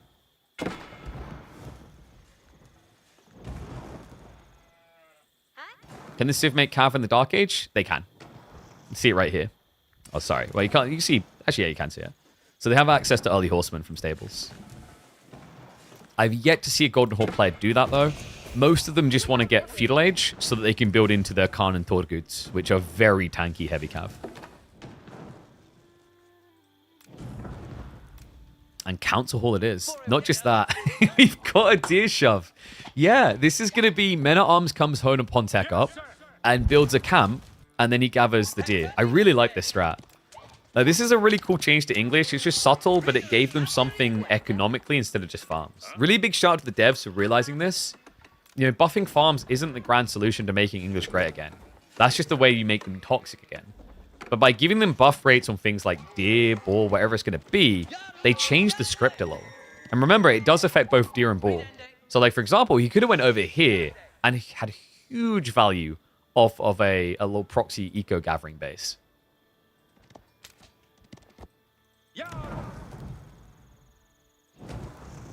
And yes, you do have to buy units in bundles of 2 with the Golden Horde, which is another reason why early horsemen could be a bit tricky. Like, you get 2, you get this cool spike timing, but technically it means you do get your units out later than other civs. I'm still not sure if Golden Horde's eco is good enough with this, by the way. They get 2 villages every 37 seconds as opposed to 1 every 20. So they buffed it to make up for the fact, like, for 20 seconds extra, you'd have no extra worker. But I feel like we've been down this path before with civs like the Order of the Dragon, where quite often the conclusion is these bigger delays in having things exist hurts you way too much.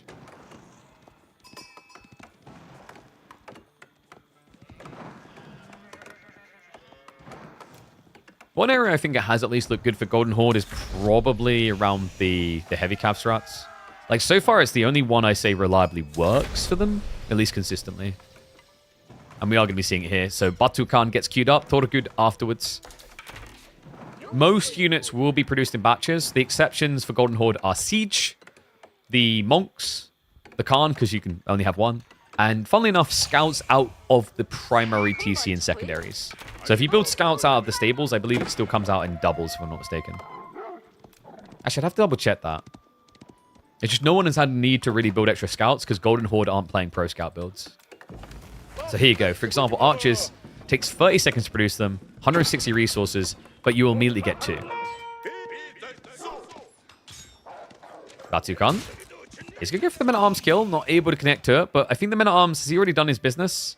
Well, the Scout, I think, done it instead. Yeah, he drops the campfire, so we have now got an increased gathering rate and survival technique. So he now gathers from deer 25% faster with English.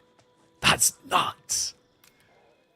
Yeah, so this could turn into a fast castle build. I don't think he's going to be able to, though, because Puppy Paw is playing aggro, and you're out of the base on deer.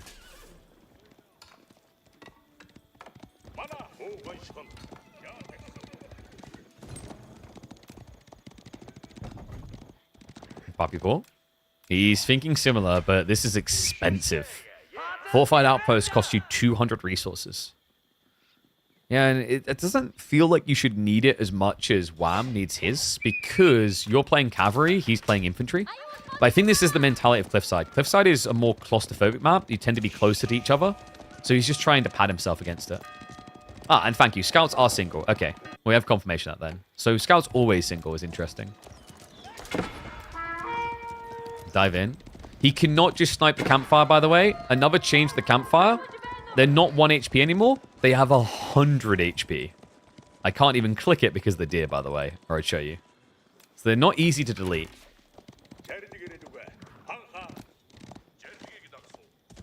Cool. Just going to keep trying to slow things down here. Now, this isn't a bad idea because the Thoraguds are very tanky. And if you lead with the Khan, you're never going to lose health on this guy, so it's not a risk. Yeah, I do kind of like the idea of actually just replacing these with 2 Keshiks and diving. And then using the Khan to tank the hits. But, oh, he goes to the campfire. So there you go, guys. You see, it takes quite a lot to kill, but it does connect for it. So around the point about Keshiks and Tortaguds, if he had 2 Keshiks instead diving, and then Tortaguds waiting, he could tank the arrows with the Batu Khan, and then use the Tortagud to heal the Khan to full. Because the Tortagud do provide healing to the Khan when they're out of combat. When you're in combat, the catch for having Tortagud there is all the damage gets redirected from the Khan to these guys. It'll mark one of them when you're in battle to receive the damage. Yeah, like, I mean, it's bold of them. If I was that Tortagud, my mentality would be more like, he'd be like, Torgood, I choose you. I'm like, nah, bro. I'm Charizard in this. I ain't coming out of the Pokeball. I ain't doing any move you want. You ain't got enough badges to control me, okay? But no, these guys, they are full Secret Service Mr. President. They're like, oh my god, here comes arrows. Mr. President! And then you just watch them melt. But not the Presidente. He stands always. And I'm just going for a good old-fashioned Lombo ball.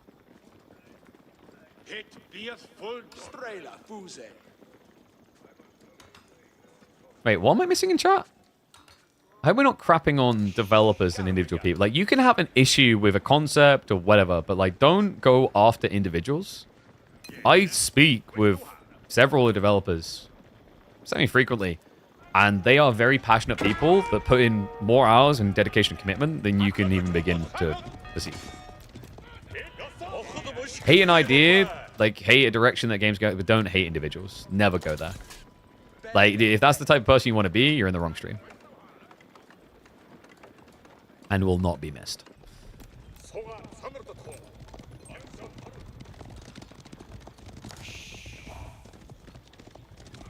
Yeah, actually, that's another fault with the Torgood-Khan interaction. Like, if all these archer shots are going at him, it's not always the Torgood gets in the way, because he can be, like, over here, and you can be here. It's almost like the Batu-Khan is just pulling all the arrows out and then stabbing you. It's like, your problem.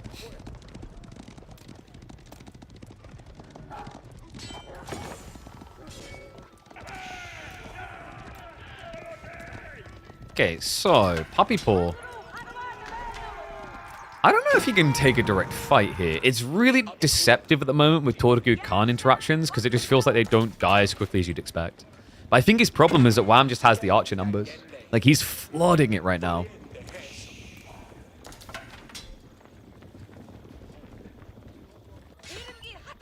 Raid? Ooh, this is tricky. Puppy Paw, I don't know if this was kind of like a misstep. He's only got Torgood, no Keshiks, which means he has very tanky calf, but no damage, really. Keshiks do 50% more damage, which makes it hard to stop repairers. And Lombos, they find the perfect trade. Okay, Wham is just cutting him down, man. This is so well played by him. Dude, Wham has been so on point this series. I don't know how much time Puppy Paw has been able to comparatively put in is the tricky part, because we know he's got like a full-time job. Whereas Wham is the no-lifer dude committing for full-time pro, right? Which I respect. Actually, I'd have to check. I haven't checked him recently, so maybe Wham's got a job as well now. Spear Lombos. Just a great fight. Puppy Paw, I think that early fight where he lost the archers was too much.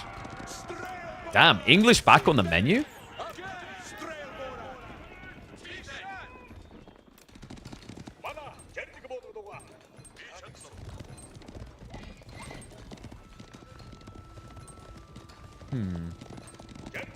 I'm wondering what Puppy Paw's get out of jail card is now. It looks like the players are tech up, but tech ups are not quick. They actually take a really, really long time. Yeah, like my concern here is you're going to be waiting 2 minutes. On a map like Cliffside, that is a millennia.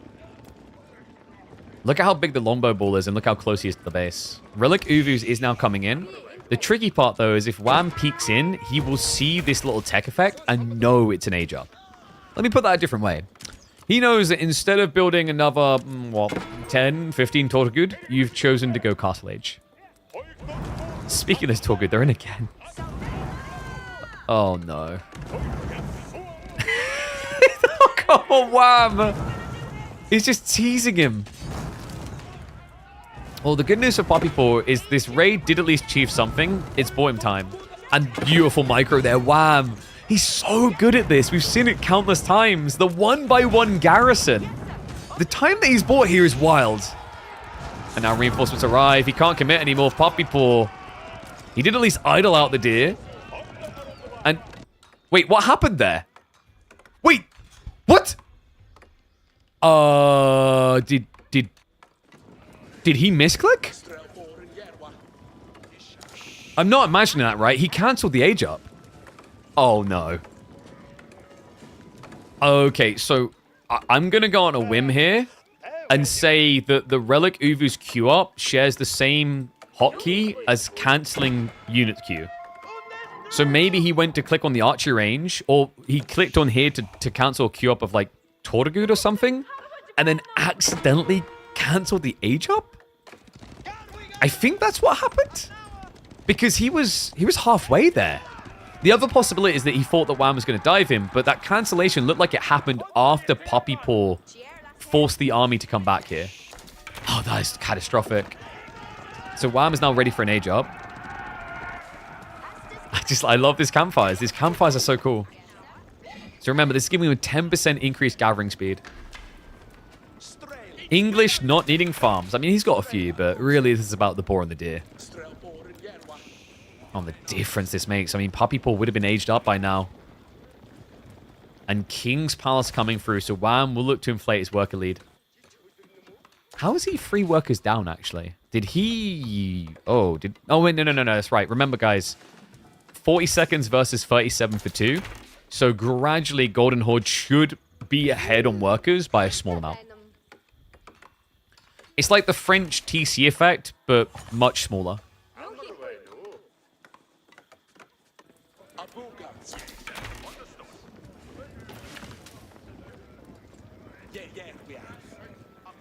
And yeah, I'm glad campfires are good again. Because, like, campfires were pretty toxic, if you guys remember in the early days, because once upon a time, they provided a healing aura. And that was way too good. That was back when English was dumping on everyone. Like, it was the go-to civ. And I think it was way, way, way too good. It snowballed too easily. And I think if I remember correctly, back then, campfires were free. Then they turned them into this vision thing for 25 wood, and it just wasn't good. Now they still do the vision thing, but they provide this food buff, which gives them a lot more utility. Makes it very hard to raid them as well, because even if you don't outpost, you get more vision on your units nearby.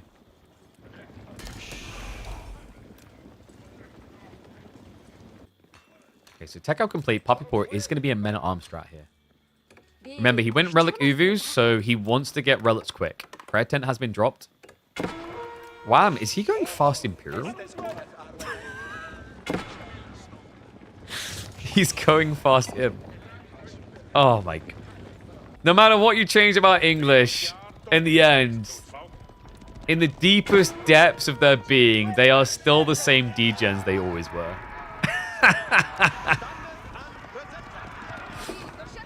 He's going fast Imp with 1 farm cluster. Are you kidding me?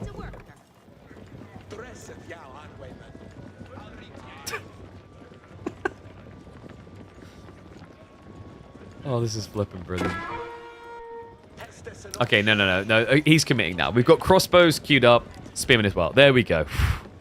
I was gonna say, like, my jaw was gonna hit the floor if he legit was committing to Imperial on temp foods like this.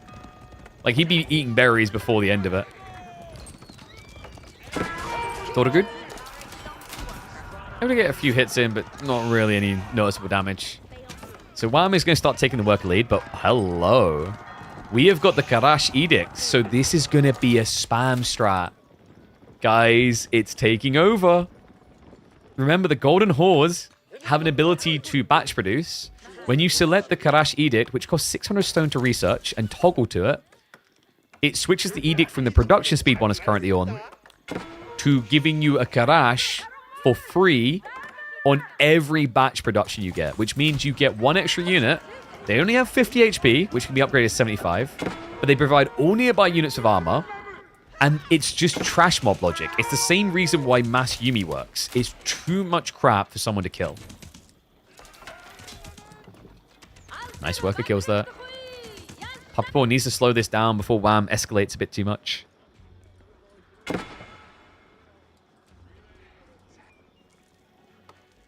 Puppy Paw, has Wham seen this? I don't know if he's noticed the men-at-arms wave. It's only Archer showing. He might be suspicious. And he does have the correct call. It's going to be a Knight switch from Wham. Knight solves all the problems. And Knights are really good defensively, remember, because they will benefit from the attack speed aura. Like any unit would, but the logic is you can raid well with them, but you can also defend quite well. And you saw that number go up. As the men-at-arms came out, he got a Karash for free.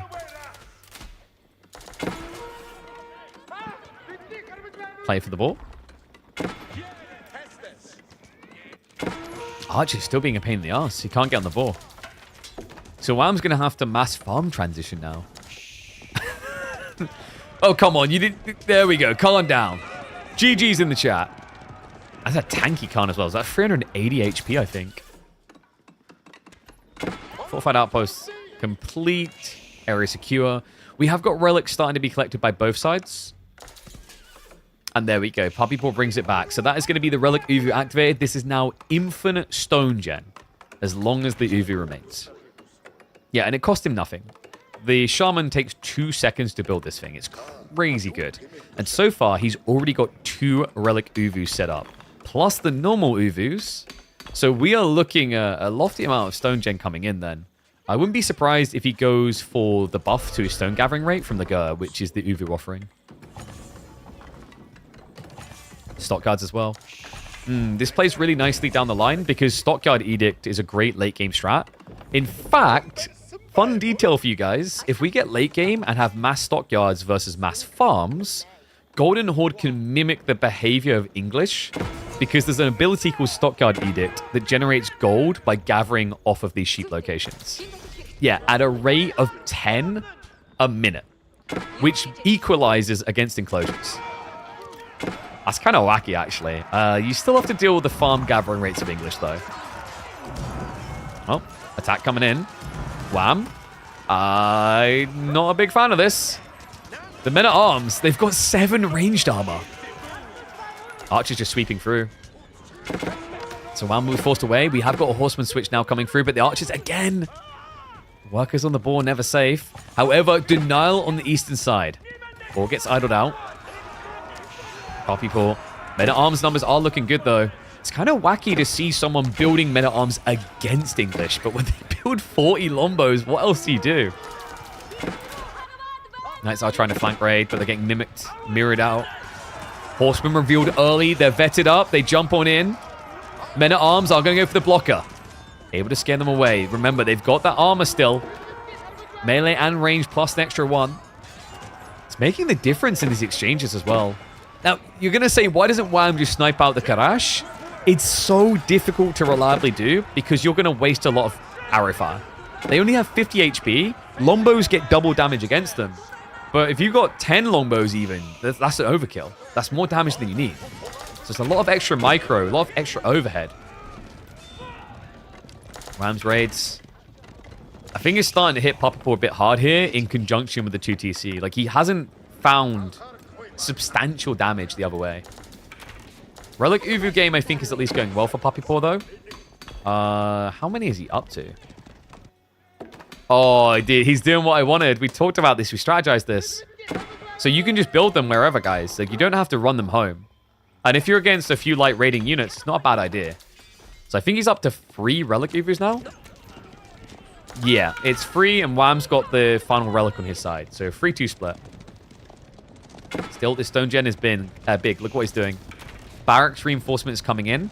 This is going to increase his barracks production rate from 2 every cycle to 3. And here's the kicker. You do not pay more for that. You are getting an extra unit on each production rate for free. Isn't that wacky? So now, this is where you really get wild. With Karash Edict, each rack cycle won't produce 2 units. Not 3. He's going to get 4 units. He'll get 3 men-at-arms and a Karash every 45 seconds from the racks. It's strong. This is where Golden Horde lives up to their name, Horde. I mean, the amount of stone he's got coming in, he could even inflate this for crossbows too. I think Wham just needs to find a way out of longbows. They're not helping him. Feels more like they're hindering him now. Knights, Horsemen waiting on the flank. A few men-at-arms are going to move over to distract. He has also got the Roost Tributaries in there that get bonus against cavalry. Archers dive in deeper, look for the trade out against the Lombos. Puppy Paw maintaining a military lead. And what's he going to go for next? He's got so much stone. He hasn't got the Khan debuff arrow. That would be a big boon for him. That gives a 10% increase to damage done. He could just straight up... Okay, he's buffing the Uvu offerings. He's going rotation grazing. So now he's going to be buffing his economy. This is going to improve the gathering rates on the stockyards. I honestly wouldn't be surprised if we just straight up see the Stockyard Edict. Because his gold is really bad right now. If he Stockyard Edicts, he has... How many Stockyards? He has 6. So that would generate him 240 passive gold a minute. Yeah, Stockyard Edict scales really nicely.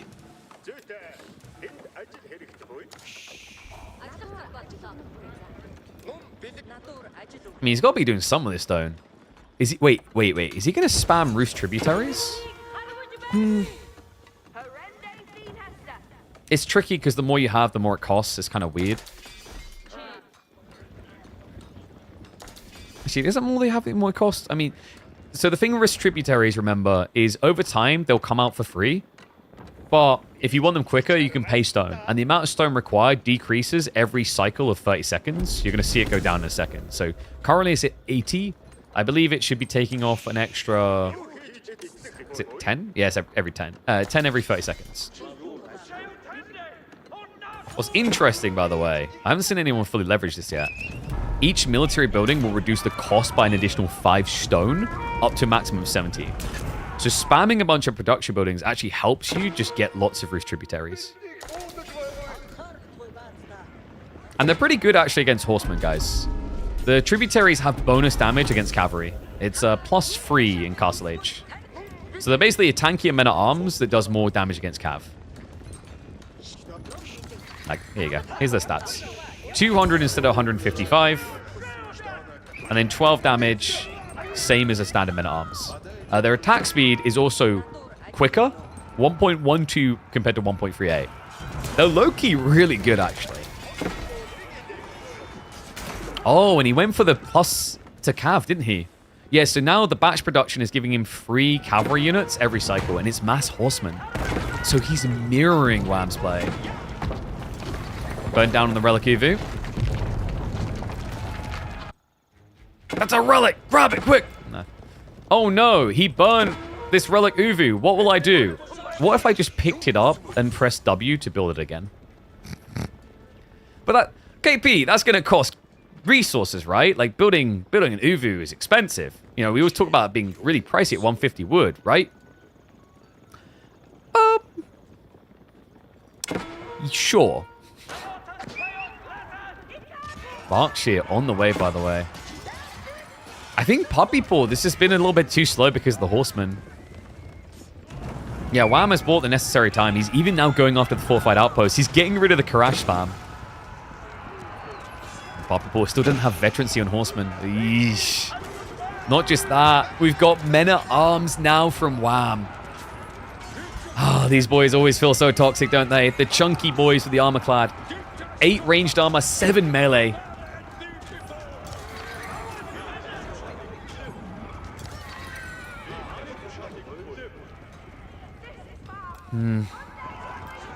And he's about to get the bad news. Does Puppy Paw have the ability to push this? I think you have to. You're fully capped.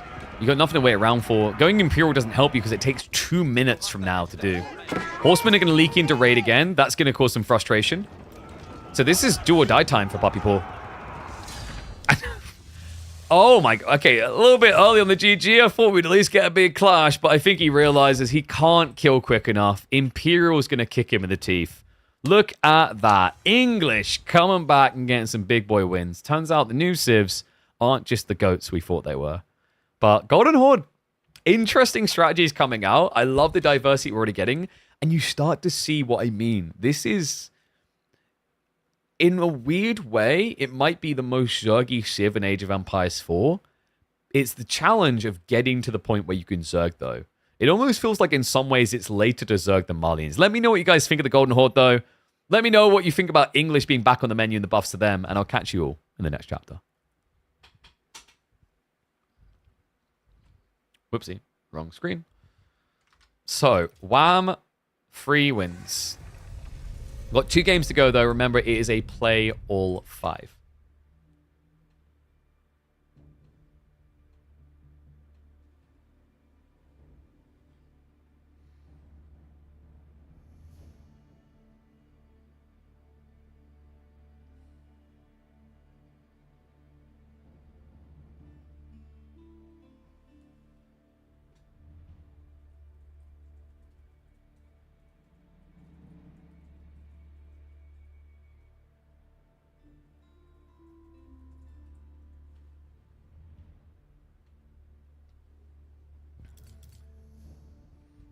Golden Horde seems strong, just not figured out. Yeah, like, it's a timing type Civ. And I've said the same about Macedonians, although people, I think, are figuring them out quicker.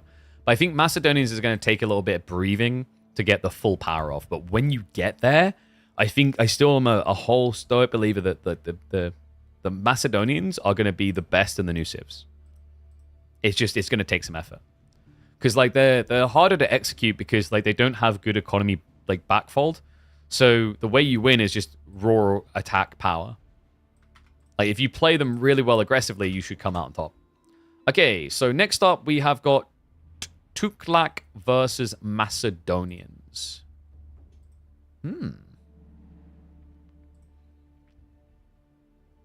Speaking of the Macedonians, and Puppy Paw will be in Macedonians.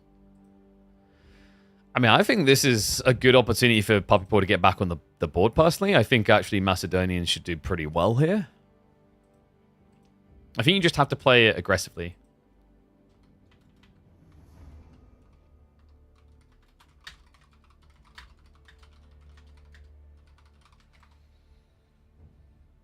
Do you already know all the new unit names? Pretty much. What do you want to know?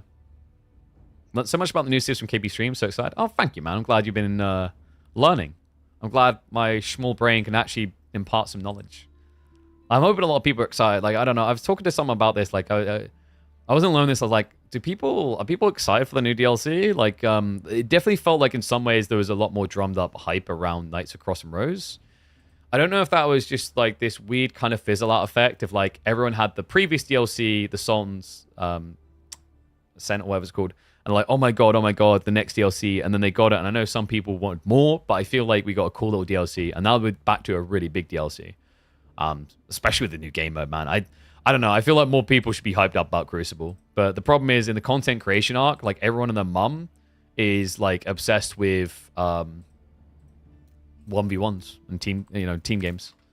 But the really cool thing to me is that the Crucible offers a new audience and access to a new audience that we don't have before.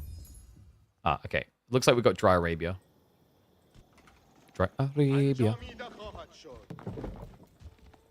Wait. Oh, that's right. No, sorry. It was a proper snipe. Wait. Okay, whatever. We're going to do it that way. It's going to be Golden Horde versus Tuklak. That's not... I think they've got confused, but like to keep this show running, let's just roll the punches here. This is going to be another GH game. Dude, there's a guy from Dota 2. It's so weird saying GH like that. But here we go, guys. Let's get ready to go.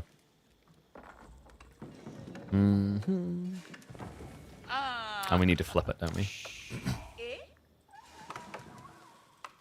And predictions for you guys quickly. Round of another win. Oh, I'm glad we didn't get the Vikings, man. 2 minutes. Off you go.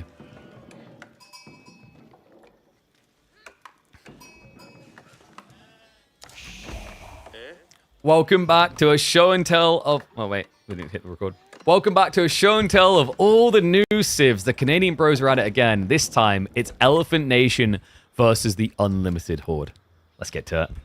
Oh, yes. Wham. Already winning 3 of the 5 games in this playoff 5. But Puppy Paw still has an opportunity to get some wins under his belt. It is going to be a Golden Horde pick to try and do it right. Because we just saw him attempt this against English, and the idea was cool, but I think the timing was missed. Because this, folks, truly feels like, I'd say an A-tier Zerging Civ, at least. Like, they really have this timing about them, if you can enhance it, if you can actually optimize around it.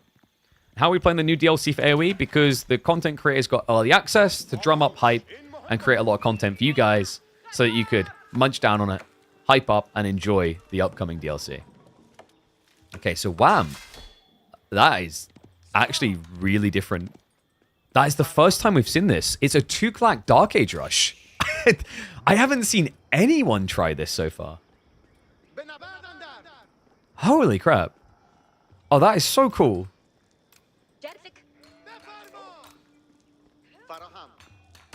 So Spimman going to be coming in. So Puppy Paw, he might need another one on gold. Is this going to be quick enough? Okay, no, he'll be fine. He'll get enough. And that's crazy. Like, Puppy Paw did... I think he saw it. The spear rotation... I'm not sure, actually. It looks like he might have missed it entirely. Just maybe anticipating something was up. That's cool, though. I was never expecting Tuklak to do a Dark Age Rush. They don't really have anything that validates it. The Raxes cost full price. The Spearmen cost full price. The Spearmen have no special abilities. What a unique take. And that's cool to see. We're getting the building carts. A rarer sight for the Golden Horde, as most people have been going for the Khan and Thor goods. And this is indeed a paid show match. Players are earning money per win in this series. Tuklak Dynasty versus Golden Horde again? Yeah. I mean, I think they just wanted to revisit from the other sides. Because we did, of course, have this as the very first game. But if you guys remember, that game was very different. That was a Tuklak Fast Feudal 2TC strat. This is not about 2TC by the looks of it. How do Wham... Oh, I love this. We're getting Tower Victory. Yeah, so Tower Victory has not been seen much so far in the creator preview. It buffs the attack speed of all elephants built out of buildings in range. So that means War Elephants, Raider Elephants, even the Springald Elephants, Healer Elephants, they should all get a buffed attack speed. I think this actually might be necessary to make the Ballista Elephants of the Tuklak good. Because so far they felt a bit underwhelming. Uvi now getting burnt as well. Okay, if Wham gets rid of this, it's worth. This is maybe one of the weird things I just realized with Golden Horde. And I think Wham has clocked onto it too. With Mongols, trying to gamble that their Uvu is going to be exposed is risky. Because they could just have a spawn where gold, stone, woods under TC. But with Tuklak against Golden Horde, you know your opponent's not going to have range to protect his gold and stone. This is a great read. Unpack coming. It's going to be rats and archery range. So remember, these carts, they're one-offers. You get 2 of them at tech up and then 1 for extra age ups. But once you turn them into a production building, that's it. They're stuck there. They can't move. This is the closest to being Mongols you get. Archer's now on the way, but too little too late. Spearmen, they're going to get a kill. So minus 150 wood. Great find for Wham. And seeing this, does he just go Archer plus Raider Elephant? I think something that's going to have to be explored a little bit more is that the Tuklak are subtly very good Archer civs. Because similar to the Knights Templar, well, similar but not exactly the same, you can get that same idea of like minimum idle time on drop-off. Because if you keep your villages clustered together, maybe add another worker elephant, they should have next to no walk to drop off, while also still generating a little bit of extra wood, because the elephant economics always gives you extra resources. And you can scale that. It's 5% by default, and then there's this tech line here that increases it by an extra 5% per level.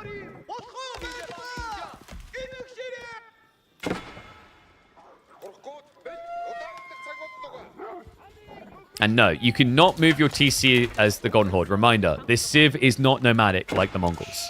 Their buildings stay where you put them. See? No pack-up option, no pack-up option, no pack-up option, no pack-up option. Some of them even have clear visuals, like the Gur, it's very obvious you cannot move that. I mean, why would you want to? Like, look at the effort that went into that decking. That is very well-crafted decking. I love that deck. I would not want to move from that deck. The amount of effort he's put into structuring that area. Even made a little fence.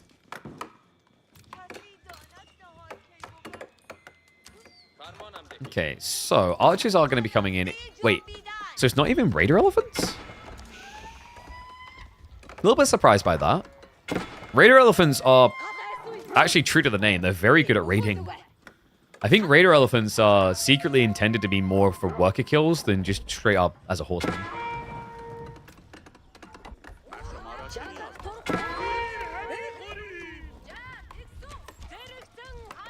Archers. I'm gonna start poking at this. Is he trying to? Yeah, I love that. Wham! He's trying to readjust where his worker elephants are, so that they accidentally get clicked when Puppy Paw tries to click villages. Crafty little bugger. And remember, Although the Khan doesn't have the Falcon, Golden Horde scouts do still have the Falcon. So you do have that ability to easily see into tree lines. This is unraveling a little for Poppy Paw, though, on the aggression. Yeah, he's outnumbered on archers. Oh, God, no, that's not good. He's just ignoring the spears. Wham's playing this right. So he's about to get archer lead. Other side, the spears are now going to get chased away, but that's been delaying any switch option into Keshik's or Blacksmith decks. Now, this is going to be a good hit. Tortugud and the Khan arrives. Oh, sorry, actually, Khan's over here, isn't he? Nice. Connects onto the berries. Remember, Tuklak gather quicker from berries, so it is ideal to be there. So scares him back to base. And now we're going to see the stable switch, which is interesting considering how many archers Wham already sniped. Yeah, like now your threat seems to be cavalry. Does he think that Raider Elephants can beat the Tortugud? Doesn't easily work out that way because Tortugud are very tanky. And Raider Elephants cost almost double what a Tortugud does.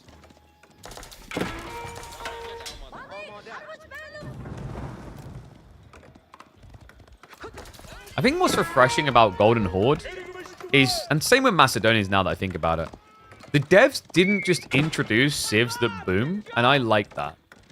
I think there was kind of a problem in people's minds when Knights Templar first came in, they thought it was a 2TC civ. When House of Lancaster came in, it was like, obviously just build these manors, they're broken. But now with the new civs, Golden Horde seems to have to play aggressively. Macedonians benefit immensely from playing aggressively. Sengoku is a bit more greedy. And I'd say Tuklak feels like they're meant to play more greedy. That's a smart move by the devs that they've actually balanced between introducing greedy civs and aggressive civs. Because people like different playstyles, and I don't think any of us really want to just sit here watching every new civ be a free TC and Imperial Age civ.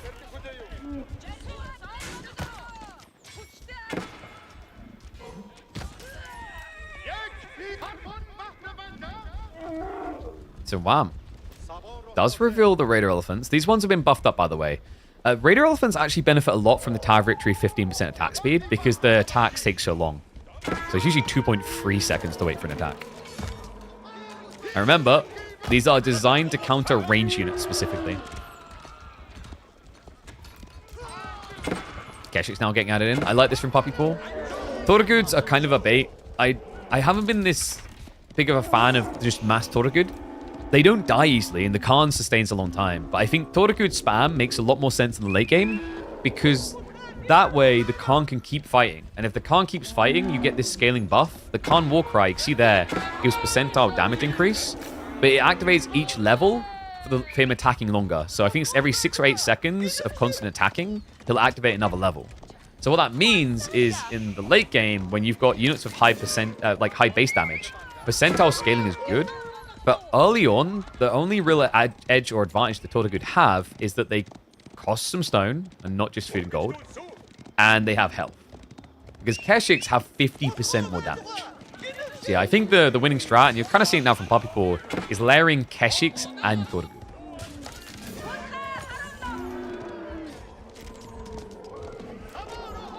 Get 'em, boys. These elephants got a taste for pony. They must shop at Aldi's. All right, there goes any future deal with Aldi's. GG. In fairness to them, wasn't it like every single supermarket that had that horse meat issue? Or, sorry, not maybe not everyone. There was several that had it, I think. Okay, Castle's coming through.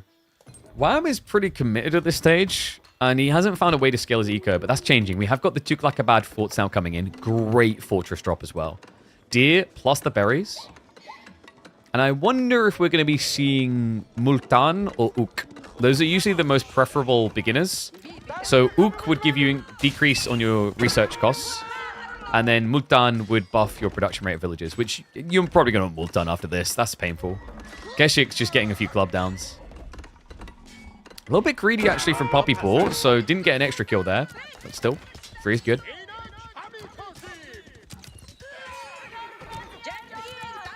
Keshik still forcing a lot of out of time, mind you. Poppy Paw. Wait. Okay, yeah, I got confused for a second there. It's because it has that classic issue that other landmarks have. The tech hub was queued behind something. So Relic Uvu's now on the way. Poppypool has a clear way of scaling economy. Wham! What he's going for isn't quick. I think this has been the big challenge I've noticed with a lot of Tuklak Dynasty strategies, is like how you layer in the governors. It's difficult. It feels like the game wants you to try and do it in Feudal Age, but it's so expensive to build a castle in Feudal Age. It's 425 stone, and then on top of that, it takes about the same time as a town center to build.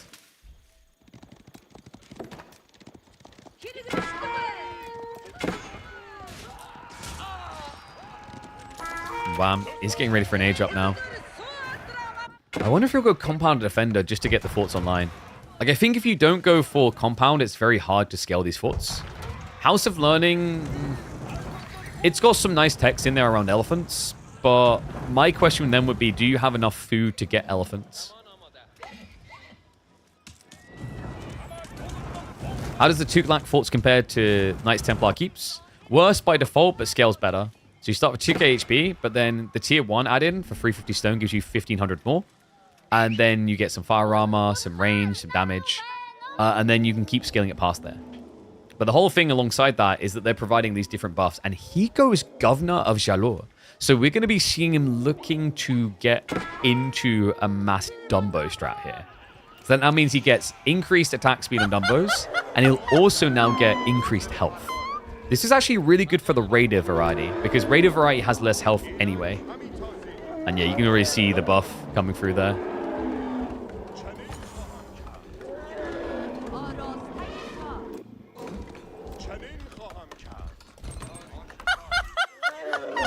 Relic Uvu is now coming through. And what is up, G.I. Joe, as well as Resendez? I see you with the Prime subs. Thank you very much. Keep those subs coming, guys. Come on. Bills ain't cheap. Bill Gates ain't paying me. But those Prime subs, you have them sitting there, and I know you do. Start of the month. Always remember to come across to twitch.tv/killer pigeon and drop them here. House of Learning. We are getting a whole build. Ooh. Yeah, I really thought he'd just go for the Compound Defender and just try to scale into the keeps. Thank you, Flory. Appreciate you. Get those Prime subs going. Roll it, baby. This is the time. We've got show matches tomorrow as well. Ah. Flip this and send it to Bill? Please do. And then ask him if I can if he can start paying me like 100k a year. Thank you. I'm bored with the ball play. Wham. Yeah, it is going to be Dumbo Tex. Oh, this is sick. So he gets Mahoots for the movement speed, and he already got the increase to the bonus damage types. So you're seeing here, they are doing crazy damage. 24 base, and then he's doing 30 extra to get its range. So basically, 2 hits kills crossbows and archers. Reminder, these techs come in fast. Tuklak always pay more for their technologies, 20% more, but they get them in 5 seconds. So it's an interesting trade-off there. You pay more, but it gets into effect earlier, which means mid-game technologies, Tuklak tends to do a lot better at getting value out of them. Raiders starting to set up for the defense. Keshik's now with the dive in. Archers target firing into them. They did just get their veterancy, though. It only took them 5 seconds. It's going to be enough, though. Numbers are shrinking. I am a little bit worried about these Raiders, though. Poppy Paw. There it is. The trample's coming. Run! Keshik dive is going to come to an end there. The trample moving across. Workers being sniped out, though. Poppy Paw says to hell with it. If I'm going to die to the wildlife, I'm going to go wild on the workers. 6 eco kills and now a 10 worker lead for Golden Horde. And so much more than that. We've got Relic Uvu's now starting to come home as he's garrisoning the relics. Interesting that he opts for gold instead of the stone.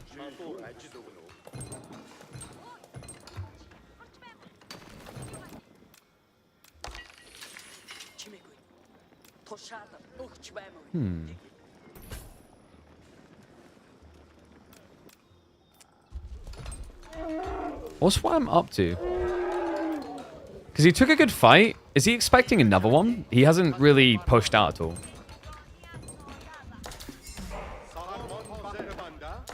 I'd like to discuss how someone can play the DLC early here. Yes, the only way you should be discussing about how you can play the DLC early here is by being a creator and getting given access. That is all that we talk about here. Shh.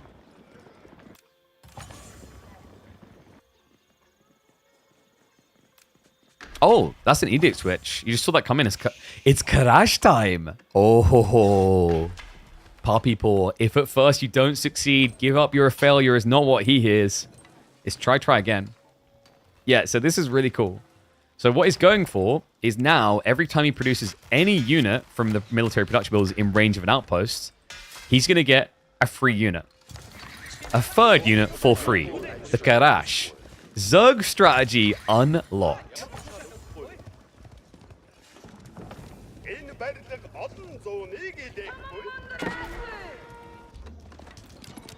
Raiden again.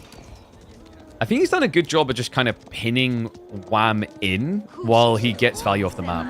But Wham's finally moving out. It is going to be another Tuklakabad fort coming in. So we're going to be seeing additional governors. This is only his second one, though. What does he go for? Multan would make a lot of sense when he's down on workers like this. Because Multan essentially gives you like a mini Song Dynasty effect. If you go for the tier 2, it is Song Dynasty on your town center.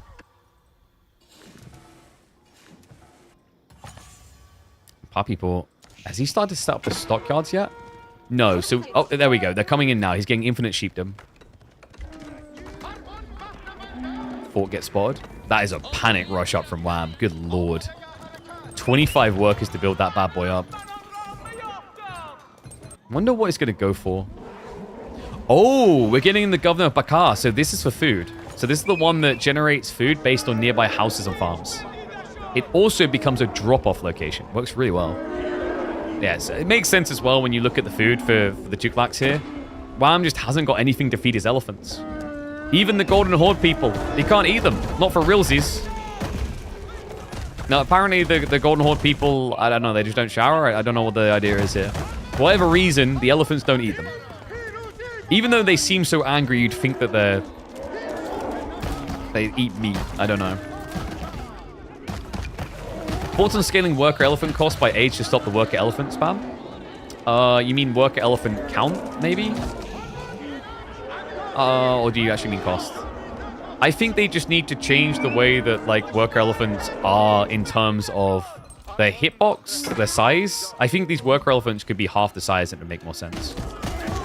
Speaking of elephants, it's rampage time! He goes for the charge through. Moves straight on the crossbowman. But this does not look good. Wham.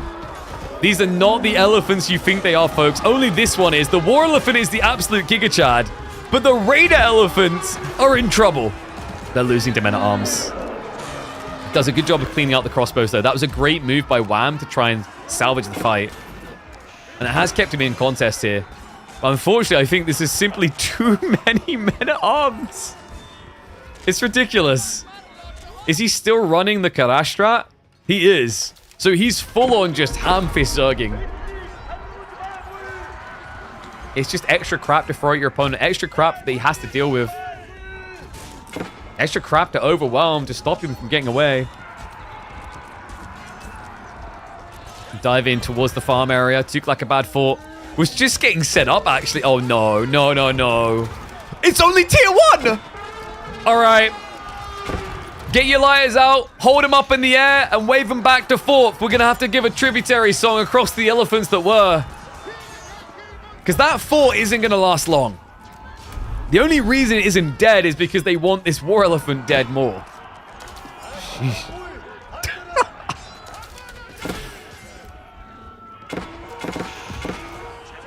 The real horde truly has arrived. Lolo now coming out. Healer elephants are at least going to absorb the blow. Slow this down a little bit. The war elephant, can he actually get the kill? For the love of God, just die. Just die. It's just, no, no, no. You can take the Delhi out of the elephant, but you can't take the elephant out of the Indians. No, it's happening again. All that effort for one war elephant kill, and it doesn't work. Okay, so what important lesson did we learn here today, chat? I would say the number one very important takeaway that we've got from this one is don't care about all the new elephants are a lie. Just build this one.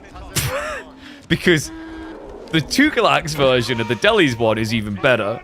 He's got more bonus damage, he's got the movement speed still, but he's also got more health and attack speed. What more do you need? I love the weirdness of the way that you're going to watch Tukalak players build farms, by the way. I was figuring this out when I was doing the Crucible. I was like, what's an optimal farm look like? At first, I was just building a normal farm cluster and putting an elephant in the middle. I'm like, why am I doing this? Screw it. Just cram those bad boys in there.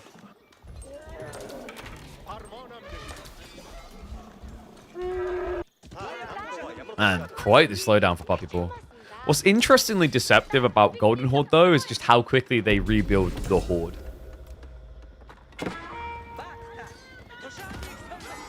Yeah, like this Zerg wave effect is huge at this point in the game. He's almost able to afford batch production on the archery ranges, which means he could get free crossbows every rotation. He hasn't got it for the rack so far, but he did go for the stable. So yeah, this is a mass horseman strat.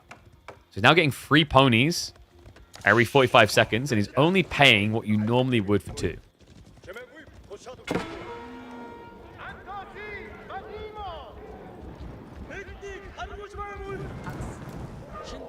I feel like it's so hard to make men-at-arms work deep in the castle. Yeah, it's a unit that, I don't want to say it needs a buff. It almost needs like an extra scale point with non-specialist civs. Because it's the type of thing you cheese someone with if you rush the age, but then afterwards it's like, I don't know what the hell we do with this. Like right now, Poppy Paw is trying to transition out of it, but he's also kind of stuck to it. Uvu is going to be clutched up. That's a relic Uvu as well. He could have just rebuilt it. In fact, didn't he get 4 relics? He did. His stone gen is nuts. 655 stone a minute. And he is going to go for the range batch production. So we're going to get mass crossbows to counter mass war elephants. Push coming in. New Zerg wave arrived.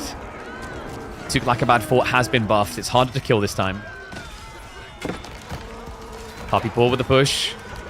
These horsemen with 8 ranged armor in Castle Age. The men at arms with 7. And they just blitz through it. Able to club down the war elephant, push the extras away. I don't know where Wham sent all the war elephants. He sent a few of them to the back, but I think maybe a bit of an overreaction. They all went to deal with a raid. He's got 5 war elephants, but none of them are here. Oh, damn. Puppy Paw. Okay, good fight, but we've now reached that point again. We've all been there before. We're getting ready to dive a Delhi base, and then all of a sudden, coming over the hill is the most scary Dumbo you've ever seen. 1 war elephant versus an entire horde. The elephant wins. Puppy Paw's like, why am I doing this? Let's just leave. Damn, this is turning into quite the epic bout between the two. Especially when you consider the first time around was, I want to say, fairly quick by comparison. The boys are delivering.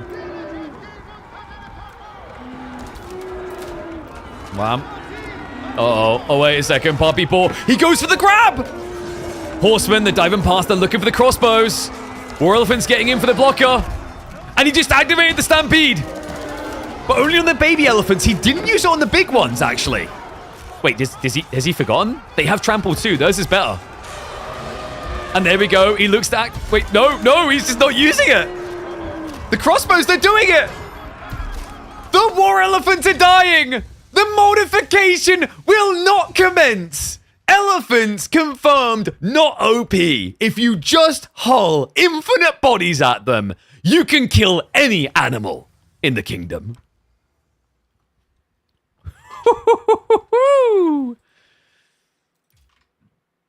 Puppy Paw. Late to bloom, but what a beautiful butterfly. He gets a game on that board. Tukalak get felled. Which actually maintains our power ranking logic so far.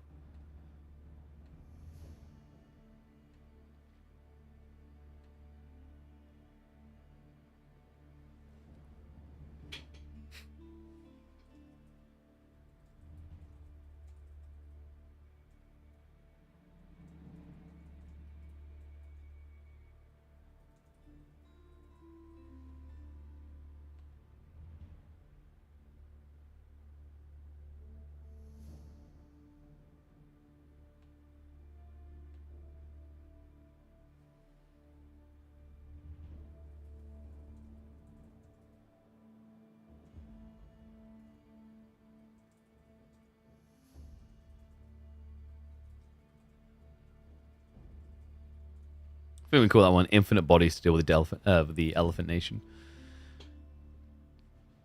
You without glasses makes me question my sex. Okay, all right. I think we need to go into horny jail for a little bit there. That kind of talk. I mean, that right there. I'm deeply offended. Subscribe right now, or I'm gonna have to act like a father here and start shaming you. All right. Hey. Eyes up here. Wait. Let me do that correctly. Hey, eyes up. Wait. Hey, eyes up here. Stop looking at eyes up here. All right, eyes up here. I am not an object. I am a person. Okay? Apparently, a damn sexy person. At least according to you. Oh, what is up? There we go, Paddy. Thank you very much, the sub, mate. Welcome to the swarm. Legend. Hydrate? Uh-oh. I'm a thirsty boy. All right, so final game. Let's see what the boys are getting us. Wait, are we getting Japan versus Macedonians? That's kind of epic. That's going to be fun if so. So they could pick any civ they wanted to. And Puppy Ball's gone for Japan. And we do finally get Macedonians, which I've been waiting for. That's hype. Yeah. And then, which map did they choose? I'm guessing, I'm going to punt a guess they went Gorge, because they're not meant to go Dry Arabia again. They keep forgetting to tell me what map they're choosing.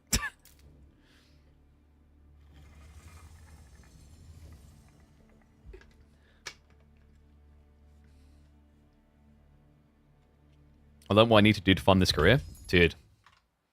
Is that what every creator eventually inevitably has to do? Is it always the OnlyFans? Alright, here we go. Oh, no, they went Cliffside. Okay, they surprised me. I thought they'd want some Gorge gameplay.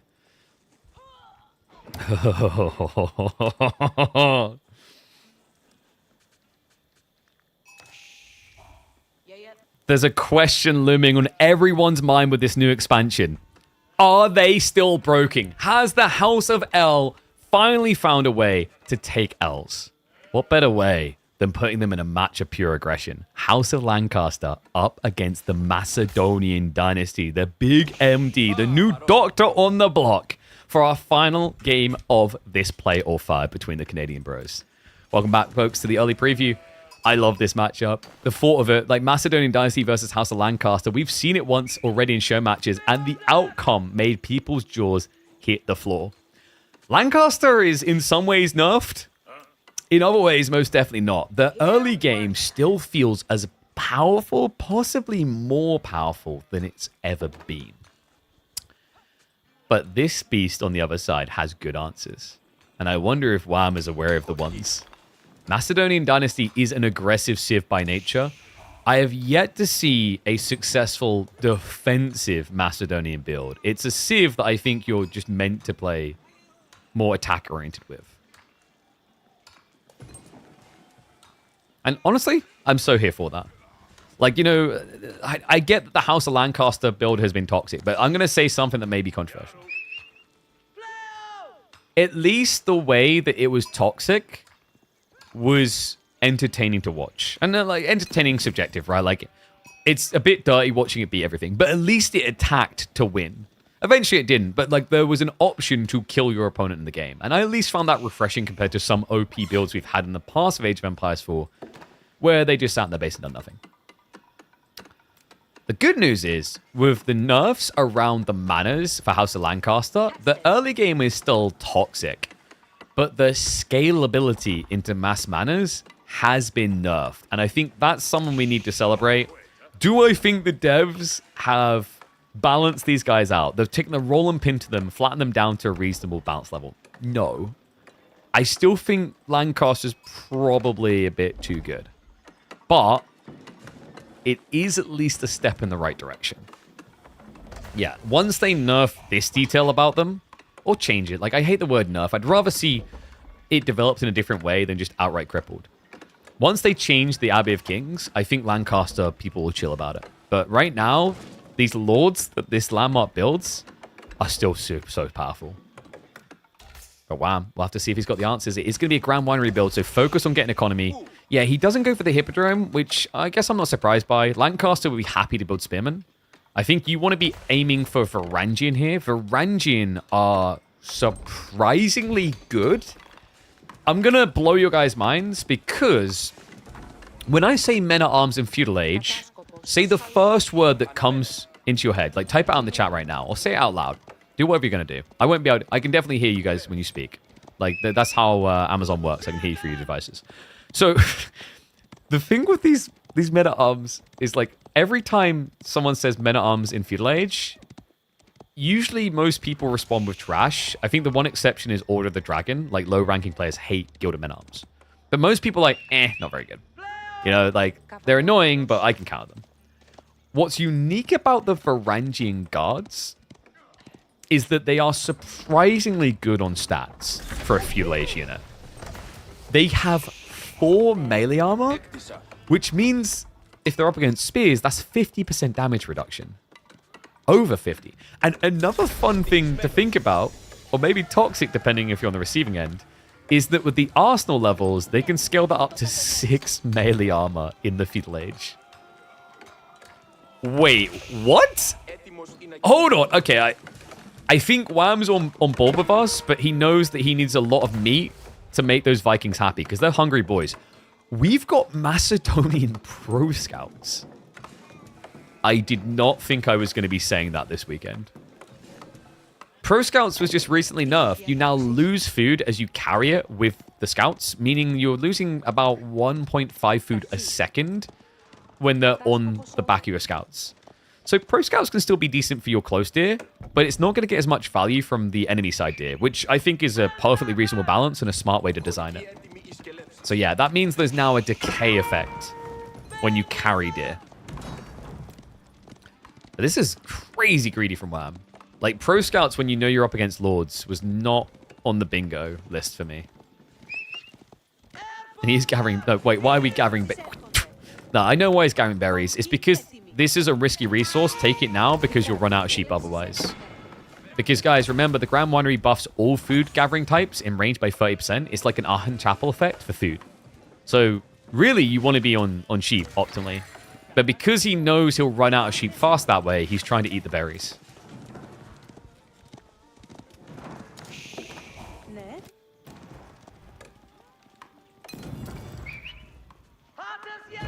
I mean, I've got the Varangian stronghold coming in, so that's going to give him the access to the Vikings. No arsenal just yet. I think it's really tricky sometimes to get into the silver. Oh, but wait, wham, hold. Oh, what a timing there. So the Lord doesn't get the kill. Varangian War Camp now coming in. I don't know why Wham waited so long to build this. Most players just kind of build it straight away because it's 50 wood and it gives you pop space as well. It's basically a house as well as the War Camp factor where you can produce units for free out of it after losing a certain amount of resources. Hobbler, that was ambitious. And folks, it's time. Wait, it's not time? He cancelled them. So is... Oh, yeah, because he saw the Hobbler, he switches into Adgimafa. I'm a little bit surprised by this. Adgimafa is the spearman of the Macedonians. The reason it kind of surprises me, though, is that now it gives justification for Puppy Paw to go into Yeoman. Yeah, and Varangian would have just made sense for Pro Scouts. But look at the deer, down to 310. So he's walked this from over here. And we're going to keep an eye on it, and you'll see just how much food he lost. He pretty much walked straight back from that deer on the backside. Wham. Remember to drop it. It's losing food. Drop it. It's hot potato right now. Hot potato. Hot potato. I can literally see the flies. Okay, there we go. So 268. So he would have been rough. No. Stop it. Stop it. The efficiency, man. 263. Yeah, so from this location, he probably would have got back optimally at around 280 to 290 food left. So that's still losing almost 20% of the food. Yeah, I think Pro Scouts is tame now. And, oh, I love that. It's dirty. He's going Stronghold Defensive Arrow Slits. Guys, these things are pretty effective. 200 resources to get this tech. And then every one of your Raxes, your Stronghold buildings, will start shooting arrows. But here's the crazy thing. 10 base damage, and they attack every second. You heard that correctly. A TC, by comparison, takes 2 seconds to attack. Or close to. So these things are like 50% quicker on their attack speed. Because it's 1.12 versus 1.88 to be specific.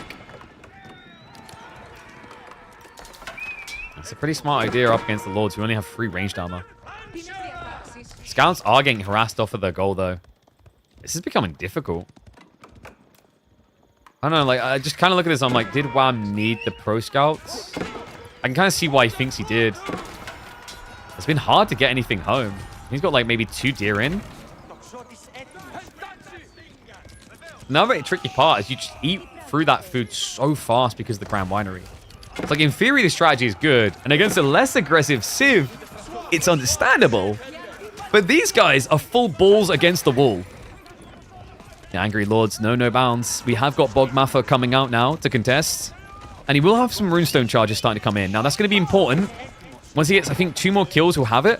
And that will give him extra range, the same range as Yeoman on his Bogmather. While being more tanky and still costing less than a Yeoman. And he does switch Franjin. This is kind of what we wanted to see originally, because by going at Gemafa, that's a spearman. You're just begging Yeoman play. Wham's army is just so tiny, though. I don't know, like, usually we just talk about the Vikings and how their biceps are so big. Like, clearly they just, you know, in their old village, they would just bench the fat man to put on muscle density. But these guys look small. They aren't impressing me. No, the nimbleness of the Yeoman just seems to be winning out. And now Village is going down. Puppy Paw. He's trying to make a statement about Lancaster. Now, we haven't talked about it at home. This mana has been set up on both sides. So he's been getting decent gen here. Remember, the mana's got changed. So they only give 40 resources base, but generate 6 extra resources for each village in range. This mana right here is 2 manas of effectivity compared to the old ones. The old manas were 105. This thing is generating 200 plus resources because of the workers in range. So, just to recap for you guys, Lancaster's early mana play hasn't really been nerfed. Scaling past 2 has.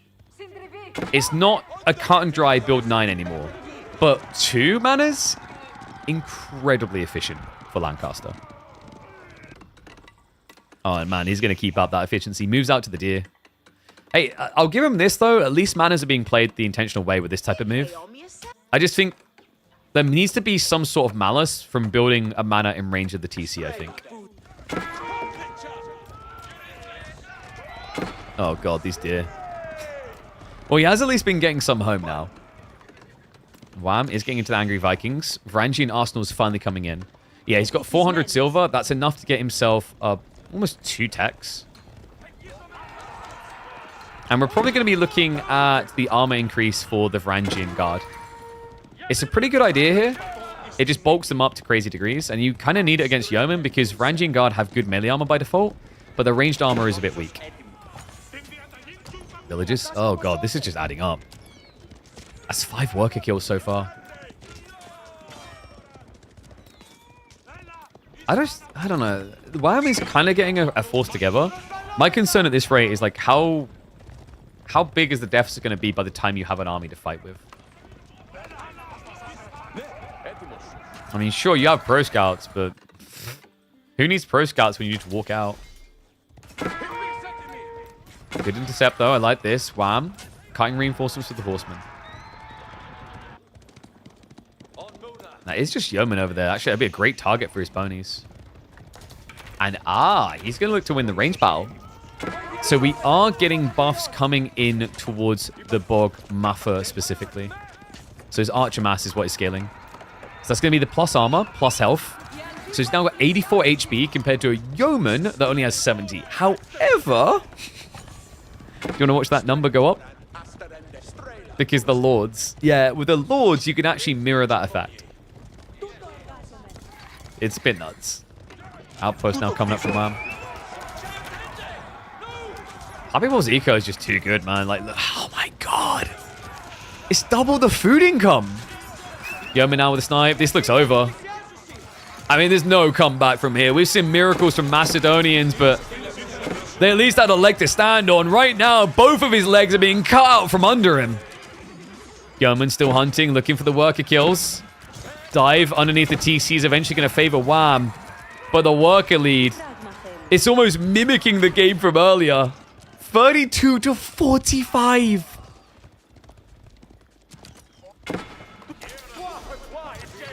Okay, Wham. It's not impossible. We've actually seen a miracle pulled off like this before. You guys remember the Lucifer versus Louis game? It was a 14 worker deficit. The Macedonians don't break easy.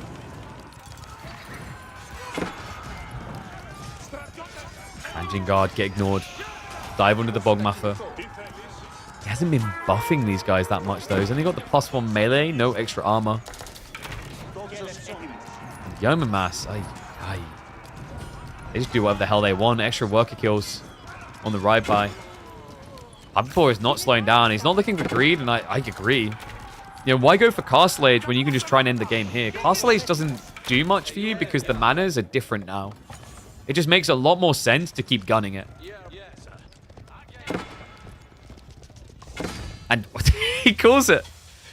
Well, Lancaster definitely plays a bit different, but I wouldn't call the way they play different enough. Let me know what you guys think about this. My instincts is well-intended design change to Lancaster, and technically it did solve the issue of mana spam being too easy, but the early manas are just as good as they were, and until the Lords get adjusted, that combination of details is going to be way too good.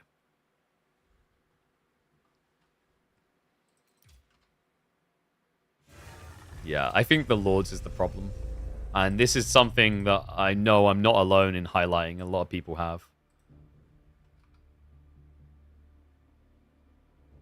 Oh, did I accidentally say Japanese on the UI? Yeah, House of Lancaster. Big fan of the Lords? Yeah, I'm a big fan of like the fact that they moved to Lords from building just manas, because at least they were playing the game. Also, remember, KP was the first person to say the Lords were going to be OP. Everyone else is like, oh, let's just build into the manas. The manas are going to be the bet.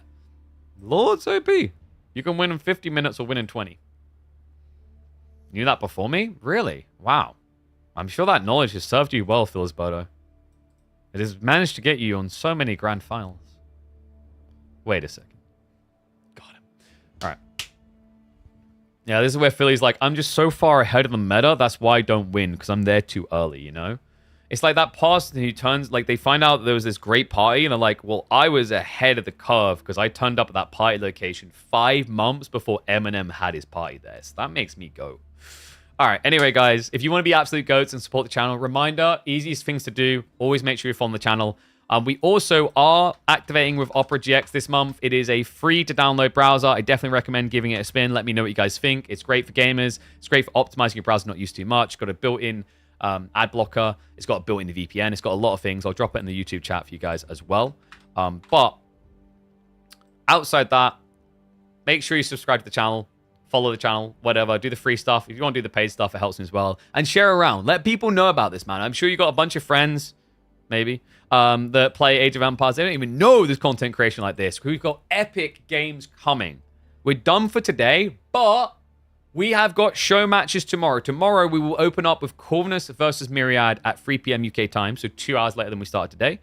And then we will follow up with Vortix versus Anatand. I think we're aiming for double play all 5, and then I'm going to try to source some show matches for Monday, Tuesday as well.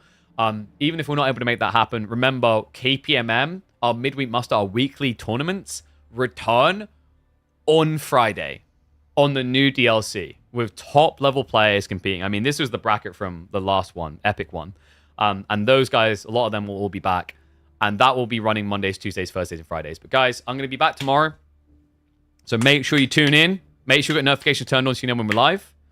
And we'll make it an epic day. I'm hoping to organize some show matches midweek. Like I said, we'll see how it goes.